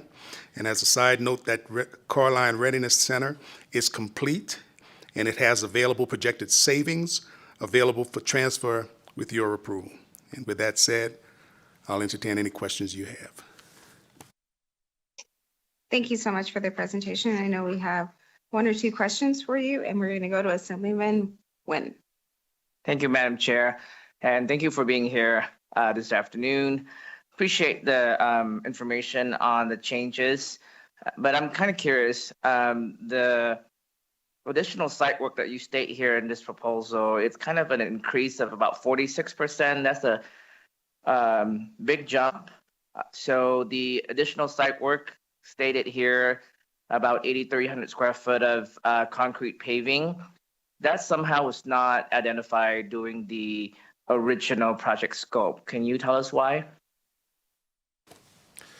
Administrator, first of all, thank you for the question. Administrator Will Lewis, for the record, the original, as you stated, the original CIP assumed a minimum amount of paving for the project. That was our goal. However, the agency requested a paved drive in lieu of gravel-based drive from the access road to the loading dock. So in short, this was an agency request, and we thought it was advantageous to do that because of the maintenance that goes or that comes along with a gravel-based drive.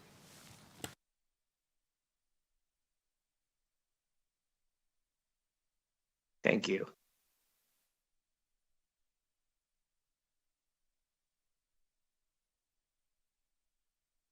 Members, any other questions? Not seeing any here in Southern Nevada, seeing no hands raised in Northern Nevada or on our virtual screen. I'll entertain a motion to approve. So moved. We have a motion and a second. Any discussion on the motion? Not seeing any. All in favor, please say aye. Aye. Aye. Any opposed? The motion carries. Thank you so much. Moving on to P2. Request to cancel CIP project 21-M49. Again, Administrator Will Lewis, for the record. Madam Chair, you have before you, and committee members, you have before you, pursuant of NRS 341-145-1J, the State Public Works Division requests to cancel CIP Project 21M49, which is the building renovation to the Las Vegas Purchasing Warehouse. Upon your approval, I'd like to add, approximately $969,423 in agency funds will be available for future actions. So with that said, I'll entertain any questions you may have. I just have one question. Could you say that dollar amount again for me? I'm sorry. Yes. Administrator Will Lewis, for the record, approximately $969,423 in agency funds will be available for future action.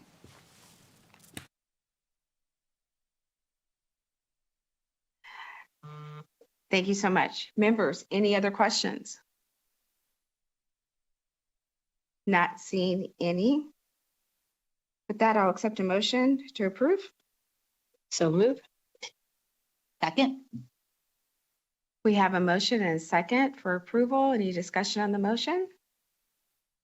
Not seeing any. All in favor, please say aye. Aye. Any opposed? And the motion carries. Moving on to item P3, a request to cancel CIP project 21-P01. Thank you, Madam Chairman. Again, Administrator Will Lewis, for the record.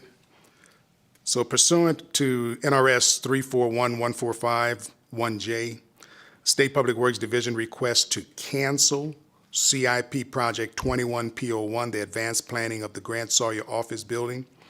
As many of the committee members are aware of, that building is going through auction as we speak.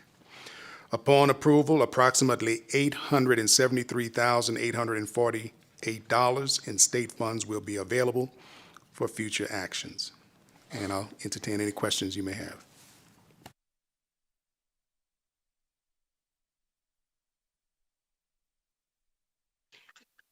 We do have one question. Senator Dondero Loop. Thank you very much. And because this concerns Grant Sawyer and the cancellation of that, will that stand? And I'm just wondering if we had any bids today, and if we didn't get any bids, will this still just be canceled? Administrator Jack Will Robb Lewis. for the record. Oh. I'm here, Will. Jack Robb for the record. I'm regretful in saying no, we did not receive any bids today. It wasn't a surprise. We were hopeful. We have plenty of interest. At the auction, the city of Las Vegas, Steve Ford with the city, we had good conversation. They were trying to get rid of Cashman at the same time we're trying to get rid of Grant Sawyer. And what it comes down to is the zoning. There's plenty of interest, but nobody's going to put $19.5 million on the line until they know for sure what that zoning is. So on the Cashman property, the city is very diligent on that. They're hoping to be back out to auction in the next few months, and we are going to team with them and go to auction and get both properties sold and be done with both Cashman and Grant Sawyer. Thank you very much.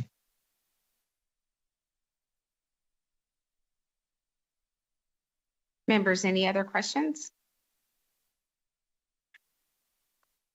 Not seeing any. With that, I'll entertain a motion to approve. So moved. Second. We have a motion and a second. Any discussion on the motion? Not seeing any. All in favor, please say aye. Aye. Aye. Any opposed? The motion carries. Moving on, next item will be P4, request to modify the scope of CIP project 23-P04. Thank you, Madam Chairman. Again, Administrator Will Lewis for the record. Pursuant of NRS 341-145-1F, State Public Works Division requests to modify the scope of CIP Project 23P04, Advanced Planning of the North Las Vegas State Veterans Home, to increase the size from 120,000 square feet to 156,700 square feet. This request will result in a no-dollar change in funding. And with that said, I'll entertain any questions you may have.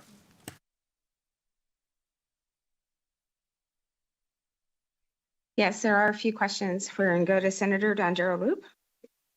Thank you very much. And if this is approved, how would the additional 36,700 square feet requested in this scope modification impact the estimated construction cost of that North Las Vegas State Veterans Home?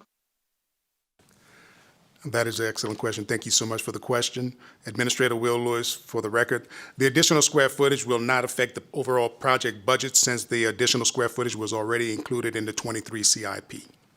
Thank you.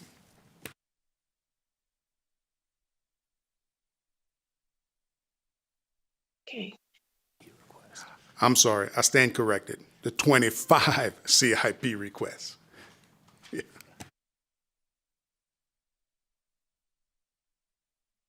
Thank you for that correction. Members, any other questions? Seeing none, I'll accept a motion to approve. So moved. Second. We have a motion and second. Any discussion on the motion? Not seeing any. All in favor, please say aye. Aye. Aye. Any opposed? And the motion carries. Moving on to P5, request to modify the scope of CIP project 23-P06. Thank you, Madam Chairman. Administrator Will Lewis for the record. So pursuant of NRS 341-145-1F, State Public Works Division requests to modify the scope of CIP Project 23P06, which is the advanced planning of the Southern Nevada Forensic Facility. We're requesting to increase the size from 196,000 square feet to 200 square feet. Again, this will result in a no change to funding if approved. And again, I'll entertain any questions you may have. I believe we do have a few questions on this, and I'm going to start with Speaker Yeager. Thank you, Madam Chair. I just wanted some clarification. I think the original plan for this facility had double occupancy in the planning, but now we're increasing the scope because of the need for single occupancy for these particular offenders. And just wanted to ask why that wasn't caught initially, or what caused you to have to modify to get to single occupancy when we were originally told double occupancy. Excellent question. Appreciate it, Councilman Yeager.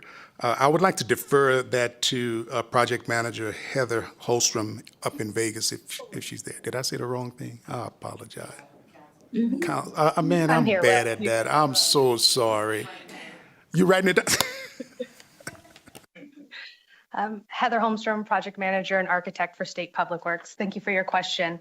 During the initial CIP process, we used our latest psychiatric facility as our baseline for that estimate. That was Rawson and Neal, which serves civilian patients. During the design process, we determined that the safety for patients and staff, as well as the therapy models, require single occupancy, not the double occupancy we have at Rawson and Neal. Thank you for that response, and no worries. I'm happy when anyone calls me anything that's not a nasty name these days, so no worries at all. Thank you, Madam Chair, for letting me ask the question. Assemblywoman Hadigi. I have to ask because we're doubling the footprint. So are we building out, building up? Because this is exactly in the same location we were just discussing this morning, right? So is this going to be impacted in any way by the Campus for Hope? We are currently planning for the project, Heather Holmstrom for the record, currently planning for the project to be on the existing solar field site that's no longer functional, as well as a few of the other DRC buildings in that area. We are going up 4 stories. Thank you. Assemblyman Carter. Thank you. And that led into the existing buildings. Are they currently occupied? And if so, what are the contingency plans for those operations that are in those buildings currently through construction and moving back in? Yes, sir. Those buildings are currently occupied by the DRC facility. As part of this project, we are also planning replacements for those facilities, and a construction request has been put in the board rec for 25 CIP. So help me understand what's going to happen to those occupants now in those operations during construction. Jack Robb for the record.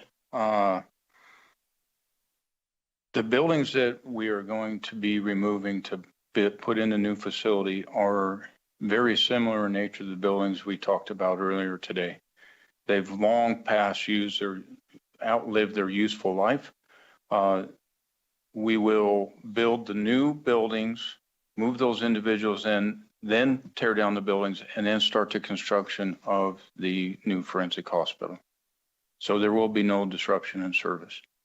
I'm going to jump in real quick. Heather Holmstrom for the record. That's true for 2 of the new buildings. One building will be providing temporary offices to relocate one group of individuals and staff during the construction process.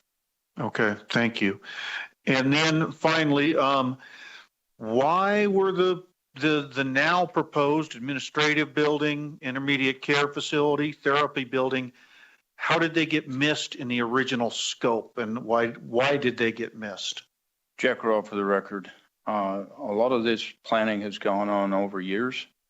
And part of my role as prior Director of Department Administration and my current role as Chief Innovation Officer is to challenge the status quo and look for a more holistic approach on how we tackle problems. If we stayed on the current site that was selected and not affect these other buildings, we would have gone 7 stories, which increases construction costs tremendously when you go that high. So a better solution, knowing that these other buildings had outlived their useful life, was to replace those buildings, spread that footprint out, and then have a better overall solution for both agencies affected and the people we serve.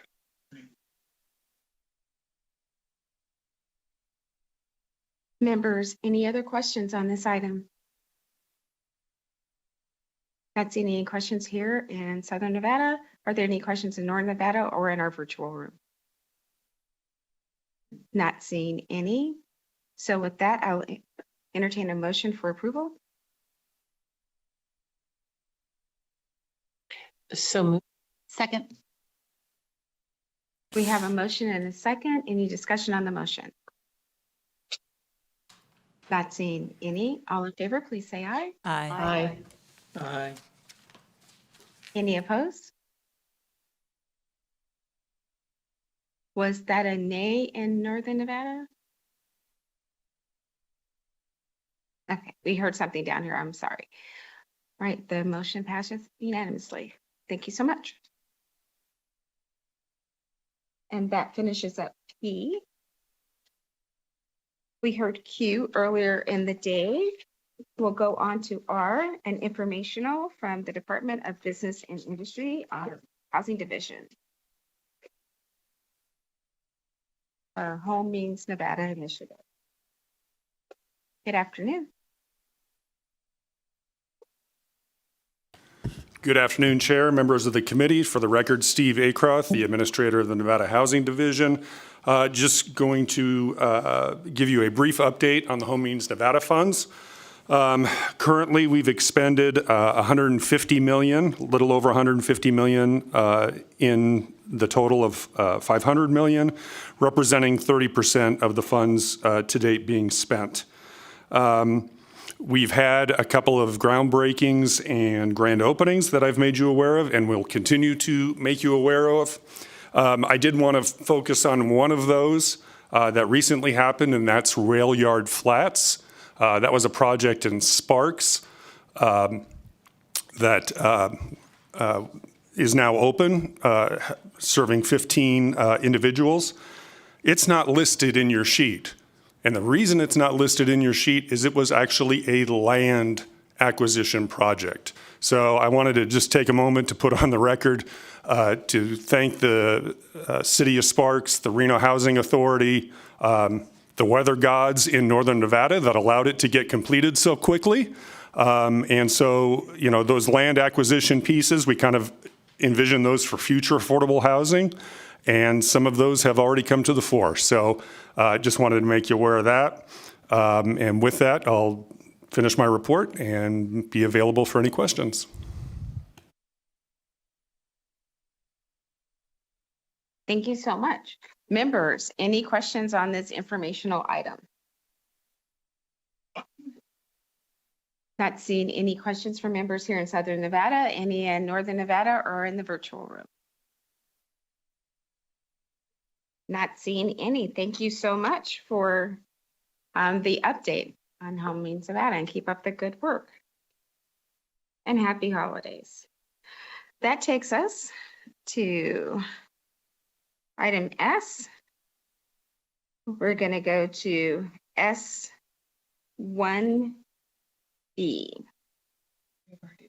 Oh, we did do that. S number 8. S8, the Department of Transportation. And again, members, this is only an informational item.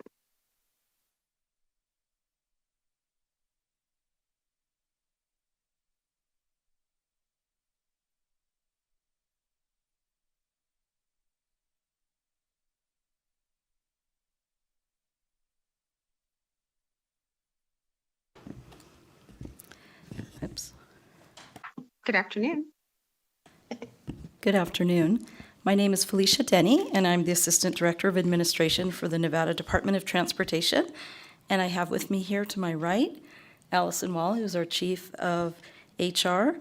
And we also have Keisha Harris, who's a Deputy Administrator for the Department of Human Resources. Oh, sorry? I think I got her title wrong. Oh, Michelle Garten, I'm sorry. So just a little brief summary of this item. The Department of Administration Division of Human Resource Management is centralizing their EEO function. And as a part of this centralization, NDOT's EEO officer position was transferred to DHRM. And since NDOT needed some of the functions of the position that we transferred over to complete our tasks, we requested a Personnel Officer 2 position to cover these duties.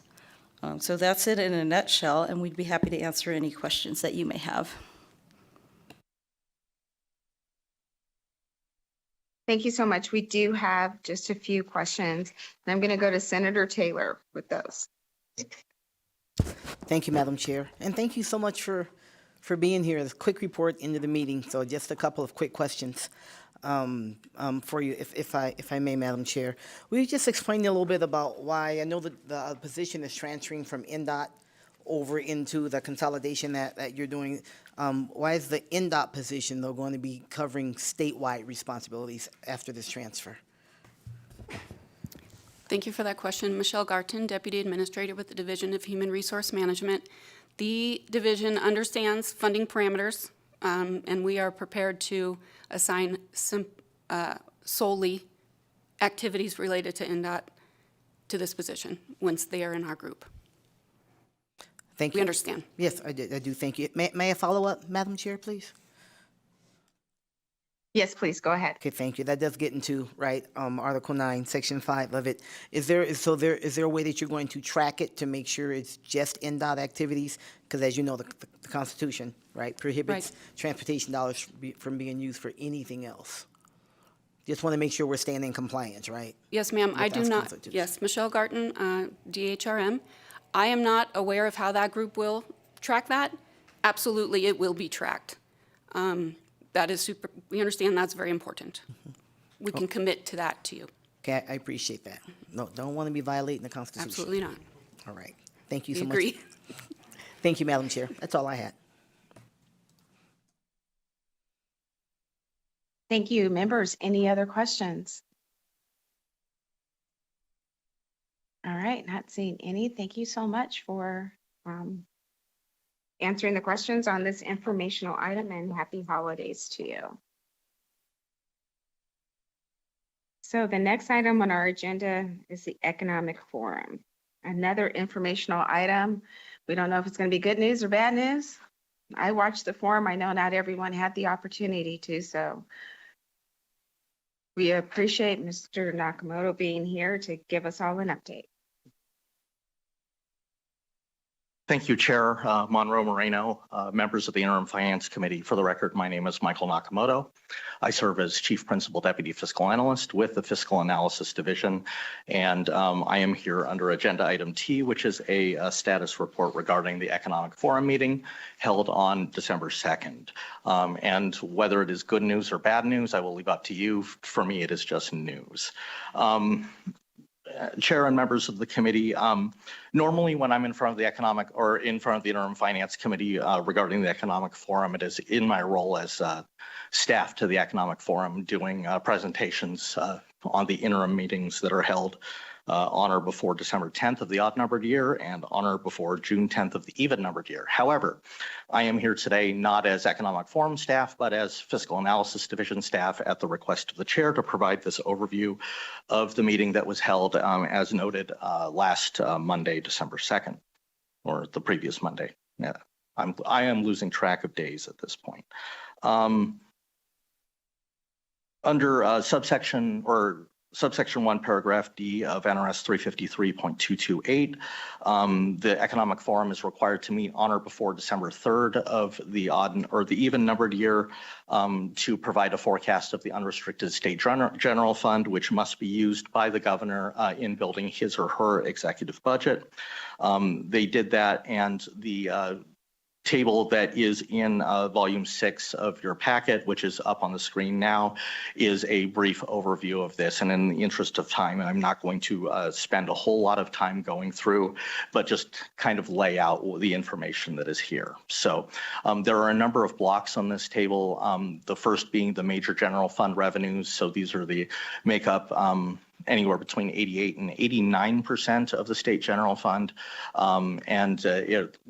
Basically, this table is laying out the FY24 actuals as well as the forecasts that were approved by the Economic Forum for FY25, 26, and 27, as well as comparisons of each of the biennia. The 23-25 biennium consisting of the actual collections for FY24 and the revised forecast for FY25 that was approved at the meeting on December 2nd, as well as the forecast for the upcoming biennium.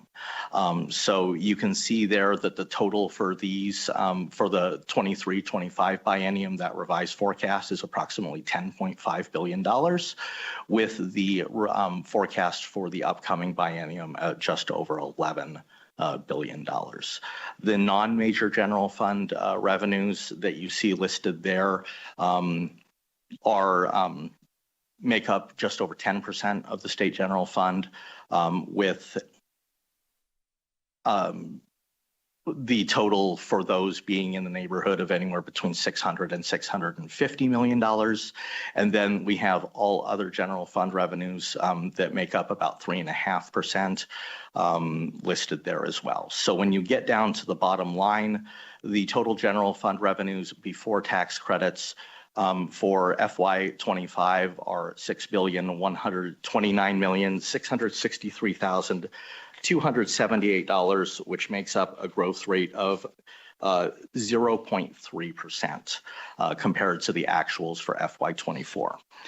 In FY26, the total of $6,276,422,384 represents a 2.4% increase. And again, this is before tax credits compared to FY25. And then in FY27, the total of $6,456,806,884 is a growth of 2.9% compared to FY26.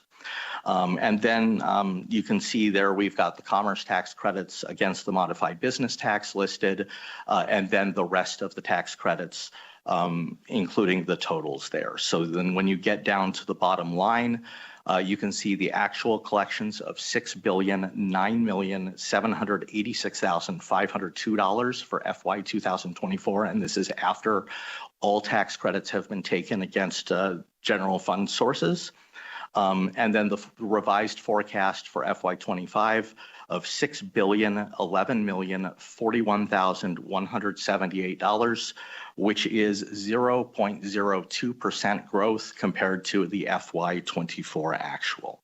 I will note, though, that this revised forecast for FY25 after tax credits is approximately $132.1 million higher than the Economic Forum's original May 1st, 2023 forecast for FY 2025.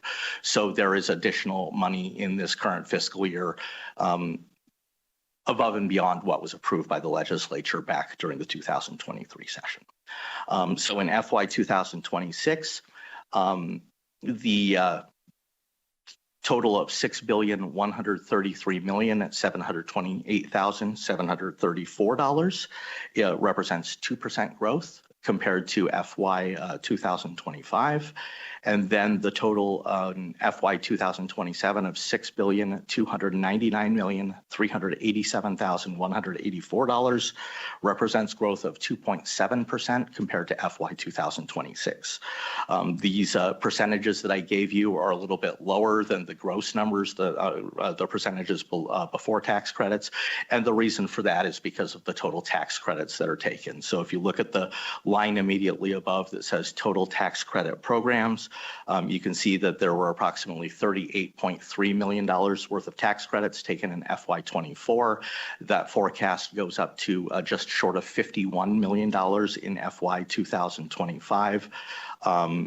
And then increases again in FY 2026 to approximately $72.3 million, primarily driven by the baseball stadium tax credits that were approved by the legislature in Senate Bill 1 of the 35th special session back late last spring. And then in FY 27, that number increases again to about 83.1, a little less than $83.2 million. For FY 27, primarily driven by the reauthorization of the Nevada New Markets Jobs Act from Senate Bill 440 from the last legislative session. So then on the next page is Table 2, and this just gives kind of a high-level overview of the comparisons between that May 1st, 2023 forecast for FY 24 and 25. Compared to the December 2nd, 2024 forecast for FY 25, 26, and 27. So the actual collections in FY 24 of $9,786,502 were 4.7% or approximately $285.2 million higher than that May 1st forecast. And then the revised forecast you can see of $6,011,041,178 is 2.2% or $132.1 million higher than that original forecast from May 1st. Then the forecast there you can see for the 25-27 biennium of $12,433,115,918 suggests that now this 25-27 biennial forecast is approximately $412.3 million or 3.4% higher than the revised forecast for the current biennium, which is the revised 25 forecast and the 24 actuals, and then approximately $829.6 million higher than the original forecast for the 23-25 biennium from May 1st, 2023. And I realize that was a lot of information to go through in a very short period of time, but at this point, I will open myself up for questions. Thank you. Members, some folks were looking at the screen. It is in the table that Mr. Nakamoto was referring to is in your backup documentation. Does anyone have any questions? Speaker Yeager. Thank you, Madam Chair, and thank you for the presentation and happy birthday as well. Nice of you to spend your birthday with us talking about the Economic Forum. I have a couple of questions to the extent you can shed light on this. So if we start with the non-major general fund revenues, it looks like the one that sticks out to me there is the cigarette tax being down about 10% biennium to biennium. Any reason or any way that we can account for that, or is there something broader to be read into this? Just any insight you can provide from the Economic Forum about how we should look at that 10%, whether we should think that's going to be something long-term or a short-term blip downward. Speaker Yeager, Michael Nakamoto for the record. First, I will note that this is the gift that keeps on giving. But second, to directly answer your question regarding the cigarette tax, simply put, people are smoking less. This is not a new trend. This is something that we in fiscal who are paying attention to the cigarette tax have been observing probably for the last 15 years or so. That if you go back, in fact, to the 2015 session, which was the last time that the cigarette tax was increased, almost immediately after that, the collections started to decrease. And its consumption is going down due to the number of public health initiatives and just the desire of people to either smoke less or they are moving to vaping or other products of that nature. And given that, I would say that this is probably a trend that will continue. Great, thank you. And if I could, Madam Chair, moving on to the major general fund revenues, the big one there looks to be the live entertainment tax coming in about a 7% reduction with, more of that coming from non-gaming than gaming.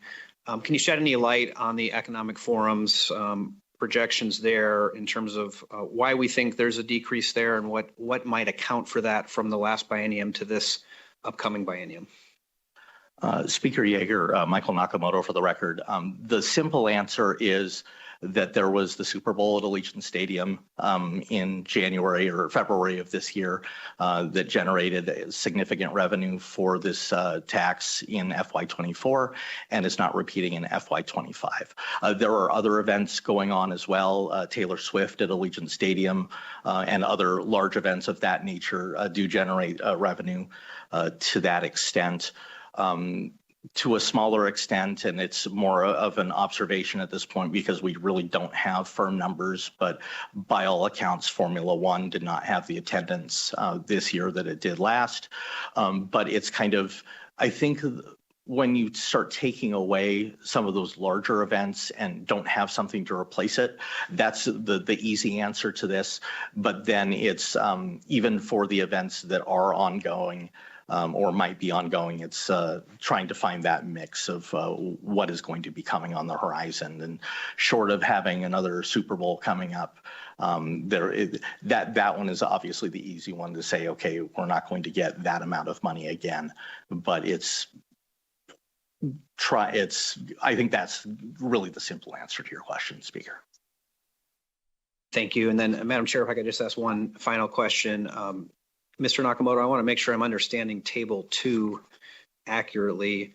It looks to me like what we have is we have the forecast that was provided to us May 1st of 2023, and obviously that would have been at the end of the legislative session. That's like sort of the final economic forum before we finalize the budget. And then again, there's some updates that happen after that. So I just want to confirm that I'm reading this correctly. So from the May 1st, 2023 forecast to essentially what we now know about the 23 to 25 biennium, essentially the difference is $829.5 million. So that means that's additional revenue we had from the prior, I guess still the ongoing, but prior biennium over and above what was forecast in May of 2023. And obviously in December 2024, there was an update. And still we're looking at about plus 400 million or so. And so if you can confirm those numbers and just confirm that what we're talking about is essentially money from the prior biennium that is above and beyond what we had anticipated we would receive. Speaker Yeager, Michael Nakamoto for the record. I'll walk through it again. I think might be the easiest way to do it. So what we're seeing right now is we know that the FY24 actual collections were approximately $285.2 million above the forecast. This revised forecast for FY25 is higher than the May 1st forecast back in 2023 by just under $132.1 million. So that those two together is approximately $417.3 million of additional revenue in the current biennium beyond what the legislature had to spend when it was building its budget. And there are a number of reasons for the increase in FY25, and I can go into those if there are questions about that. But then, yes, to your other question, you are correct. When you are comparing the original May 1st, 2023 forecast of the previous biennium to the current biennium and this forecast that the Economic Forum approved on December 2nd, there is just under $829.6 million of additional revenue that can be used for Governor Lombardo to build his budget.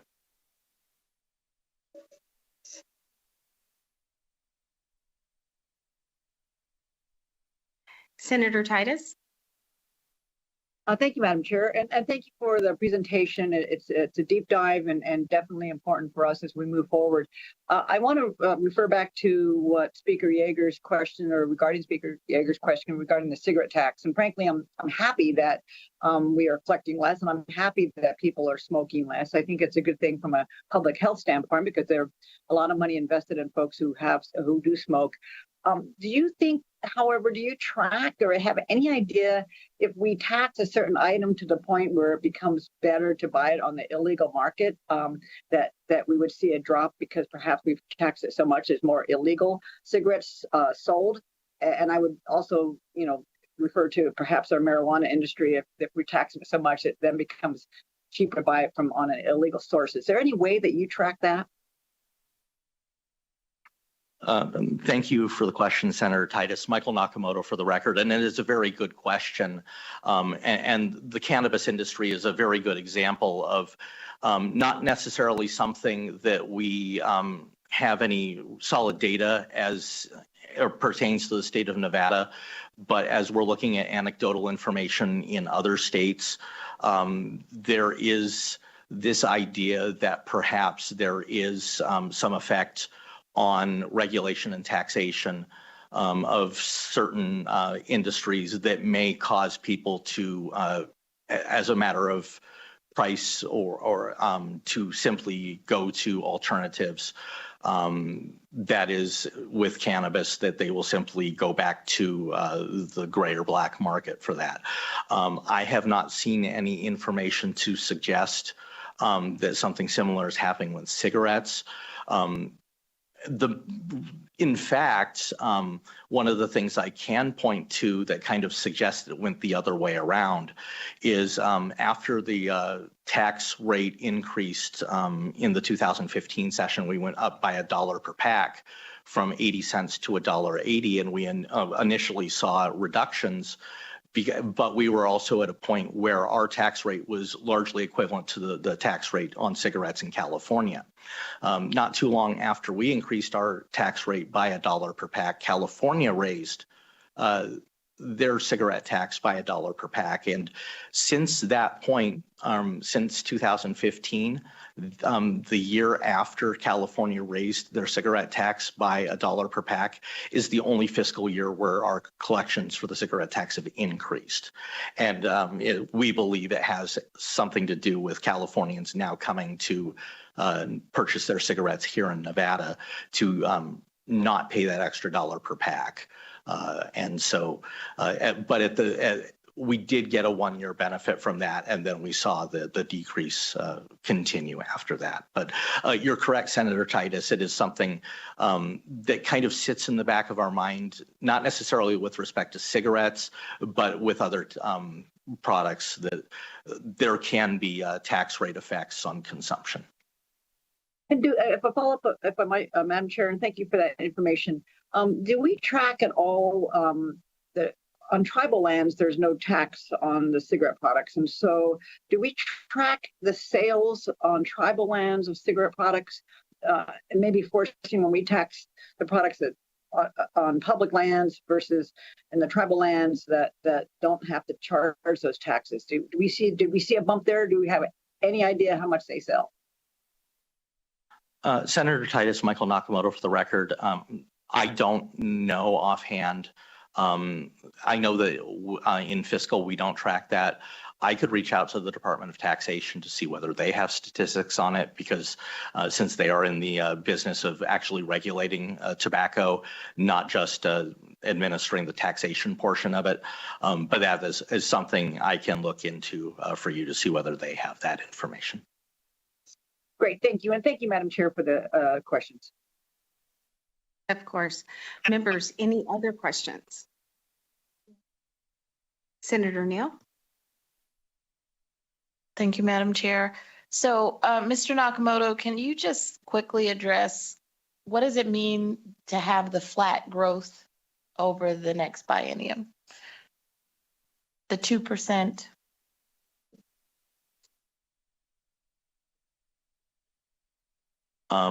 Thank you, Senator Neal. Michael Nakamoto for the record.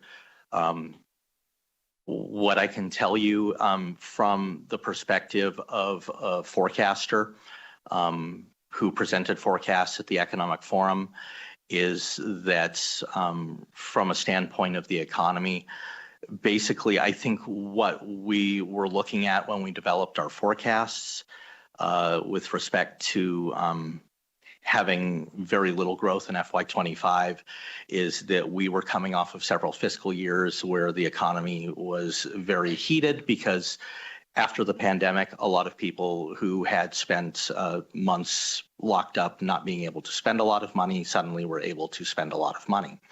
And so that continued for several fiscal years. And I think we've reached a point or the economy kind of reached a point where I don't want to say that it's anything more than maybe it's catching its breath, that people are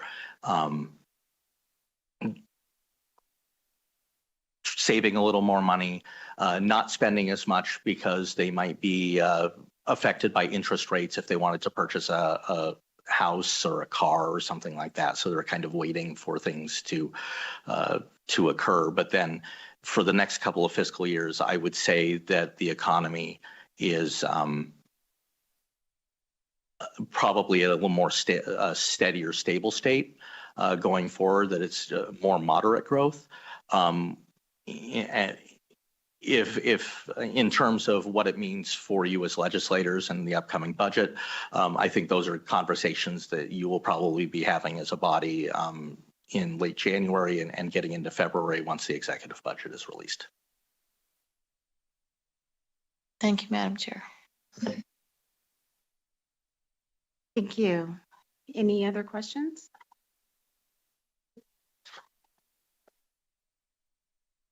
All right, not seeing any. Thank you so much for taking the time on your birthday to be with us to give us this update. I appreciate it. And thank you, Madam Chair. And again, this is truly the gift that keeps on giving.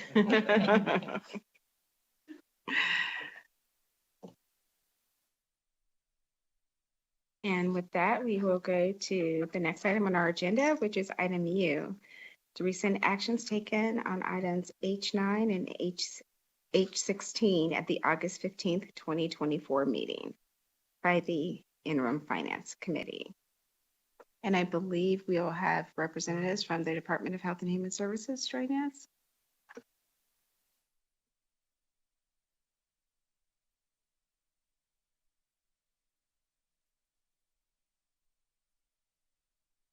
Good afternoon. Good afternoon, Madam Chair and members of the committee. My name is Shannon Bennett, and I serve as the Bureau Chief for the Bureau of Behavioral Health, Wellness, and Prevention within the Division of Public and Behavioral Health. Before you today is work program number C68973A for the Problem Gambling Program. This restores the original work program at $1 less after work program C68973R reverses the original work program approved at August IFC. This change is due to rounding procedural changes. I'm happy to take any questions you may have.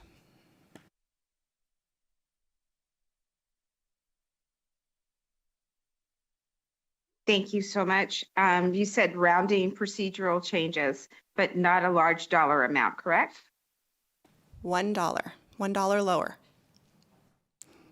Thank you. Members, any questions? All right.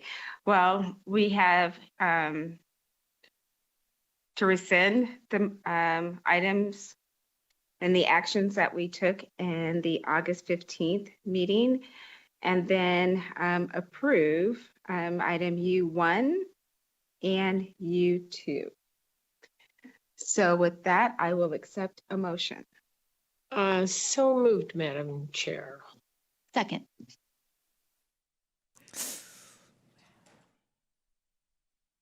Thank you. So we will, we have a motion to rescind item U and approve item UA and UB. Any discussion on the motion? Not seeing any. All in favor, please say aye. Aye. Aye. Aye. Any opposed? And the motion carries. Thank you so much. And that brings us to the last item on today's agenda, which is public comment. This is the second opportunity for the public to make comments in today's meeting. If you'd like to call in and make a comment, our number is 888-475-4499. And today's meeting ID is 865-4881-5922, and then press pound. If you'd like to make public comment here in Las Vegas, I invite you to the chairs here at the table. If you're in Carson City and would like to make comment, I invite you to the chairs at the testimony table there, and then we will go to the phones. We do have one person here in Las Vegas. One very patient person. Yes. Yes, we can. Go ahead and press that button. Hold on one second. Press the button right at the spot. There you go. Okay, Go thank ahead, you very state your much. name I'll try for to the get record. close to the mic so people can hear me. First of all, I want to thank my commissioner or my assemblyman for coming and talking to me, kind of calming me down because I was a little angry. I wanted to take this time to address the legislature on an issue that Could I get you to state your name for the Oh, yeah. record? My name is Al Rojas. I live in Assembly District 12 and Senate District 21. I came to talk about that I wanted to ask the legislature to come up with a bipartisan legislative law that will earmark and give you, the legislators, the authority to tell these school boards how to spend their money. You know, you guys, we sent $3 billion to the school district, and some of you guys are teachers and are also legislators, and then you got the money there, and then you had to go strike to get the money, and then you got the money, and now we don't even know where the money's at. And I'm hearing that there's no way to earmark the money. You can't tell them how to spend. You can't tell the school board how to spend the money, and there's no way to do an external audit. So I really do believe that we need legislation in that area. You guys are talking just recently about, the economic forum about generating more revenue, and education is a big part of it. Having kids that can, people want to live in an area that you have good schools and that are safe. Okay. Now, reading is fundamental. But it's fundamental to adults too, because if kids drop out of school, it increases crime, it increases drugs, and it keeps people who want to come and invest in our state and have us grow.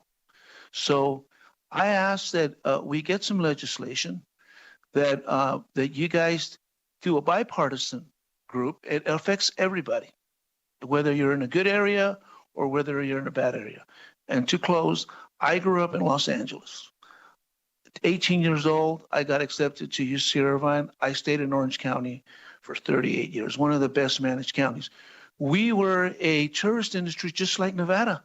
All we had were the beaches, Walt Disney, Disneyland, and Knott's Berry Farm. And from there, we grew to one of the best managed counties in the country. I see that potential here in Nevada and in Clark County. But we got to get our kids reading. If we can't get our kids reading, it affects everybody. It increases crime. It increases the what we're paying for insurance, and it increases our growth. So I just hopefully we can all work together. Let's get together in this legislative session, and let's attack our biggest problem, which is getting our kids to read. That's all I wanted to say. Thank you very much. Thank you so much. We appreciate your patience being here with us all day. Happy holidays. Thank you. Not seeing anyone at the table in Carson City. Do we have anyone joining us on the phone line that would like to make public comment? Thank you, Chair. The public line is open and working. However, there are no callers at this time. Well, alrighty then, members, this is our last meeting before the holidays. We'll see each other after the new year. So I wish each and every one of you a very happy and healthy and safe holiday season. And with that, this meeting is adjourned. Merry Christmas, everyone. Happy Happy holidays, holidays. everybody.